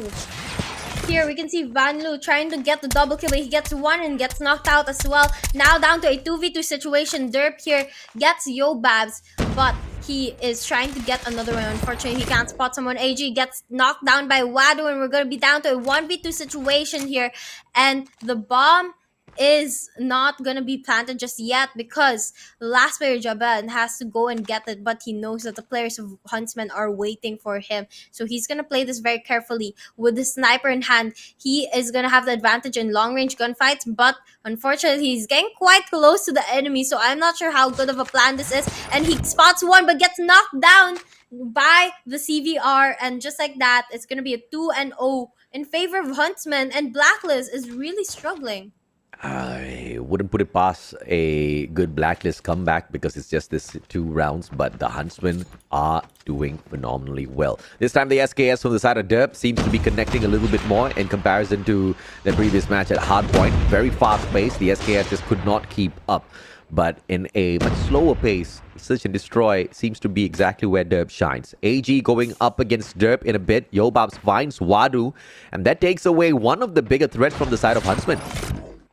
Here we can see that some of the players of Blacklist trying to go in for a different strategy in Kitchen but gets knocked down. Unfortunately, that's going to be a little bit of a hard situation for them. But the good news is they have that information on where the other players are, and that's going to give them information on where to watch out for and where the Huntsman players may possibly push from. And now we can see Huntsman going for the push. Concept gets knocked down. Zen, on the other hand, is going to be able to turn Yato in as well, and it's going to be down to 30 seconds, 2v3 situation here in favor of Blacklist. It's going to be Zen and Van Loo. CBR for Van Loo, a couple of shots. Finds nobody, does not connect. And this is a defense of that bomb that is just being played off angle here. And Yobabs hits a beautiful double scope and takes down the 2 players. A good comeback by Blacklist International Ultimate, but it's not done just yet. Huntsman still has the opportunity to run away. They definitely have the chance here, especially since they have the lead. But with Blacklist making the adjustments and finally winning a round, I wonder if this is when Blacklist is gonna go all out and actually take the win from Huntsmen. But for sure, Huntsmen is not gonna make it easy, as they always do. And here we can see that they're trying to trick Blacklist into thinking they're going for a B push, and now they're rotating into that A site. Very, very sneaky play here. And Blacklist, on the other hand, they're just waiting for the push on the B side. Little did they know that the players are already at that A side. Oh, Great so positioning close. by Derp. He anticipates that flank around. Has got the SKS to put on the hurt on them. Finds Jabin as well. So that's a big kill coming on through. Concept backs him up by shutting down Rage. And the push coming through from Blacklist International Ultimate has been slowed down once again. Huntsman calling out the plays of Blacklist and matching up to their plays. This is amazing to watch. If you're a Malaysian fan, you have to be proud. Definitely have to be proud for Huntsmen. They're doing so well here against Blacklist, but Blacklist also they're doing their very best, and you can see that they're really trying. Yobabs takes one down with a sniper, and he's trying to get another one. He knows someone's over at kitchen. Yato gets a kill. Yobabs gets a double, and we're gonna be down to the last 40 seconds to get that plant in 1v2. But Yobab spots Zen, and that's gonna be the end of that fourth round. 2-2 between these two teams. I mean, Yato Yobabs, these two highlight players are just continuously just grabbing unwinnable situations and pulling it right back. Rage is clocking in 0 kills, but Yobabs is already on 9, and we're just starting the 5th round. This is just insane in terms of performance from Yobabs. Definitely a very good showing from Yobabs. I mean, he's popping off with that sniper. 9 kills is a lot, considering that it's only been 4 rounds. And I think this is why Blacklist was able to turn things around and actually catch up to Huntsmen. But Huntsmen, they're more consistent. As we can see, all of their players have multiple kills. On the side of Blacklist, we have 2 players on 1 kill. And I guess this is now their chance to step things up, because they need to be able to show their dominance over Huntsmen. Now down to a 2v2 situation here. AJ, with the bomb getting planted over at that B site, things are gonna start getting spicy. I'm just all about Yobabs now. 11 kills already, and this is just the 5th round, plus objective secured by getting that bomb plant. All they need to do now is just lock down these angles and wait for Derp and Concept to show up, and Yobabs has got the right angle. Will he get the shots though? He is the one that is a tad bit faster than his opponents, but Derp on for the shot already, and that SKS does not connect, and Concept just a little bit too aggressive. Steps on in with the CBR4, does not find Yobabs, who slides away. Rage sorts it out, and all Yobabs needs to do now is shut down the SKS, but Rage says, I got it, and he finally steps up for the team. Rage, that double kill was huge, because you know that Yobabs has a sniper. He's not going to be very helpful in those close range engagements, and so Rage steps it up and gets those kills instead. That was great teamwork between these two teams, and they're definitely showing that Huntsman, it's not going to be an easy win for you just yet, and the game is not over. Now we can see engagements happening in that B side. A couple of our players on the side of Blacklist falls down, and we're going to be down to a 1v4 here really quickly, AJ. It is going to be AG and Huntsmen respawn in a timely manner. 3-3. They do not drop the ball against Blacklist International. The question at the start of the series was, are they capable of taking on the top dogs? I think this is that response from the Huntsmen. Definitely a good response, though. I mean, they're tied up at 3 points, and with the switch of sides, they're gonna change things up here. Let's see if these two teams are gonna maintain the back and forth engagements that we saw earlier on. But Derp, with a huge God grenade opening up the game and the situation for his team, they're gonna have the numbers advantage in over Blacklist. Let's see what Huntsman can pull off this time round. Concept finds one. Yato goes down. Beautiful headshot. That was just a little bit of a panic, but Concept handled the situation really well. Yobab straights out Derp. This is going to be a 2-man advantage for the side of Huntsman. Yobabs and Jabin. And Jabin's pretty much bot fragging at the moment, but Yobabs, he can carry the whole squad on his back, no doubt whatsoever. Here, down to a 4v2 situation. Zen spots one, and he's gonna be able to take Jaban down. Yobab takes one down as well. And that was a quick game for the side of Huntsman, who's gonna be able to take the lead here over Blacklist. But nonetheless, it's just a 1 point lead, not much room for mistakes still, so they have to maintain their consistency if they want to have a chance of winning the search and destroy match, but they definitely have what it takes to win here. Ooh, I mean, they do have the lead at the end of the day. If they continue pushing on through, this can turn it into a map win overall. And for the Huntsmen to beat down Blacklist International Ultimate to spoil that 100% win rate that they've got within the group stage would be phenomenal in terms of the confidence boost for the side of Huntsmen. Here we can see Rage playing a very sneaky angle here in the center of the map, trying to look for players to catch off guard. But unfortunately, none of these players are going in for the pushes just yet. As you can see in our mini map, they're not moving. They're just staying in their positions, holding down and waiting for someone to get that opening pick, because as you know, that's going to give them the numbers advantage when the first engagement comes through. But Jaban is going to be the one to get the first kill on concept, opening things up for Blacklist. Will they go in for the push? Probably not yet, but this is a sign for Huntsmen to change things up and regroup and rethink their strategy. What will that strategy be? Zen response with taking Jabin's head off with that shot. Fantastic response. 4v4. Numbers all equal. And it is going to be a very aggressive defense that comes hunting for the bomb. Here we can see the push going through. AG gets taken down, takes down Vanlu, and he's gonna drop the bomb right now. And we're gonna be down to a 2v2 situation here between the two teams. Derp does not spot the player on his side, gets knocked down, ties it up. And it is Huntsmen that are once again squared off against. And just like a late comeback in the hardpoint matchup, could this be yet another late comeback from the side of Blacklist International Ultimate? Huntsmen, they need to finish this off before it gets a little bit too late. Let's see exactly what will Huntsmen do this time around. It is a quick push towards that B bomb site, but one person's waiting to receive them. It's the CBR4 play by AG. Wadu hunted down. Vanlu trades him out, but Rage shows up from nowhere, gets a double for himself. Zen cannot deliver. Rage with the triple, and this is just Blacklist dancing around the Huntsmen.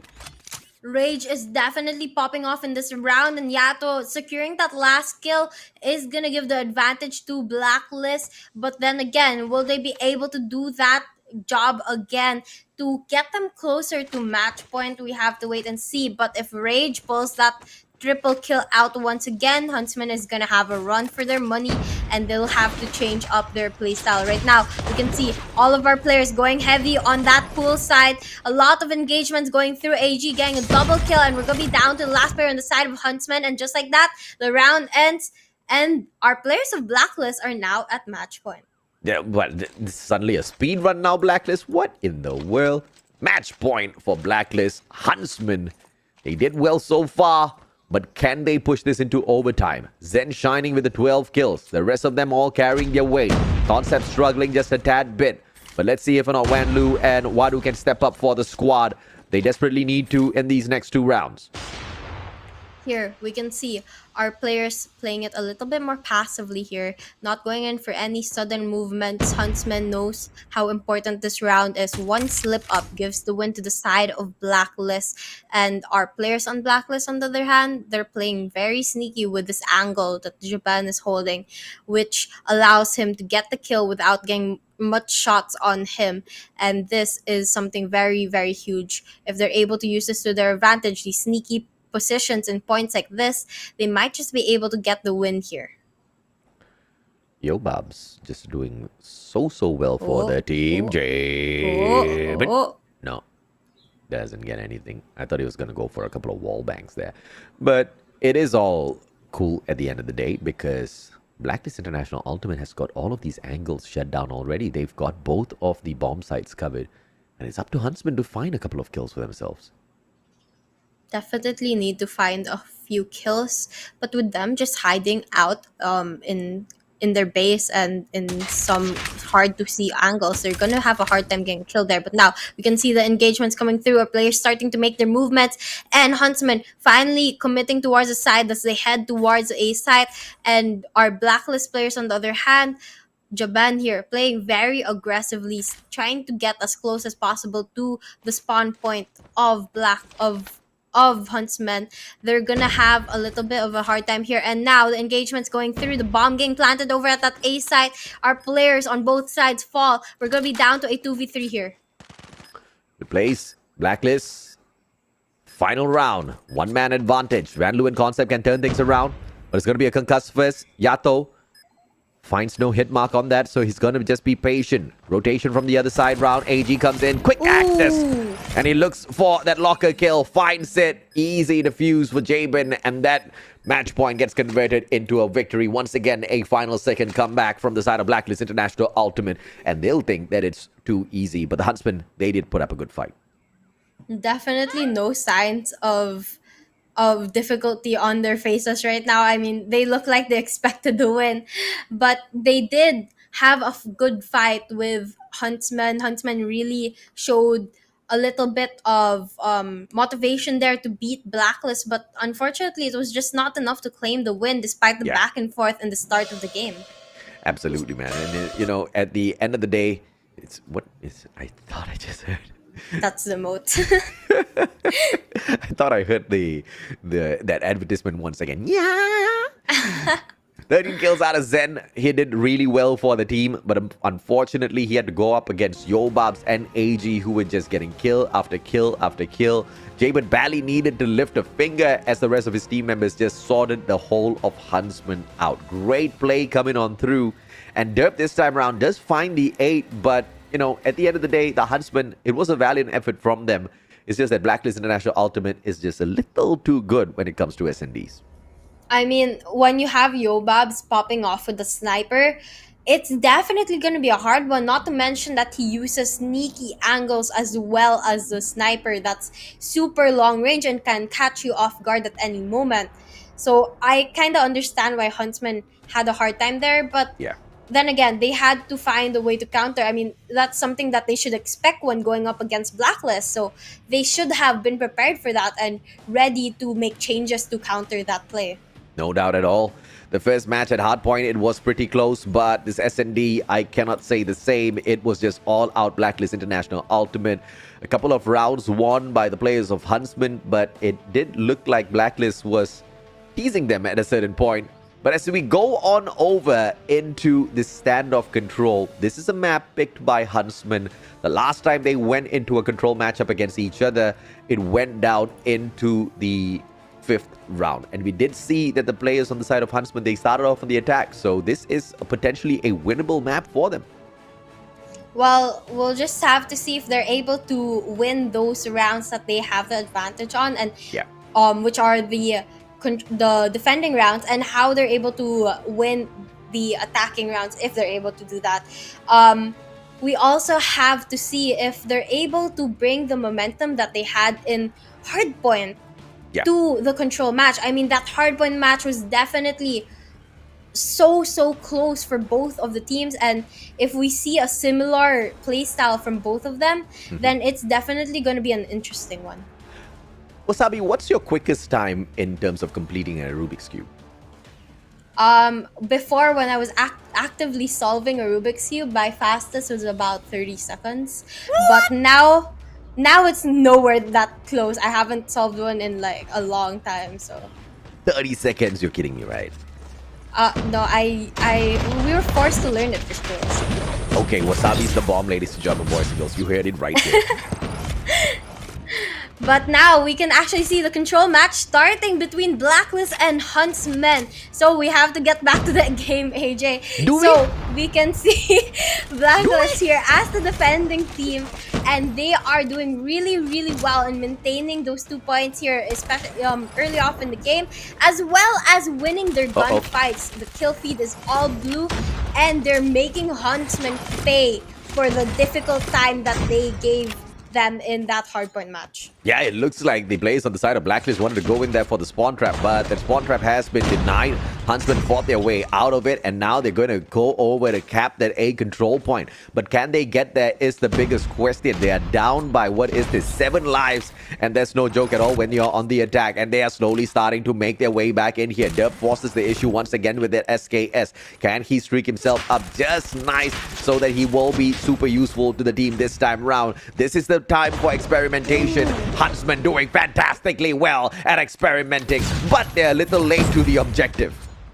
Van Loo's triple kill is so huge, but unfortunately it's not enough to be able to stop Blacklist from winning this. 14 seconds left on the clock, and Huntsman is nowhere close from tapping any of these sites. And so it was definitely going to be a difficult one, especially with only 10 lives left. It looks like the first round is going to go to the hands of Blacklist. Huntsman, wait, player number 3, Van Loo could have just stopped the timer, but he went looking for kills.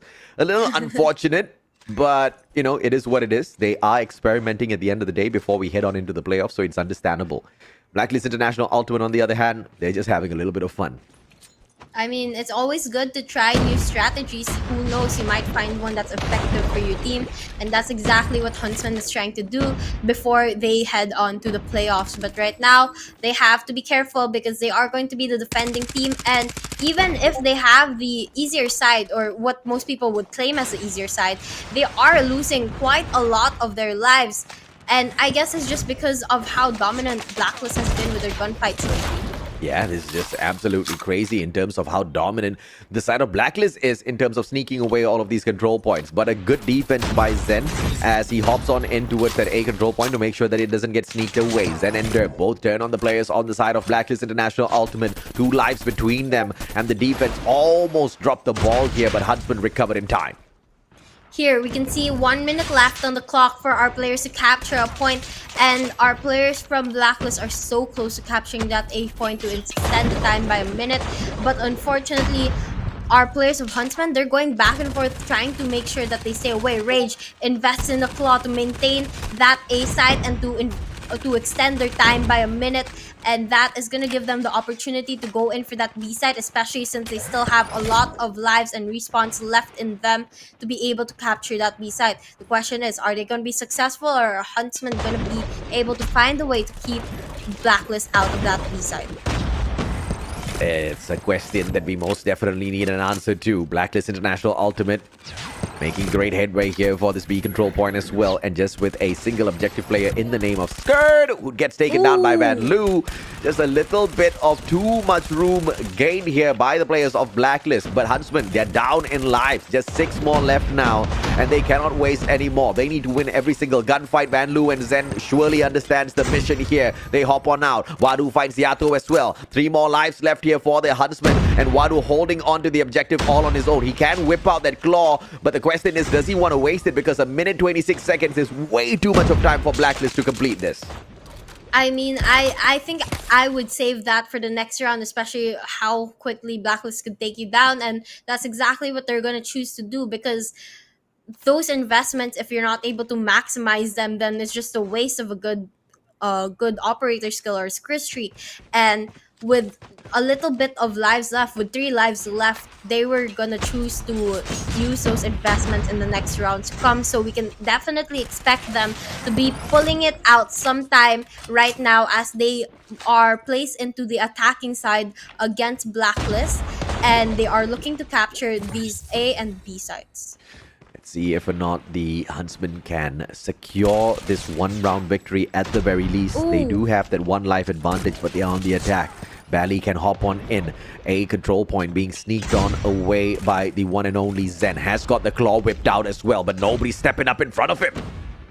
Concept with a huge triple kill there, trying to make it 4 and 5 now, and he is going to be making huge difference for his team. But unfortunately, the rest of his team continues to die a couple of times, so they're not really able to maintain that huge life advantage over Blacklist, but nonetheless, they still have 21 lives over Blacklist, who has 19, and hopefully this is going to be enough for them to be able to claim at least a round here.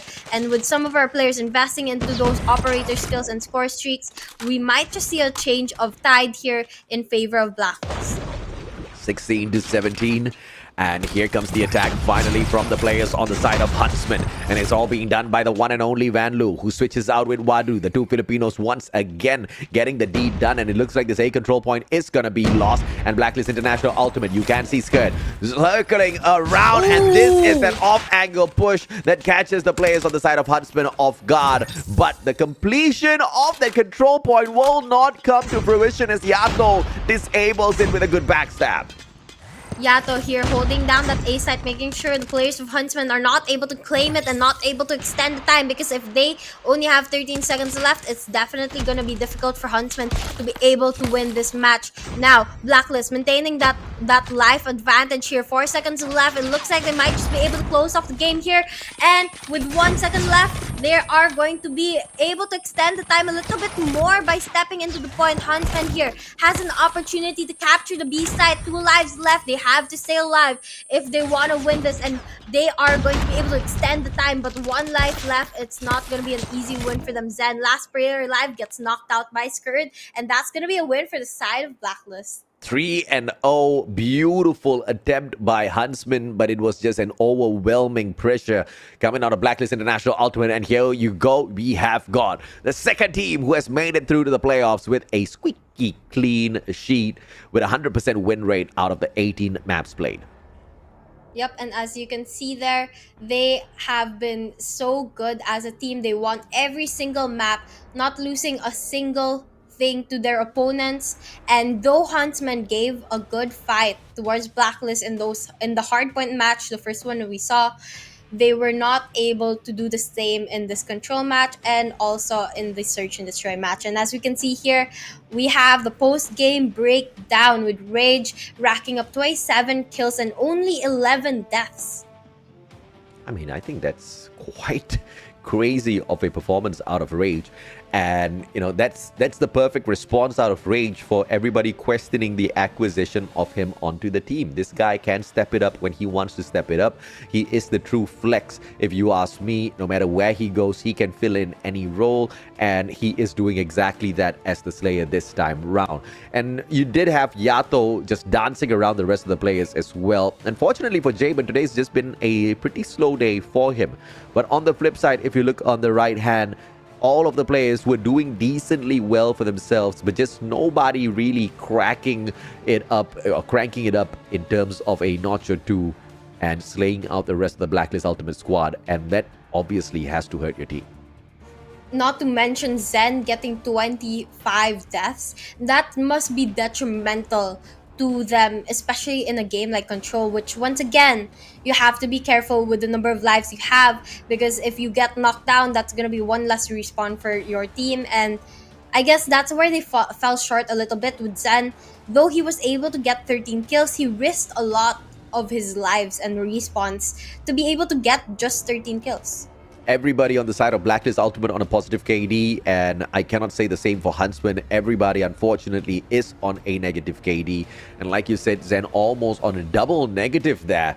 It's just not their day. It's not their place. But they do qualify through to the playoffs, and they will be able to prove exactly what they are capable of in a little bit. But we will have to wait until next week to once again see the Huntsmen in action, ladies and gentlemen, boys and girls. For the time being, that's a wrap when it comes to the plays between Blacklist as well as Huntsmen. Both of these teams will be making it through to the playoffs. Yep, and they are going to be the ones going into the playoff, just as AJ said, and they're gonna be battling off other teams. Probably West Point Mamba Lowkings for sure, and maybe even Smart Omega and ALMGHTY. So we are definitely going to have quite an interesting playoff match coming. But guys, don't forget, we still have one more set of matches for the qualifiers tomorrow. Absolutely. And of course, we will be on standby to see exactly who we get to speak to on the side of Blacklist in a little bit after the phenomenal win over the Huntsmen with a squeaky clean record. But here are the highlights of that matchup where we saw a potential comeback being set up by the Huntsmen. But that was pretty late. And once again, if only that SKS was not in the way of the Huntsmen, I think things could have been pretty different for the Malaysians team. Huntsmen had such a good run for Hardpoint. They were so close to actually winning it. And I actually, for a while there, expected them to take home the win for the first match. But unfortunately, they did make a couple of mistakes and they did lose their gunfights against Blacklist, which overall led them to losing the Hardpoint match despite the almost and very close comeback. Yeah, and of course, in the SND matchup, on the other hand, Huntsmen started off hot, and Blacklist International Ultimate did not look their usual self. Of course, Yobabs, he just popped off on every single round without giving Huntsmen a chance to breathe at all. But the rest of the squad kind of laid back only until Huntsmen, of course, reached that 4-point mark. And then from then on, it was just a speed run for Blacklist to bring this SND to a close. Yep, Blacklist just wanted to end it as fast as possible after they got going, and that's exactly what they did. They didn't let Huntsmen win or get close to winning any matches after they were able to step up their game. And now we can see the MVP player of the side of Blacklist Ultimate. It's gonna be Yobabs here, the master at the sniper, especially in that search and destroy game. As you can see, he was able to rack up an average kill of 21 kills. Whew. A well-deserved MVP title, no doubt whatsoever. Yobabs was on fire for sure in that SND matchup. And, you know that you can count on him. So glad to see the combination of Yato and Yobabs right back in for the roster of Blacklist International Ultimate. No doubt if this team does make it to the world stage once again, they'll be able to take it all the way.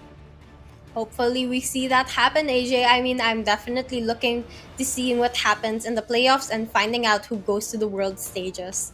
But right now, we are going to be waiting for our interview. Who do you think is going to be the interview? Is it going to be Yobabs or maybe some other player of Blacklist? Who are you hoping for, AJ? I'm hoping for Yobabs, but it could just be Jabin at the end of the day. Let's see if or not that happens. It is obviously a pleasure to speak to any one of them, so I'm not going to complain. I'll take on anyone.